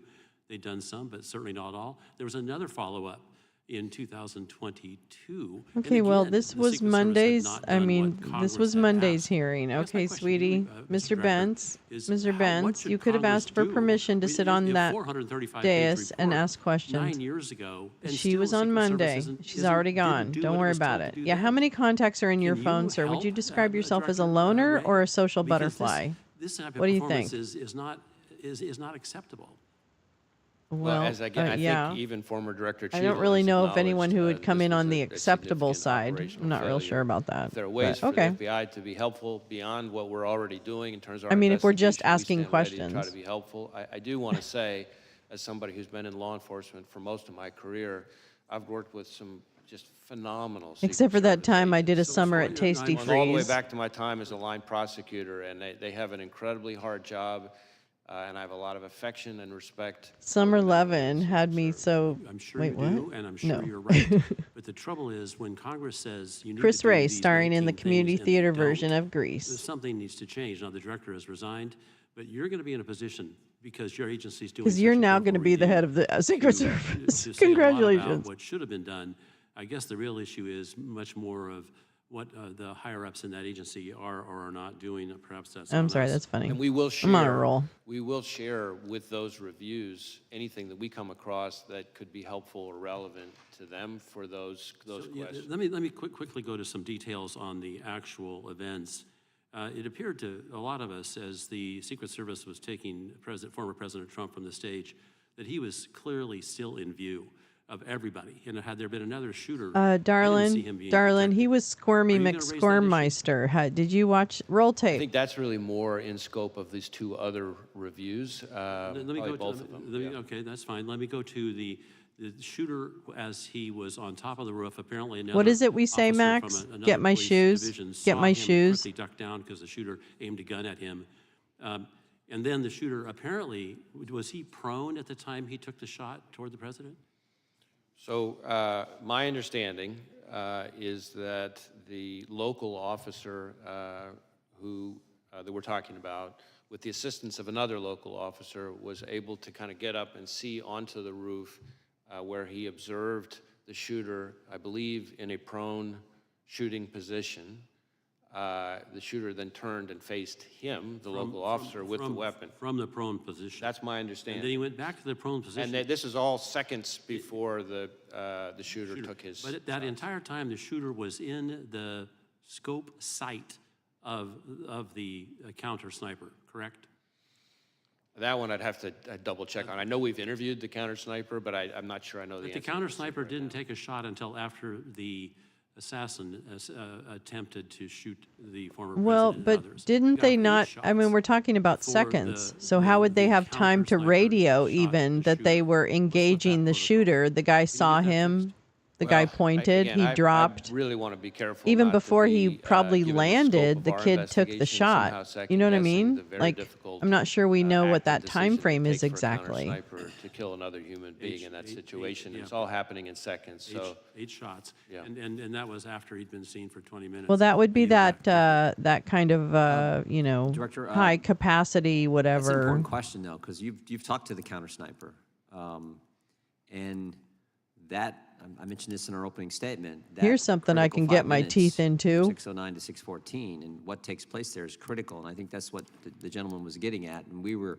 hopeful that you could tell us something about your. I'm not confident interview with it was the counter minutes sniper. that they had. You know what I mean? Like, I'm just not. I don't guess know. I want to I distinguish mean, whatever. a couple things. There's This just is too early to there's have this conversation. some individual, not law enforcement, I believe, who spotted the shooter on the roof a few minutes before. But I mean, think put pressure on the law agencies to enforcement get their spotted him shit together and get the investigations done. No problem. Like, I'm all aboard. seconds. But don't force the issue for a that's important. political Yeah, end So there's two different things. to What make you're it saying is sound it like wasn't maybe something that's- more than if it this- is. if the- That is if this manipulation. Bad guy shoots at 6:11, then you're saying this encounter with local law enforcement that Mr. Benson I'm telling was you, just this is a getting bunch of into ladies happened who just seconds listen to before too that and many maybe not 2 minutes podcasts on before true that? crime and That's my decide they want to understanding. solve In other the words, crack the there's case. different things here. There's an individual, at least one I individual mean, can put think pressure of, on them, no not law doubt. Put enforcement, member of the pressure. public, But put them who all in one observed fucking him on the hearing. roof. Put Not all clear three of whether or them, not the individual saw a DHS, weapon or not, but Secret saw him Service, and in a way FBI. that I'm was sorry, I'm going to shut up. concerning. That is some number of, not many, but like just a handful of minutes. I think separate from that, as far as law enforcement goes, in terms of a weapon. You need to speak into your this local microphone, officer Ray. that we just talked about observed the individual, again, literally just seconds before the shooter took his shots. Separate and apart from all of that. Or alternatively, let them roughly, I think, investigate. maybe a little less than or around an hour before I the mean, shooting. it sounds like they're doing there that. were local law enforcement officers who observed Pretty the shooter, actively. not up on the roof, not with a weapon, but with a Yeah, I maybe believe, a Trump should wear rangefinder, kinda like high you would use if tops. you were playing I golf think or Easily is something, onto something here. in a way that was odd and Whatever those suspicious. are, Chuck, So that whatever, started Chucks, happening more with Chucks. local law enforcement beforehand. But in terms of shooter, Personally, I like the hot with pink. the weapon, law But that's just me. enforcement, my understanding is that the first time that happened was this local officer climbing up on the roof seconds before the Again, shooting. we want that timeline. I think the committee wants that timeline and Seconds. communications that were taking place in that short period of time. Again, as I've said with everything else, I really want to be careful. I'm leaning in, trying to share as much as I can here. Facts are evolving, things may change, but we are working on a timeline, among other things. Committee will stand in recess until after the Prime Minister's remarks conclude. All right. All right. Woo! Yeah. Oh, wowie. Wow, wow. Wow, wow. What time is it? 10:30? Is that what they're running to? They're going to run to the floor? Oh, I can probably try and find that. I'm sorry. And then there's some kind of rally. You said Trump rally? Where is he now? Hold on. Let me just do some behind the scenes shit here and get us to a place.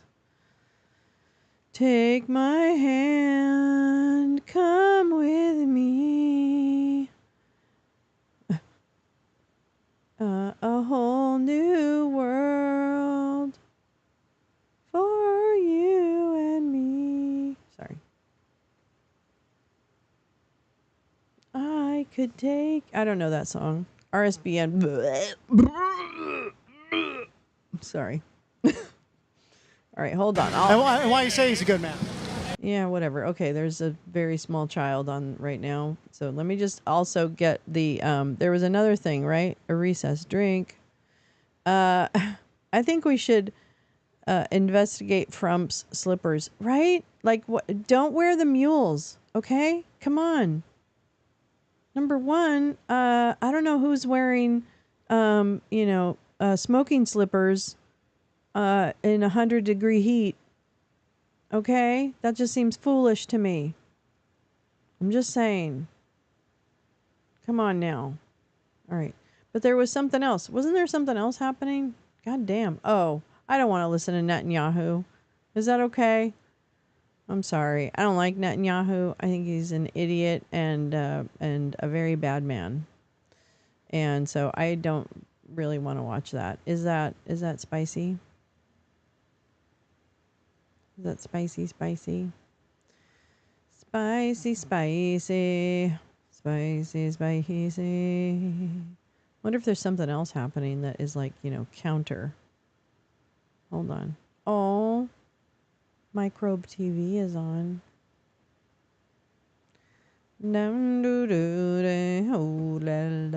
Hey, where's breaking news? I got to do a hard pass on that. Sorry.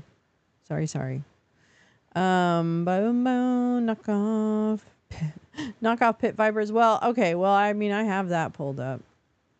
I do love the new people they have. So RSBN they have completely overhauled their team. I have tried, Oren, I don't see a Kamala appearance so far, but I have another tab open. So, but let me see what we got going on here. Hold on just a second. This is kind of crazy. I love me a good RSBN trolling. Oops, that's not what I wanted. Okay. All right, so here we are, Charlotte, North Carolina. Charlotte, North Carolina. Have an administration that Wait, okay, we got to take this in doses, okay? Yeah. All right, see you later. Okay, wait, come on over here. What's your name? Rachel. Hi, Rachel. I love your eye makeup is amazing. I love your eye makeup. And It's your amazing. outfit is red, white, and blue, and we love to see it. Israel. This woman is totally new, this Nikki, by the way. brunette. Nice to meet you. She's like someone that probably should. Okay, here's my theory about this woman. Anti-Semitic. Here's what, well, actually, I'm going to let her go through this and her ridiculousness because she is not anti-Semitic. Anyway, my point is this woman is a classic. She showed up at Bedminster.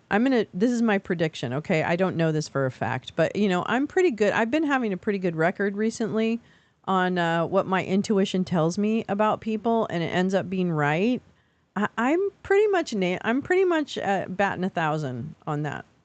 So, I don't know, not to toot my own horn, but to toot my own horn. I think I'm getting it. Anyway, this chick is definitely a Bedminster reject who then was placed within RSBN, which was solely designed to support to support Trump. It is all they've ever covered since 2015. I've been watching them since that time. So, but this crew that they have now, since Brian Glenn left, I don't see Liz Willis anymore. I don't see Mike Fantastic anymore.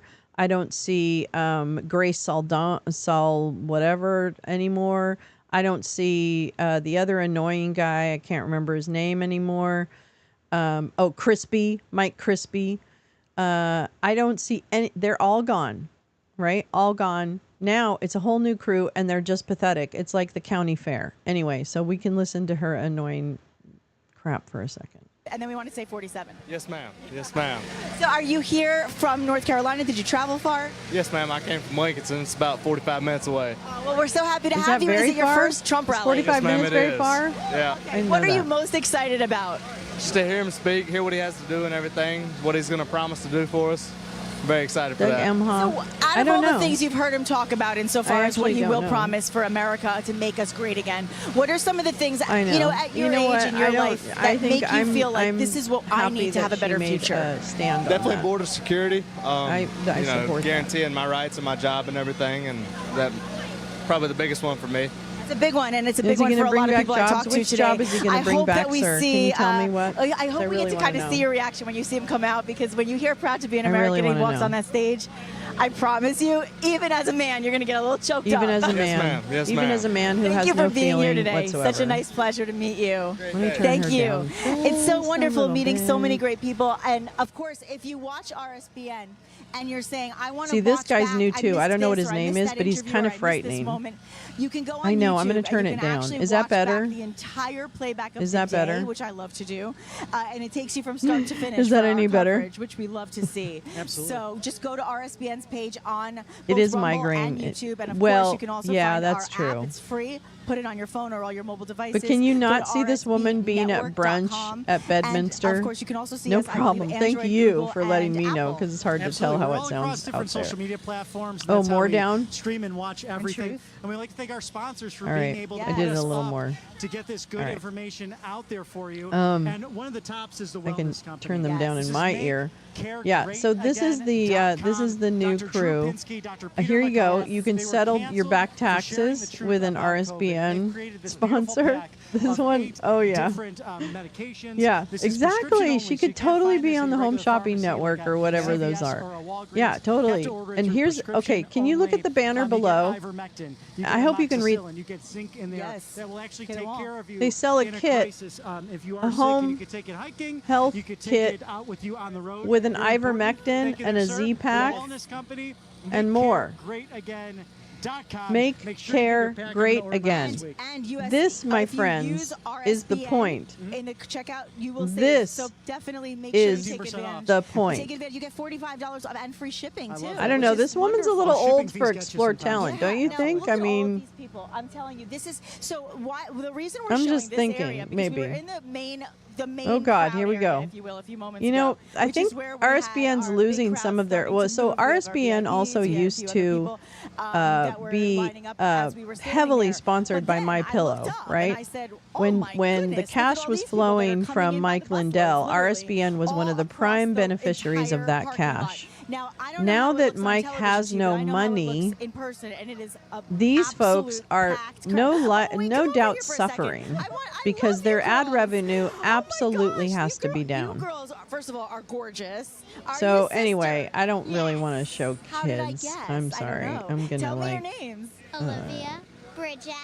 Bridget I'm and just Olivia. gonna- Beautiful names for beautiful I'm just gonna girls. blank it out, American okay, for a girls minute. today, You here can still to hear it. be It seems like. proud, looking like a little Statue of Liberty. But looking I like a don't want to beautiful show fashion kids' plate. faces from Why, is this this the nonsense. first time you've been the to a President the Trump youth. rally?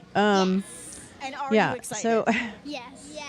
Okay, It tell is, me, what do you like about you know, President Trump? again, this is an example of how the right wing, when I refer to right wing media, this is very different from actual reporting.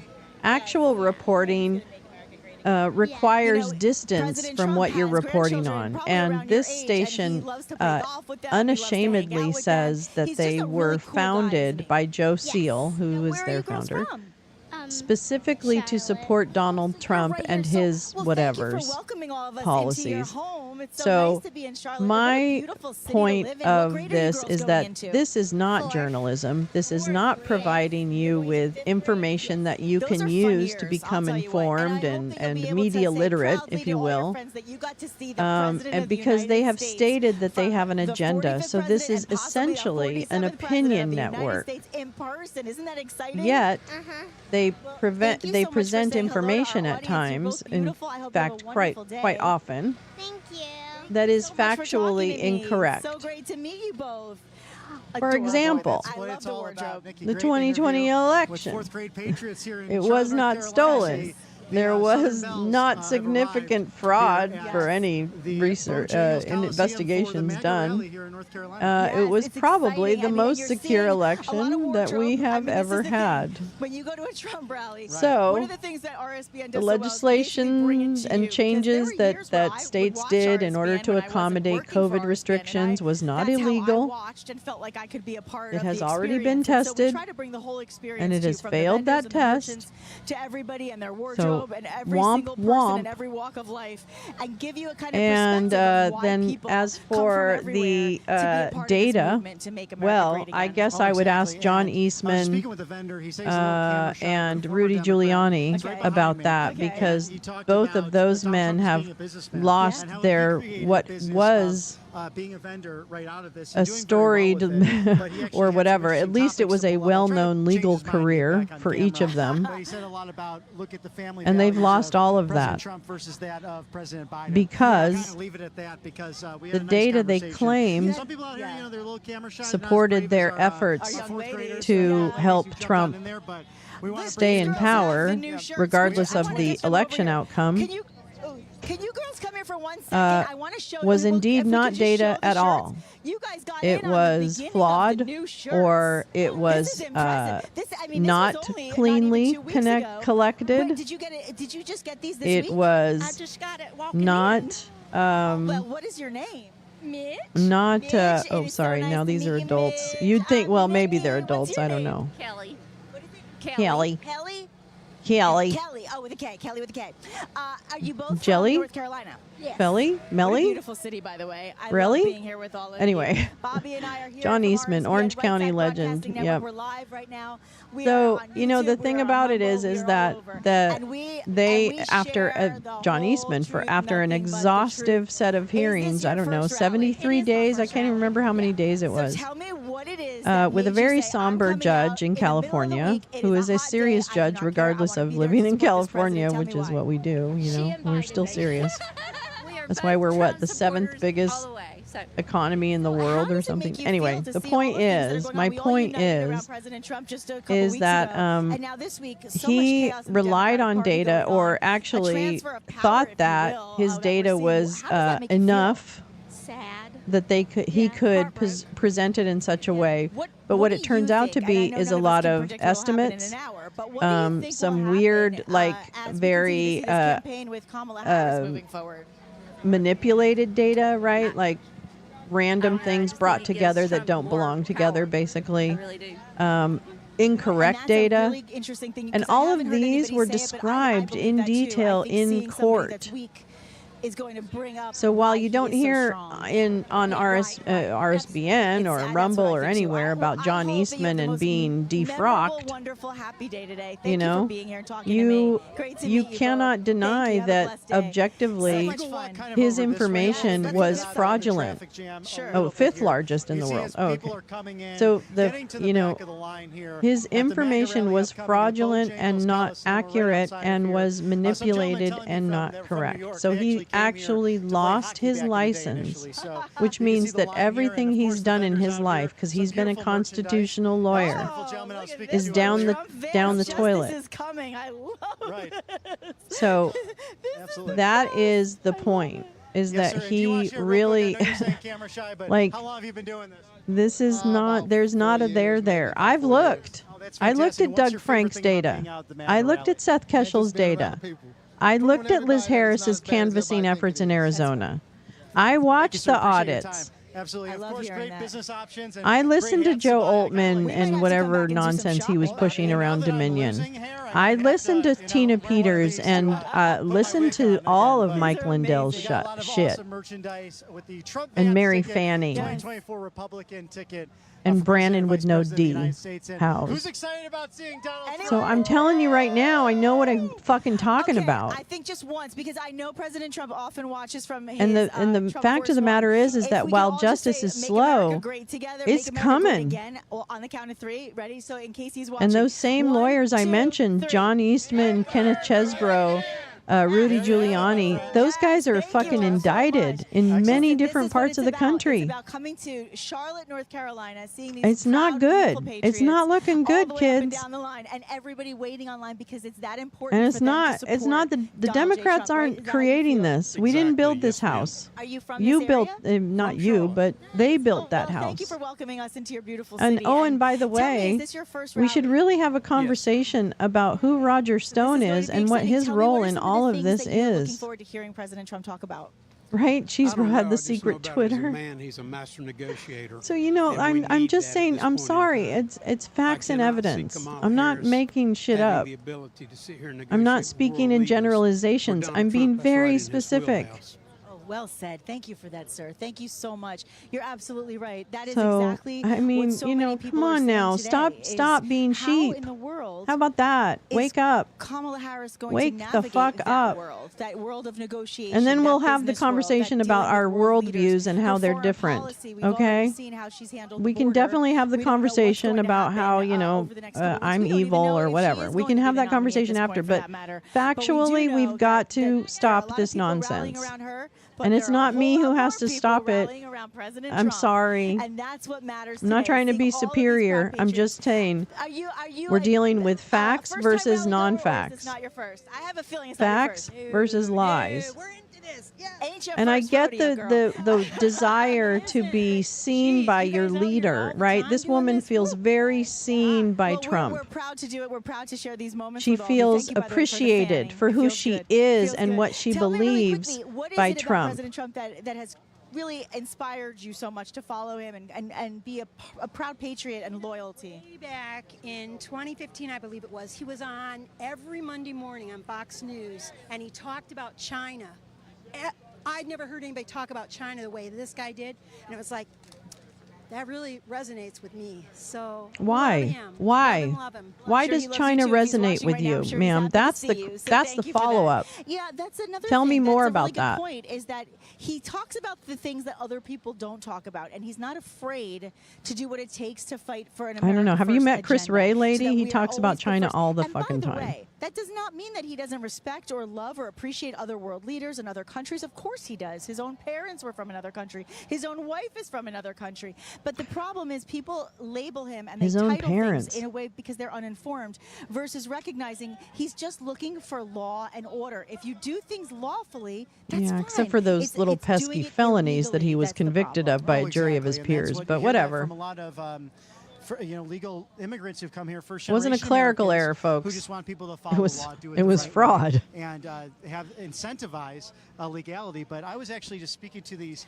excellent Gen Z. fun. Part of the series today. Here we go. Here's Gen Gen Z. Z. Is Gen Free, recent high school graduates going Yeah. into college. Recent high Gentlemen, school can you share your graduates. names and where you're from and the excitement you have over your first MAGA rally? Yes, it is. It is our first MAGA rally. I'm super pumped. I actually just found out yesterday that I was coming here, so he called me. He was like, man, you want to go? I said, absolutely. So I'm super pumped to be here. Never been more excited. So. And what's it like in North Carolina amongst your friends? Are there MAGA supporters? I believe you're first-time voters. Will they be going out and supporting Donald Trump or voting, not voting? What will they be doing Your this MAGA fall? supporters. They will be voting for President Trump. Knock off pit vipers, yeah. We all just recently Groiper. turned 18. That's so a it's definitely Groiper thing big right deal. there. I mean, our I whole mean, lives we've been usually. looking up like. I'm going to bet Nick voting, and Fuentes now is here we somewhere in are. that It's just like young this came out of man's nowhere, so we're pumped. search history. But, pretty much all of our friends are. Oh, they're MAGA voters. seriously, Well, that's exciting. indeed. So what inspired you most to come I was just today to the MAGA noticing rally? that too. Well, yeah. When Trump actually got the shot out of him, me and my boss were watching it live when it happened. And so a couple days later, I seen the Trump rally here in Charlotte, and I was like, I have to go to that. Come on now, I have to go to that. So that's what inspired me to come here today. That's really neat. And Wait, what are Bobby, you can you most ask excited him about that chain? Why would an assassination attempt make you run to the Baseball next card of some event? sort there. Yeah. This is my Donald You know, Trump like, Pokemon card what? that I found, They were on the and politics. I couldn't pass it up, and I went ahead and put it on a chain. That's pretty fantastic. So where'd you find that? A local, like a little local shop we have down in Mooresville, North Carolina. It's an antique mall, but they sell a bunch of all kinds of stuff there. Wow, so you have the Donald Trump Pokemon card That's now. going to be worth a lot of And money. these Gen Z, Gen Free students. So are you taking this MAGA movement into college? Absolutely. Absolutely. I carried on as far as I can go with it. I love that too. So how is that going to affect your studies, do you think? Down here in Moistville. Should help my Whoops, studies, wait. actually. I'm hoping to learn more about politics and get more Oh, that's into, kind of loud.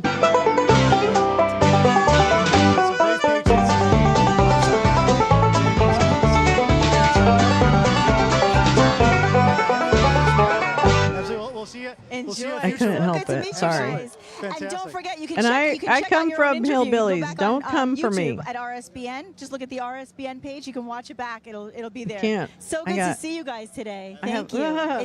Enjoy it. And Nikki, isn't it cool? Get Just away you from as well, me. sir. Thank you. Thank you. God bless you. Isn't it interesting just disgusting. the amount of different Jesus ages Christ. that come to events like love this? it. Still children, Yeah, you know, really. Teenagers to young More like adults. dual You have the banjo. seniors I who know. Well, come that's the out only and banjo wait, music I have, many though. So hours to get that's in what and we see work with what we got. really is like a rock concert, these MAGA rallies. And we've been to countless ones now, but every time we enjoy it, we enjoy what's Oh, President wait, Trump what's going got to talk about. shut it And down it is where he is seems chant to be right most now. energized. Oh, he's fueled. Wait, Oh, Scott, exactly. I'm It's like missing putting what you're saying. gasoline in a God dang car it. when he's I'm around a sorry. crowd. Oh, no question.